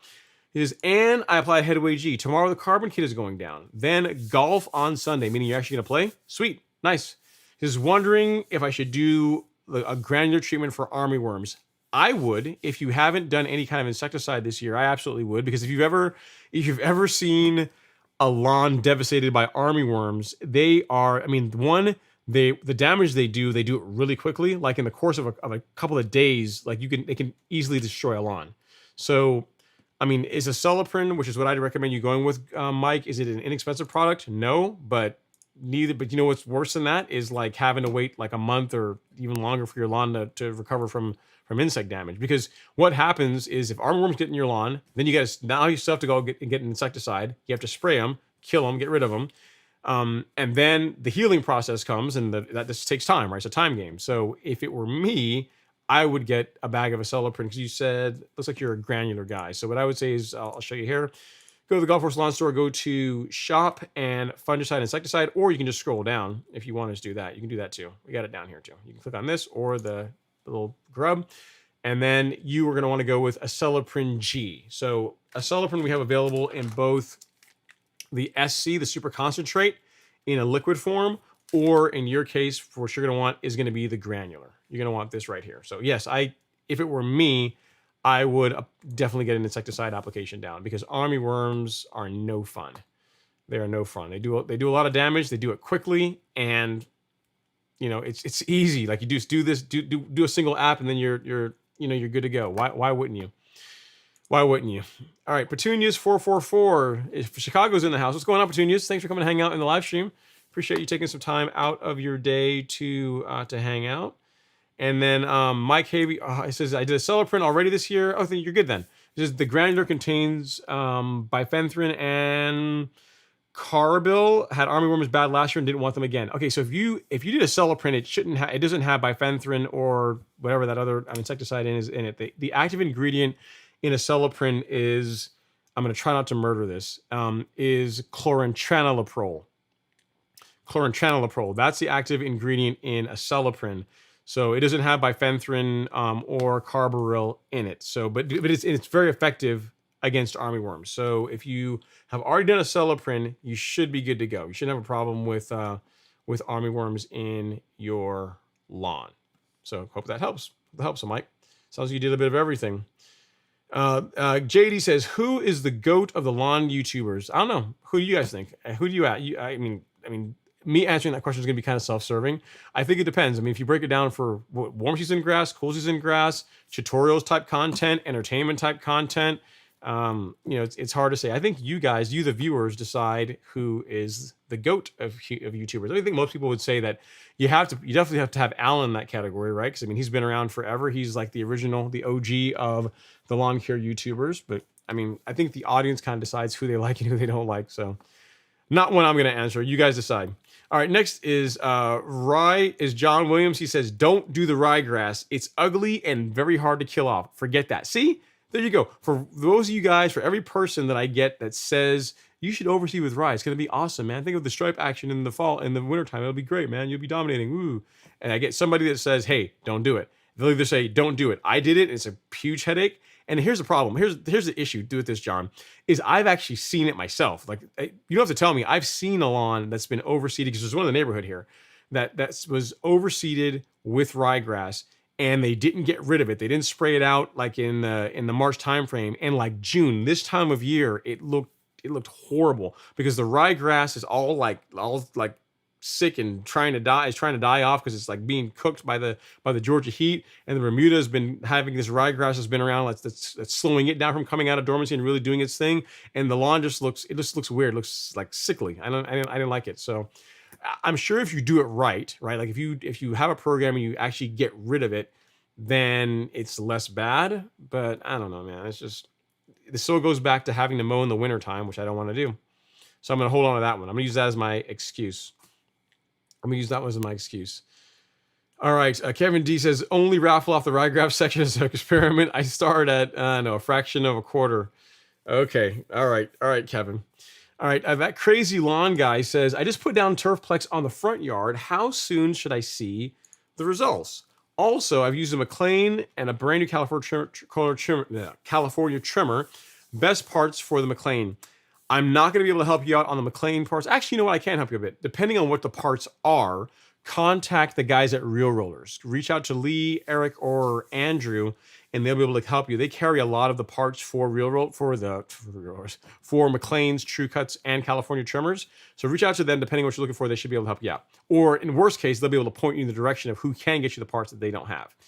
As far as results with the Turfplex, within 3 days, you should start seeing a color response from applying it. So I'm not sure when you did it. You said you just put it down, so I'm assuming you did it today. So today's Friday, so Saturday, Sunday. By Sunday, Monday morning or so, you should start seeing a color response from the Turfplex, assuming you applied it properly. Hope that helps, Mr. Crazy Lawn Guy. Like the Jack Sparrow profile pic. That's cool.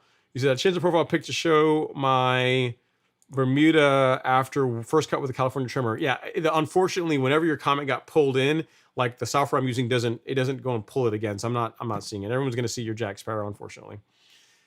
All right. MC says, if you only had budget for 3, not 1, not 2, but 3 products to put on your lawn, what would you recommend? Wow. That's a tough one. That's a tough one. Just 3 products. Does that include like insecticide and herbicide too? So, I mean, that's hard, man. So I'd say I would punch one of my coupons on pre-emergent. I would use let's see. I'd use one of them on pre-emergent. This is so painful. This is so painful. I use one of them on pre-emergent. I don't know if I could get by with only 3, man, because I want to use an insecticide and I also want fungicide, but I also need fertilizer. So I don't know if I could do it with only 3. I don't know if I could do it with only 3 MC. If I could only do pre-emergent would definitely be 1. Fertilizer of some sort would be a 2nd, but that's several products for me. And then the 3rd, I don't know. I'd probably Essential G. Probably Essential G. So I would use like my fertilizer and Essential G's for my biostimulant, and just hope and pray that the pre-emergent works well. I don't need any kind of post-emergent herbicides, and that I don't have an insect problem, and that I do a good job so I don't have a lawn disease problem. So yeah, so I think that'd be it. As much as it pains me, it would be Essential G, it would be a good pre-emergent, and it would be a fertilizer that meets my soil test results. So I still get a soil test. You gotta give me that. That can't count. So I get my soil test results for the start of the season, and I would get pre-emergent, a fertilizer, and then a biostimulant, and I would go with Essential G. So you push me into a corner, man. It's painful, but hopefully that never happens. But if I did, I think that's what I would do. And although it pains me, it's tough. It's a tough one, man. It's a painful question to answer. Painful question. All right. Wilson Miranda says, dude, Sony A1 and FX6. Wow. Now you have to play the congrats song for yourself here. You deserve it. Do you use that professionally or just on your hobbies? So the A1, I do it because I like, mainly because I like to also do bird photography. I like to shoot pictures of birds, and the autofocus system on it for moving stuff is awesome. Like, it's like using it for what I'm using it for right now. Where you're looking at me through an A1, it's completely overkill for this. Like, what that camera is designed for is for shooting sports or shooting wildlife, or shooting like fast moving sports. Like, that's what it's designed for. It's Sony's replacement to the A9 series. So it's baller for that purpose. So it's great for photography. And then the FX6, as far as professionally, I use it for YouTube, for my YouTube content. I try to make that look as professional, as good as I can. And if I ever get like whenever, like, when I want to go shoot some content for Miramichi Green, and I want the stuff to look as good as I can, like having a good cinema camera makes a big difference. The big thing is this, right? And I know we're getting near the last for a second. I can talk about this a little bit now. Is that the biggest benefit between this camera that you're looking at now, which is it's an expensive camera, and then the lens I'm using is also very expensive, is not so much the camera. It's not so much the images that it produces. It's all the tools that make cinematography way easier. Like, the thing that a cinema camera has that even the A1 doesn't have are built-in ND filters. And as long as you don't shoot video, you have no appreciation for what that means. But you can think of it as almost like sunglasses for your lens. So you're able to shoot like a shallow depth of field in relatively bright conditions, and it still looks good, right? So control over, like I was telling you guys, your ability to control light with a cinema camera is easier and better than less expensive cameras. You know what I mean? So that's the biggest difference. I mean, it produces a better picture. I think this scene arguably looks better than this, but you're also looking at 2 different lenses, 2 different focal lengths, and 2 different cameras that have different different tuning as far as how the sensors work. So it's not really a fair comparison, but yeah, I do it because I want to produce really good content. You guys deserve it. You have to look at my approach to YouTube is this way, right? While I look for the next question, is there's people that will do YouTube, and they'll do all their content, and they'll shoot everything on GoPros. And there's nothing wrong with that, because GoPros are super easy to use. There's not a whole lot of work that goes into making good images with them, but it looks like GoPro footage, right? And for me, I've always wanted to make the content look as good as I possibly could. If I make a really good piece of content, it can be forever, like for years and years and years and years. So why not make it as good as I possibly can, right? And again, you guys deserve it, and it's something that I also enjoy doing. So that's why I have like really good cameras and really good lenses, because I like doing it, and you guys are worth it. All right, next up is MC. He says, should we change our height of cut with all this warm weather? Decrease mowing frequency? Your call. I don't. I would say what you're going to find, MC, is the grass is fine. Like Bermuda's fine as long as it's getting enough water. Bermuda is happy. It's happy as a kid in a candy store. The thing that was going to cause you to have to change your height of cut in these temperatures are you able to get out there and mow the grass more like in line with the demands of how fast it's growing? Because even with PGR, with Primo, like the grass is still going to start trying to grow a little bit faster than it did a month ago. And if you're able to get out there 3 times a week now instead of twice a week, you could probably still keep the same height of cut. But if you're saying no, 2 times a week, that's all I can do. Like I can do one on the weekend and do one on Wednesday. That's it. That's all I got. In that situation, bumping up your height of cut makes sense, because if you don't do that, when you mow it, you're going to end up scalping and it's going to discolor the lawn. You know what I mean? So the answer to that question really depends less on what the grass will tolerate, because the Bermuda is just fine with, being cut at when the temps are like the way it is now. It's more so your ability to meet the mowing requirements that, a lot of sunlight and a lot of heat is going to cause Bermuda to grow. So the whole idea, but people say, raise your height of cut whenever it's summertime, really is because most people don't really mow their grass that much. And they're not going to, if you tell most people that if you need to mow your grass like 2 or 3 times a week or every other day, in some cases, they look at you like you have a fourth eye or something. Right. So if you are able to keep up with the mowing, I wouldn't change it. I don't. Ron Gann or David Grant is in the live stream. He says, hey, sorry if you already answered this, but is there a strategy to recommend for expediting recovery? KBG out of St. Louis. Time. So I'd make sure it's getting enough water, enough nutrient, and that you're mowing it regularly. You're mowing it often enough to stimulate new growth, David. I don't know what the injury that you're dealing with is and what kind of recovery you're trying to expedite, fixing. But as a general rule, making sure it's got enough water, making sure it's got enough fertilizer, and then mowing it a lot and just giving it time is the recipe for doing that. So without knowing exactly what you're dealing with, but I'm trying to think, if it were a fungus, if it were lawn disease damage, the only thing I would add to that is apply a fungicide and then do all the other stuff I was talking about. If it were insect damage, I would say get an insecticide, kill the bugs, and then it's the same thing applies. So it's just mowing, enough nutrient, enough water, and just patience, just time. And the grass is going to recover. It'll be okay. John says, when is the last day I should plant some grass plugs be? I'm a little behind, but I plan on doing that soon. If you have warm season grass, really all the way into mid to late July, it should give it enough time for it to establish and be all right, John. So yeah, you still got plenty of time if you want to get out there and do it. Shouldn't be a problem. You got plenty of time. I would do it sooner than later, right? But I mean, if you want to wait another few weeks, you're likely to still be just fine. Jaguar X is here. He says, "Hey Ron, how are you? How you doing, brother? I'm doing all right. Thanks for asking. I appreciate it." He said, "What's the best hose end sprayer?" And I have common Bermuda. Is there a better grade of turf grass I can overseed with without having to kill the common off? Okay, so for question 1, I don't really use hose end sprayers, so I can't really give you a strong I can't give you an informed opinion on that. I can tell you that people have the Ortho. I think Ortho makes one, and people that use hose end sprayers seem to like it. So that's one to look into, but I'm not really endorsing that because I've never used it, but so a lot of people seem to like that one. So give that one a shot. As far as Bermuda goes, I would not try overseeding common with another cultivar Bermuda. Like I just wouldn't do it. I mean, here's the thing: common Bermuda gets a bad rap. Is it going to look as nice as like a nice hybrid? No, not in most cases, but it can look really good. Like you can still dominate the neighborhood with a common Bermuda lawn if you mow it regularly. You mow it, I don't know, maybe a little bit taller, 3/4 of an inch to an inch. You'll be able to see what the grass likes, and it can look good. But common Bermuda can look very good.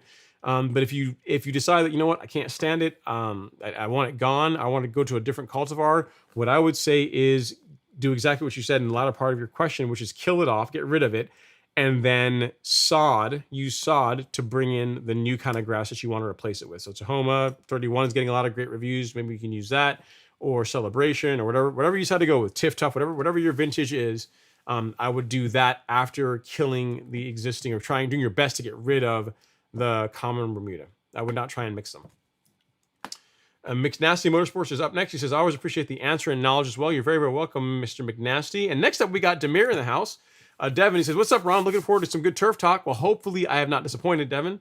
I'm sure compared to what it's very disappointing, but hopefully you're having a good time. What do you think about the U.S. Open turf, man? I think the greens For me, they look really nice. I'm not sure what kind of grass they are. I think it's the country club up somewhere in Mass, right? I'm not sure what kind of greens they have, but the color looks really nice compared to what I would normally expect for this time of year. Normally I expect them to be a little bit lighter, but the color of the greens looks really, really good. So I'm sure you can chime in on what kind of grass you're probably using and why it looks so great. But yeah, thanks for coming to hang out, sir. Appreciate having you as always in the live stream. Gary Kellett Jr. is up next. He says, happy Friday, Ron. I just stopped by my Site 1 supply and bought some Momentum 4-score weed killer. These guys are so great. They walk me through each Let's Go Turf program and the addition of products. I'm glad to hear that, man, because, Site 1 sometimes gets a bad rap. Like, depending on when you go in there, it is true. Like, depending on which ones you go into, some of the people can be a bit, how can I say this nicely? They can be a bit short. They assume that, because they cater to professionals, right? They assume that you're coming in there to buy the stuff you want to buy. You already know what you want to buy. You already know you already know how to use it. And so when homeowners come in, sometimes they've been a bit curt, a bit short with them. So I'm glad to hear that your local one, that they're nice and they're being cool with you and helping out, because they really are a good set of, my local one, the guys in Buford are really cool. So I'm glad that yours are also cool too. And maybe there's a memo circulating saying, hey guys, when customers come in, if they're homeowners, don't be jerks, be nice. So at any rate, I'm glad to hear that you had a good result at Site 1. You're very, very welcome, MC. You're very welcome. Thank you for watching. I appreciate it. I would not be here to talk about turf stuff if you guys didn't show up. And the same thing for you, Thomas. You're very welcome. You're very welcome. And then Mauricio Salinas is here with a suggestion. He says, suggestion. Many of us have 1 to 2 seasons into this hobby still rely on constant reminders when in the season the best time to apply insecticides, pre-emergence, and etc. Last year, after battling, I don't see the rest of it. I guess depending on your square footage, your grass type, I think it would be a good idea to have a solar program on your store. I would definitely sign up.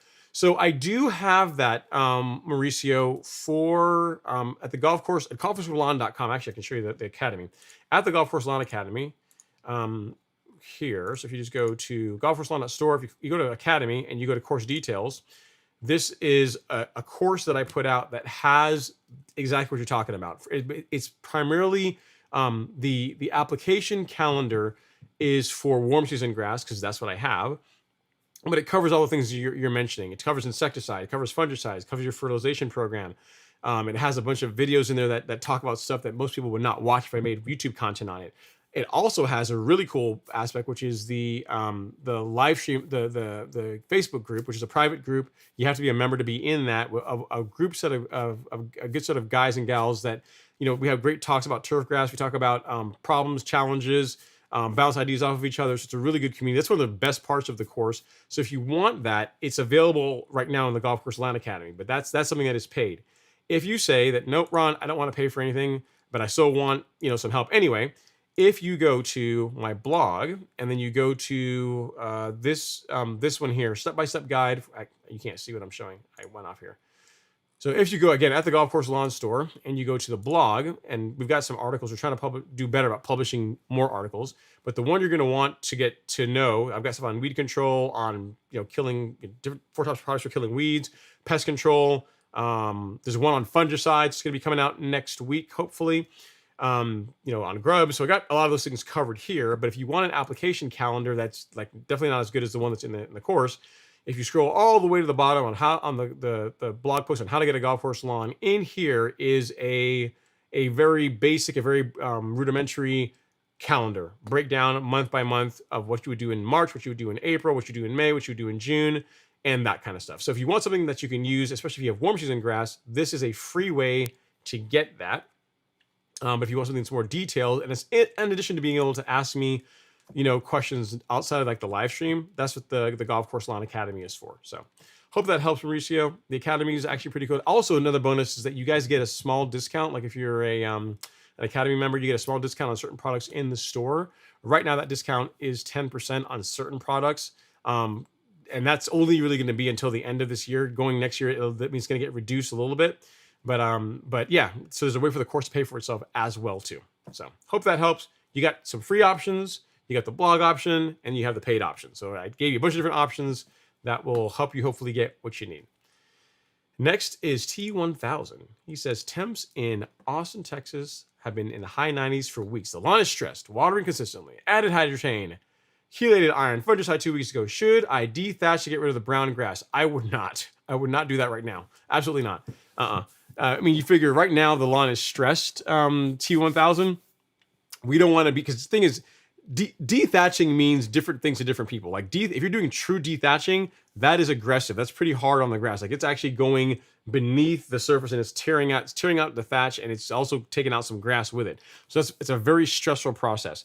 If you had something like any of the products that like Allet makes, or I think maybe Strobin makes ones too. But if you have like a turf rake, like if you're able to turf rake, and again, an adjustable one where you're able to keep the turf rake above the surface of the soil to where you're like tickling the grass and also pulling a little bit of debris out at the same time, like that you can do. But no, like actual dethatching where you're cutting, you're like pulling chunks of debris out this time of year, I wouldn't do it. It's just you're just adding stress to an already stressed lawn. And it's just I don't think you're not gonna like the results you're gonna get with it. It's just you're talking about doing something that's gonna take you 3 to 4 weeks to recover from if you decide to go forward with it. You're not going to kill the grass, but you're not going to like how the lawn looks after doing so. The only thing I'd recommend doing this time of year are verticutting and turf raking, and those I would do lightly. You know what I mean? So same thing with verticutting. You don't need to get down and like beneath the surface of the soil. You can get it, just above soil level, 2-3 mil above soil level, which is enough to help thin things out a bit without introducing too much stress. If you turf rake, same thing, above soil level, just getting into the grass, just pulling clippings and pulling some of the debris out, but you're not getting to the point where you are literally ripping grass out like you can with a dethatcher. So I would not do that this time of year. All right, next is the Phantom. The Phantom says, my yard is changing colors. Say it ain't so. Say it ain't so. He says, from this heat, just saw the live stream. Hopefully you see this comment. I see the comment, and it could be the first signs of heat stress. You know what I mean? So what you can find is the lawn will sometimes can go from darker to lighter. It can go from darker. So sometimes you'll see it go from like the normal color to dark, and then it goes to light. And it comes like almost like it's beginning to go into dormancy, like it's trying to save itself. So I'm not sure what color you're seeing, Phantom. The only thing you can really do with that is if you can get some water on the lawn, like if you can irrigate it, you can get some water on it, that will help. If you've been around for the live stream for most of it, I'm a huge fan of Hydrotane. Like I'm just not just me, a lot of other viewers use the product and have really good results with it. I sent out a community post on it earlier this week, and also if you are on my mailing list, you got an email about it. But to show you what I'm talking about, if you go to the Golf Course Lawn Store and then go to Shop and Soil Moisture Management, here you'll see two options for Hydrotane. You're going to want to use one of these, either the Granular, if you have a way to water it in, or the gallon liquid if you have a way to water that in as well too. But if you just want probably the easiest of them to use, the hose end sprayer is a good strategy. The thing with the granular version is as long as you're going to get if you're going to run your irrigation or you're going to get rain within the next 3 days of application, you're good to go with this one. So this is the one that I use mainly because I don't want to have to run around and run irrigation right after I spray the lawn with it. So that I use the granular. So it's your call. But yeah, that's the only thing I can really give you, man, as far as helping to manage heat stress with all the rain or lack of rain you're getting. Put more water on the lawn. That's one thing. That's expensive. But then also consider Hydrotane as well. And you say, any tips for preparing a green for seeding? Not really. And next time I get Devin on, that's going to be one of the things we talk about as far as like how to prepare a surface for seeding. If you want to see that, I think who did one recently? GCI, like Pete Denning, the GCI turf guy, did a golf green. And so if you want to watch some content on doing that, check his channel out. I'm not sure how much detail he went into on how he did the preparation, but you might want to watch that. But whenever I can get Devin on again, or he will. That's one of the things I'm going to ask him. Says for a homeowner that is a glutton for punishment, and they absolutely got to have a golf green at home, how would you go about preparing the soil to do that? And I'm sure he'll tell us, and then you'll know. Benjamin Kane is up next. He has a question. He says, let's see here. He says, so far this summer, when I mow, I see a bunch of tiny flies or insects, not good, probably white flies, coming out of the grass. I also have a bunch of tiny brown spots. It has been very dry. My guess, my lawn is just stressed. It could be white flies. I'm not sure what the bugs are. What you have going on there, Benjamin? I mean, you can use if you're worried about it. The couple of options. The pest control, like the Miramichi Green pest control. The non-toxic insecticide. This is really good against that. You can spray your shrubs. You can spray the lawn. You can spray lawn furniture with it. This is really good for those. An application lasts for about 3 weeks. I'm trying to think of what else I can do to help you out. If you've not applied an insecticide, if you're worried about any kind of potential, damage from lawn insects, I would definitely do that. So I'll show you here really quickly. So as far as the pest control, you got to go to the Miramichi Green section, and it's right there. So you can see that this product is there.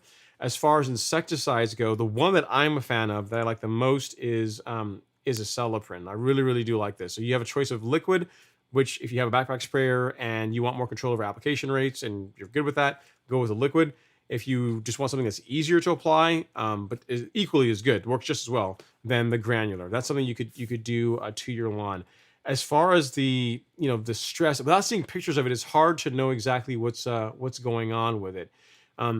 If you're not putting enough water on it, maybe try bumping up your irrigation, the amount of water you're putting on the lawn, because right now it is a time of year when the lawn, we're seeing really hot temps. And if you're not watering it and you're not getting rainfall, the lawn is going to be stressed and it's going to start to discolor if you don't do something about that. But it's without actually having pictures of what you're going through, it's hard to give better advice than what I'm giving you. So hopefully this is useful. If you have any other questions, you can feel free to email me. Let's see here. Ron@golfcourselawn.com. Send me an email with pictures of what you're dealing with, and I can give you some more feedback if what I'm saying doesn't apply based on what I see in the pictures.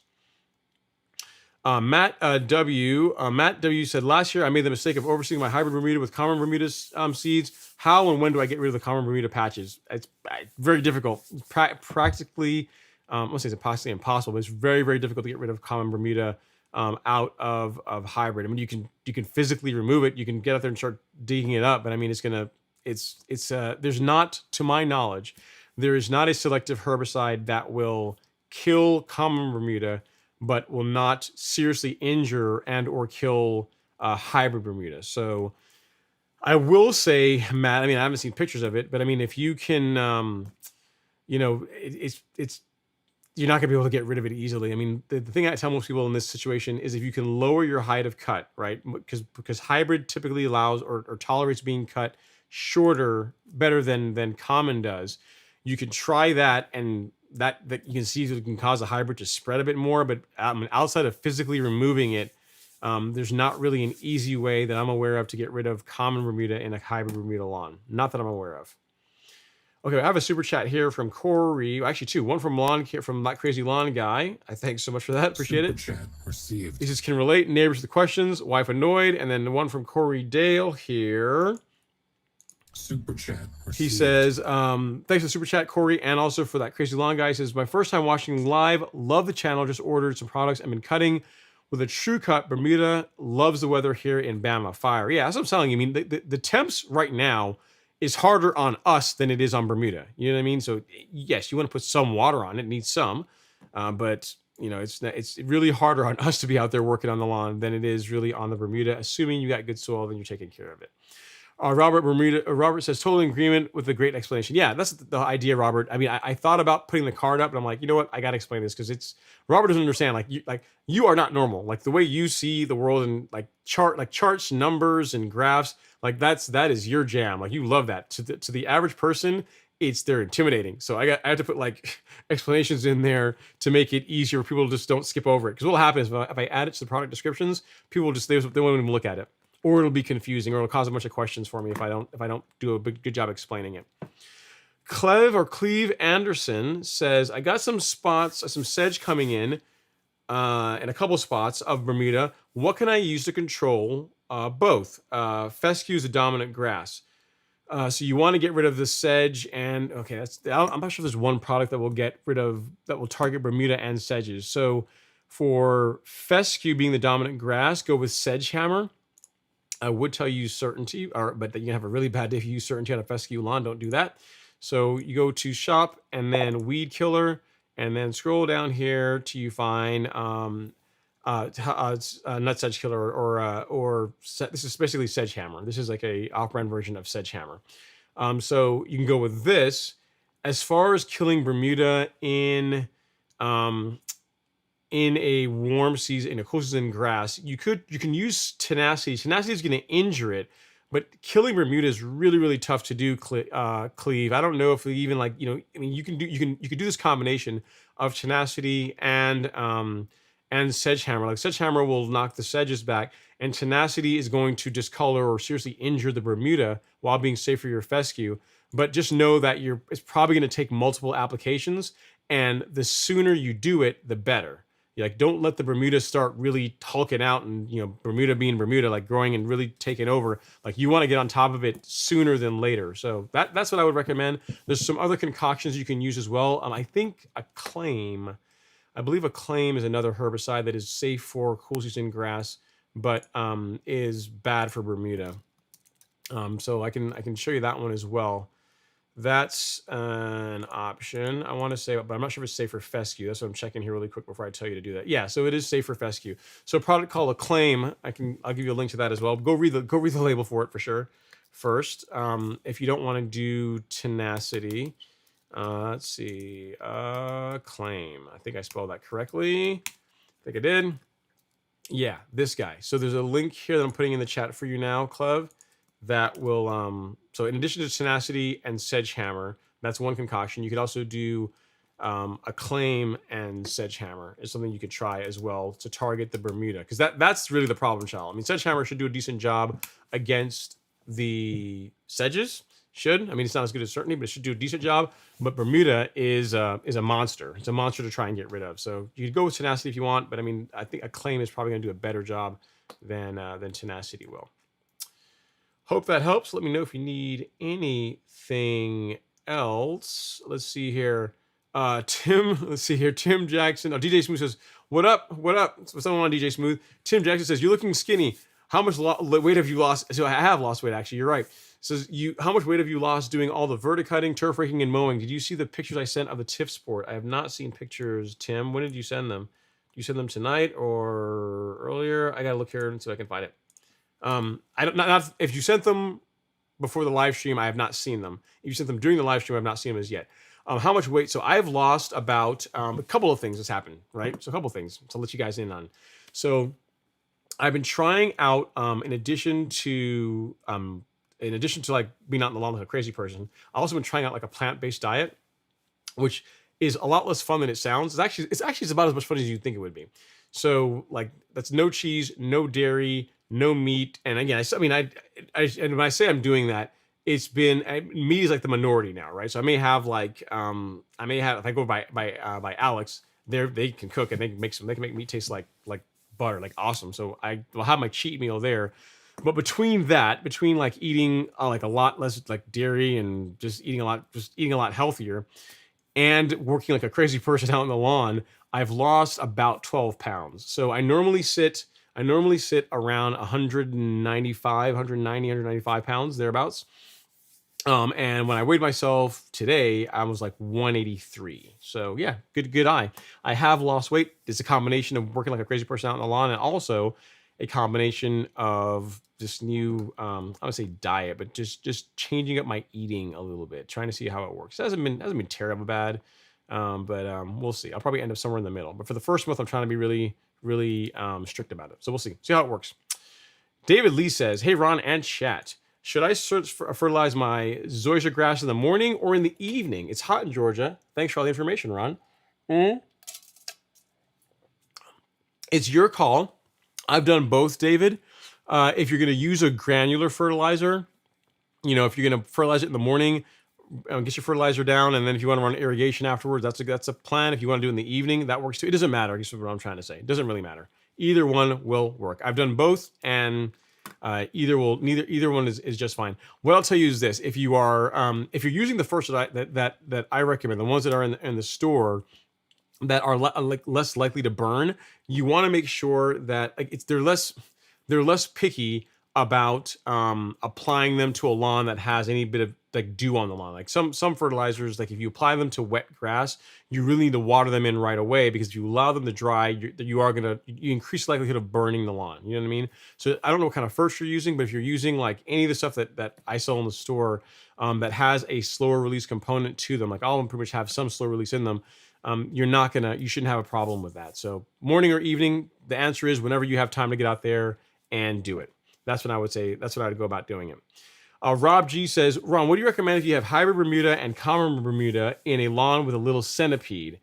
So which grass do you want to keep? He says, if I sod hybrid Bermuda to replace the common and centipede, does the type of hybrid make a difference? Yeah. So if you're doing this, okay, so if you have common, hybrid, and centipede, if you're going to go through the trouble of sodding it, I would kill off the existing. I mean, it sounds easy for me to say, right? I would kill off the existing grass before you sod, because if you don't do that, what you're going to end up with is 4 grasses. You're going to end up with common, whatever hybrid you happen to have, what the centipede you happen to have, and then whatever the new the new grass you're introducing in the sod is going to be, right? So if you want the best result, that's going to also be kind of painful, but the best result is to eliminate all 3. Try and do your best to eliminate the existing grass. At least run through a couple of rounds of glyphosate to try and kill off the existing lawn, and then sod. So that gives your new grass the best chance for being the dominant, becoming the alpha.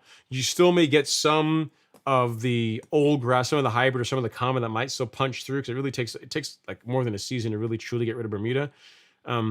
But doing that before sodding is going to give you a better chance for success versus just trying to sod over like an existing, mutt lawn that's got centipede, hybrid, and common in it. So it's more work, but that's what I would do if you're going to go through all the trouble and expense of sodding the lawn. How often should you test your soil? Great question, Hayes. It really depends. So I'm a fan of doing it at least twice per year. Once in the spring, once in the fall. Here's why. In the spring, you should soil test because as far as figuring out like what fertilizer you should be using for this growing season, and I'm answering this if you got like, warm season grass, it doesn't matter. Warm season, cool season, same answer, it doesn't matter. To know what fertilizer you need to be applying to your soil throughout the growing season, a soil test is going to tell you that.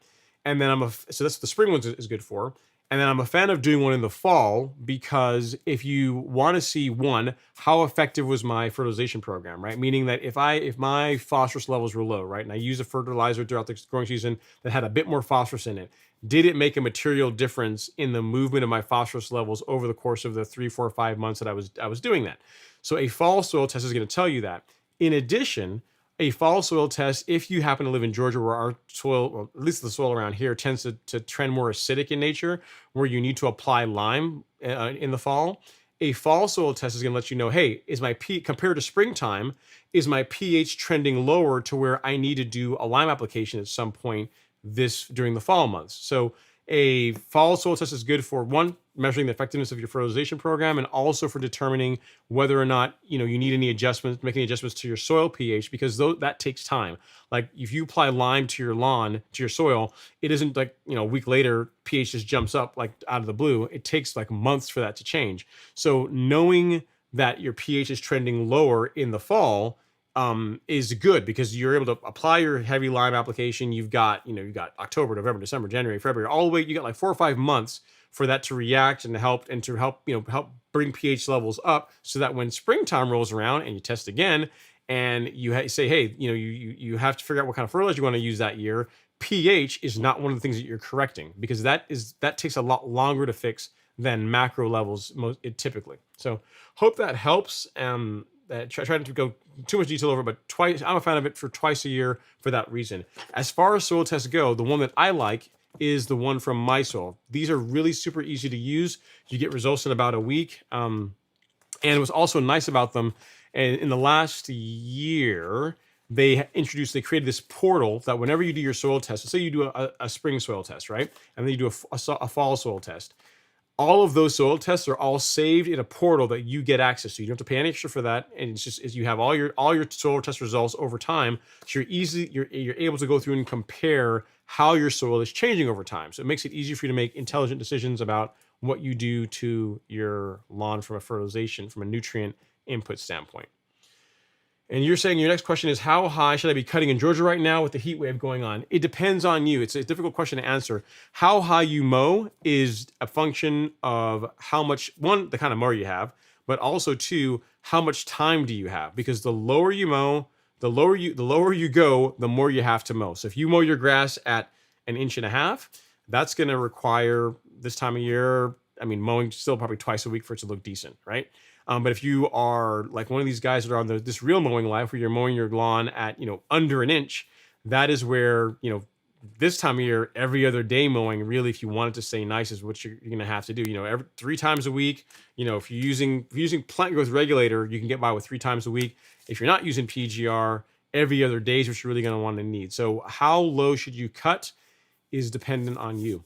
Depends on your time. If you have the time to get out there and mow your lawn 3 times a week, then you can, you can get by with 1 inch, 1.5 inches. That's completely doable. If you don't have the time, then I'd say cut your lawn a little bit taller so that you're not violating the 1/3 rule whenever you mow it. Because what happens is, because without going into too much detail, like if you think about it, right, grass that is 1 inch tall, right? If you think about a grass that's 1 inch tall, normally the upper third or thereabouts, approximately the upper third of the grass is where is most green, right? That's where the most leaf is, and that's what's the part of the grass that is green. By the 1/3 rule, we don't want to be cutting off more than 1/3 of that at any given time. So if you have a grass that is 1 inch, 1/3 of an inch is 0.33. So 1/3 of an inch is what you're able to cut off and still, in most cases, maintain your color, right? If you go to 1/2 inch, right? So you cut it in half. Now the grass only has to grow 0.16, 0.17 of an inch, which is a lot less. I mean, it doesn't seem like much, but it's like half the amount of growth in the same time period. So your mowing frequency has to be more. You see what I mean? And if you go up in frequency, then it's the same thing. It works the other way too. If you go up in your height of cut, meaning if you're cutting at 2 inches, now the grass can grow like 0.66. You can almost have like almost a little over 1/2 inch of growth before you have to cut it and not lose color. So how short you mow is a function, again, assuming that you have the correct mower, because once you're mowing under 1 inch, you need to be using a real mower. But let's say you've got the time, you've got the correct mower for the height of cut that you're after. How short you mow is a function of how much time you have to be out there doing it. Because if you don't have the time, you got to mow taller, or if you don't, you're going to scalp the lawn. It's not going to look good in between mowings. You know what I mean? So hope that helps. And I could have just told you, 1.5 inches or 2 inches, but I want to tell you the why behind it. So now you can decide, how much time do I really have to mow? And that will let me know how often, or how much time what I'm setting myself up for. In other words, like I can tell you while I'm looking for the next comment, Hayes, like last year I was cutting my grass at just under 1/2 inch, and for a 2-month period I was mowing every day. When I could get there early in the morning, I would mow it. I sometimes had to mow it in the evening, but I had to mow it literally every day to keep it looking good at that cutting height. So that's what happens when you mow your grass like this short, and you want it to stay green in between cuttings. You know what I mean? So Sky Neary says, recommended grass for a southern lawn that deals with sun and shade. Lawn struggles during Georgia summer weather, even with shade. Okay, so it depends on how much shade. So Bermuda, if you're dealing with any measurable amount of shade, Bermuda's out. Zoysia does a bit better with shade, Sky, but I kind of need to know how much shade we're talking about. So if you're talking about, actually, I don't need to know how much shade. I need to know how much direct sunlight. So if you're getting 5 to 6 hours of direct sunlight every day, and by direct I mean like not passing through trees, not passing through shrubs, like literally this is the grass and this is the sun and this is the light coming from the sun to the lawn. And then if you're getting 5 to 6 hours of that, then Zoysia can work really well. Bermuda wants that and then some. It wants 7, 8. It wants all the sunlight. It wants all the light. So I would say Zoysia, but it depends. It's difficult to say how much. I mean, if you lived in Buckhead, I would tell you fescue, because like those areas have like really, really big established trees that like literally not much sunlight actually gets, or a lot of direct sunlight doesn't get down to the grass. And then those communities, a fescue can work because there's just is not getting as much sunlight. It's shaded, so it's not getting as hot, and there's not as much direct light hitting it. So it really depends on how much sunlight you're getting to be able to tell you. But I will say that if you're getting any amount of shade, Zoysia is a better option than Bermuda, but even it needs sunlight. 5 to 6 hours for it to look decently well. So hope that helps give you some ideas, something to think about. Ben Raham says lawn mower poll for us lawn nuts would be interesting. LG appears to be leading with 5, but we get it. I have 4, but like Ron, they have a unique purpose. Yeah, so I have 3. Yeah, I have 3. I actually have 4, but one's on loan. So I have one. I actually have 3 because I have one. I gave my Scots to a buddy of mine that I train with at the studio. So I used to have 4. I got 3 now. But yeah, they all have a unique purpose. So it's not like, I just have them just to have them. I mean, that would be craziness, right? So yeah, each of them does something special. They all do something special. They all have a special place in my heart.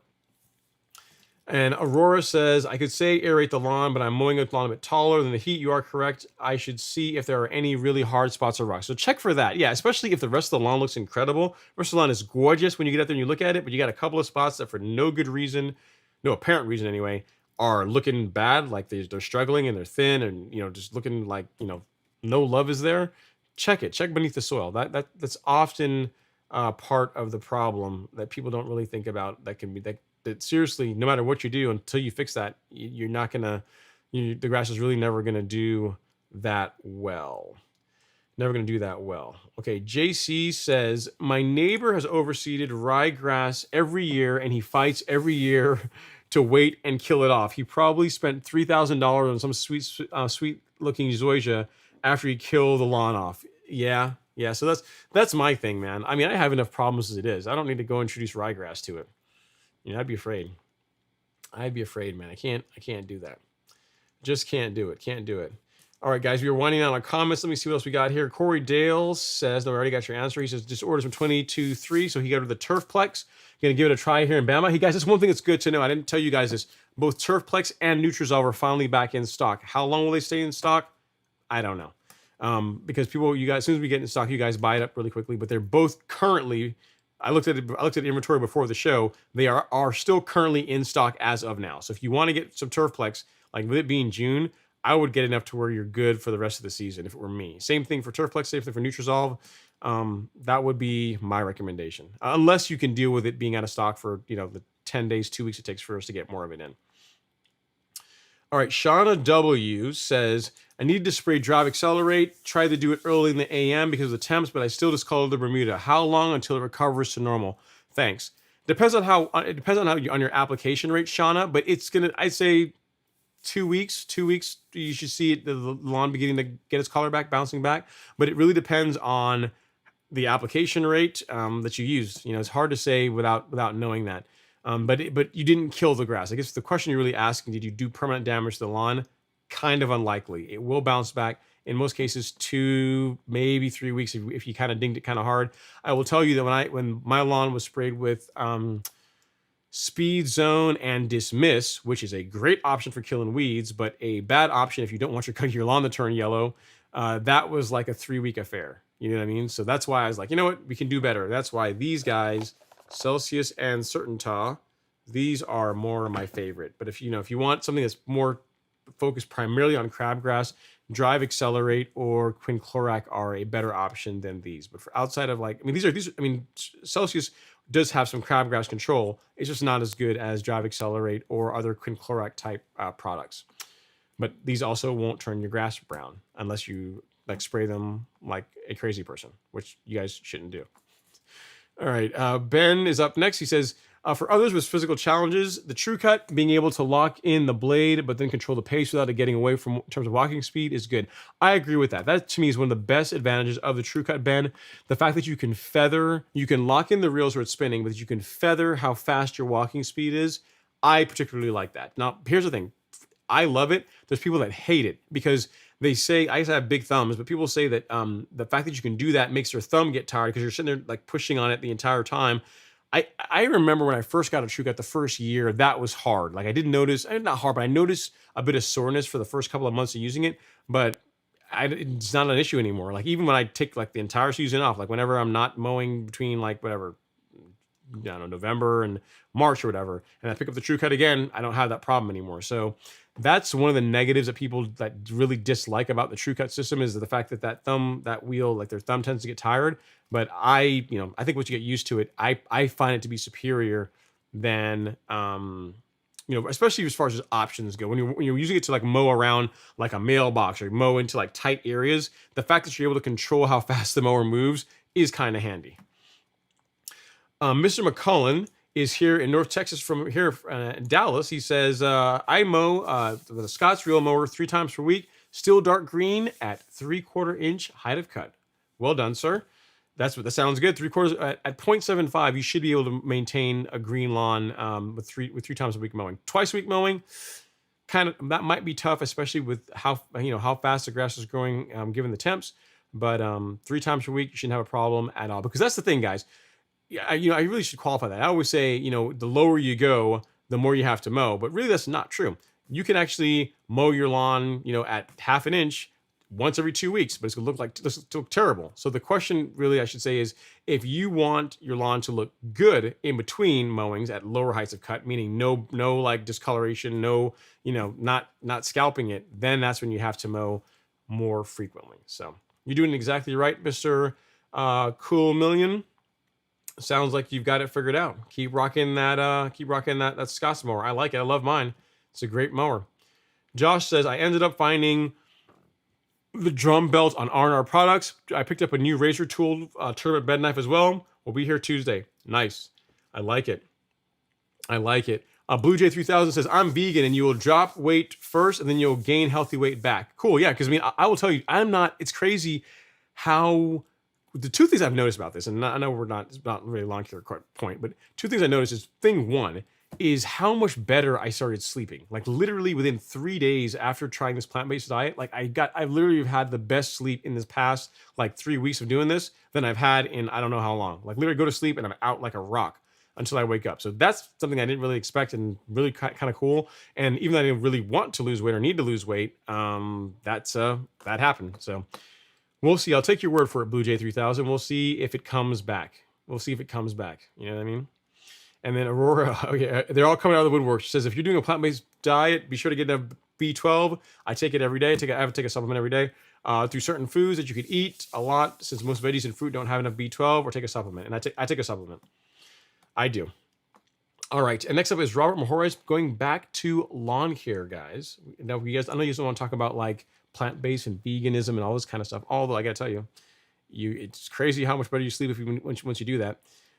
Is Robert Mahores. He says, this time of year, the Xeon is doing good, and I'm reluctant to fertilize because it'll grow better. So I'm mowing tomorrow at 0.75 inches. What order should I do? Mow, fert, PGR, soil test, fungicide, insecticide. Okay, I'm going to try and get this right. So you can mow. We can do that. That's first. That's thing 1. You can do your soil test next. I would do that next. So I would mow, I would soil test, I would fertilize, and then I would do the fungicide and the insecticide. Doesn't really matter which order for those. Reason being is this. Here's the logic behind my thinking. All right. 1, you don't mowing first because you don't want to you don't want to do all this stuff and then mow afterwards. It doesn't make sense to do that because you're gonna pick some of it up with the mower and just to mow the lawn first. That would be the first thing I would do. So that's thing 1.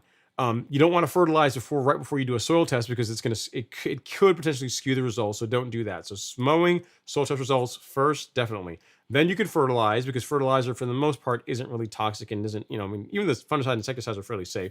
But I would save the sides for last. So you're also limiting how much time you're sitting there walking through the lawn because you've already mowed it. You've already, you've got your soil test done. You fertilized it. And then if I were doing them, it doesn't really matter. The fungicide and insecticide doesn't really matter the order. It's really your call. But I would do those last mainly because then I'm just spending less. I'm not like putting insecticides down or fungicides down, and then I'm going to still go over the entire lawn now with my broadcast spreader, which I might get some of that stuff on the spreader, and I leave the sides for last. Is this what I'm trying to say? Leave the stuff that kills stuff for last. Do that stuff last. That'd be my recommendation, Robert. And I'm pretty sure that's the way you were going to go.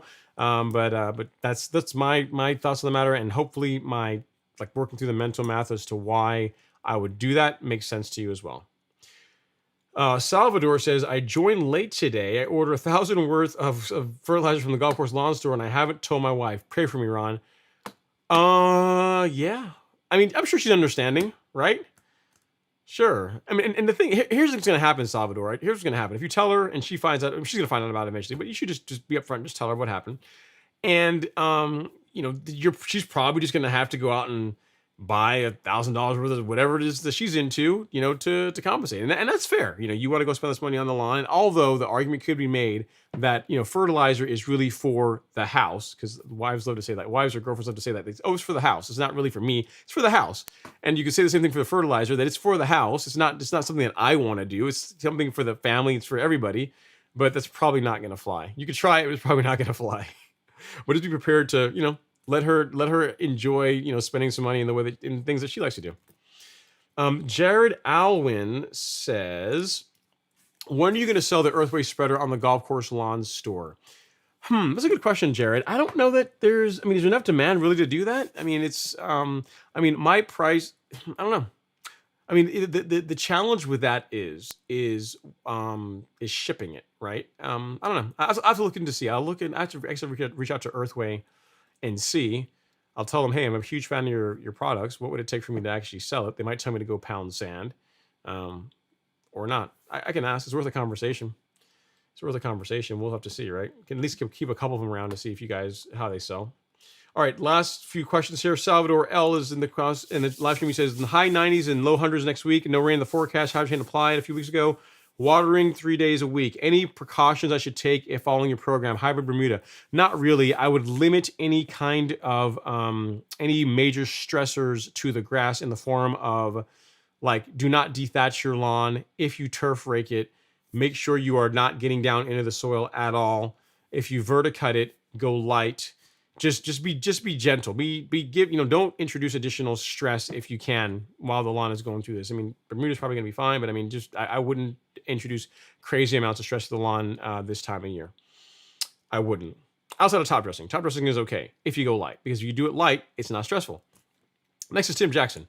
He says, what has a better cut, the GM or the Allet? I know 11 blades versus 8 blades, but just wondering with the weight differences. The Allet cuts better.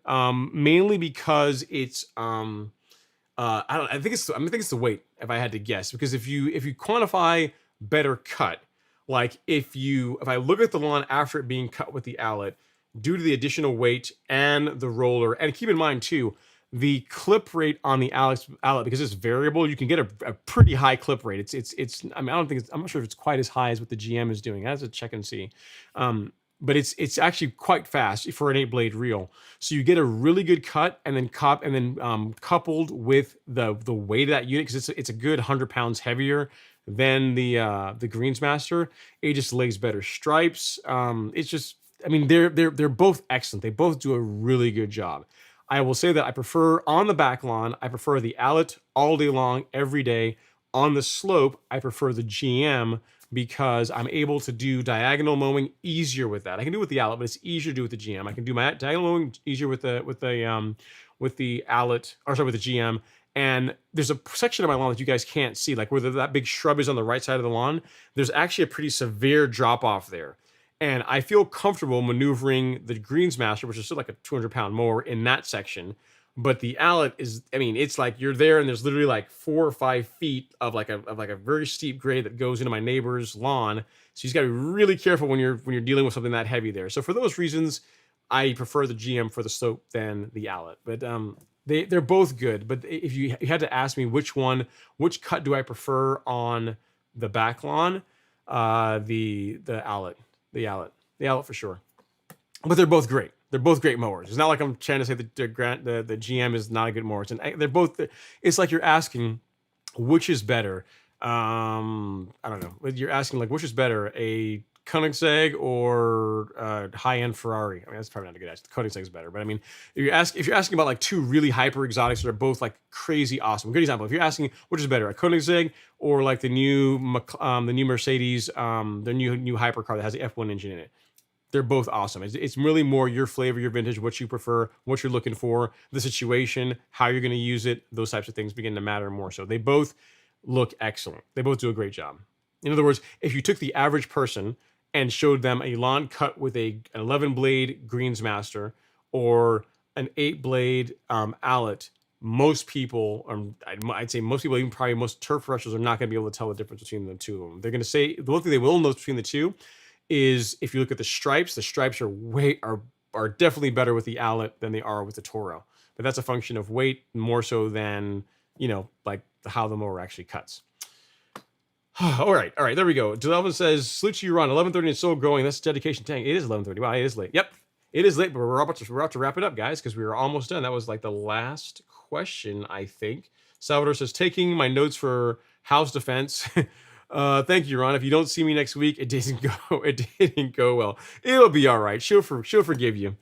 She'll forgive you. And then my last super chat for the evening. I appreciate that, Ben, so much. Super chat received. He says, ha ha ha, the fertilizer and lawn is out getting nails. Okay, I'll take that. Well, guys, gals, and everyone in between, I appreciate you coming to hang out in the live stream tonight. Hopefully it was fun. If it wasn't fun and you didn't get your lawn question answers, at least it was hopefully entertaining. And the good news are, like, some of the important things, bookkeeping is, again, stuff's back in stock. Essential G's in stock. Nutrizolve is in stock, and Turfplex is in stock. Given the temperatures that we have right now, Hydrotain is really a good idea, so consider getting that. It's also in stock on the Golf Course Lawn Store right in here.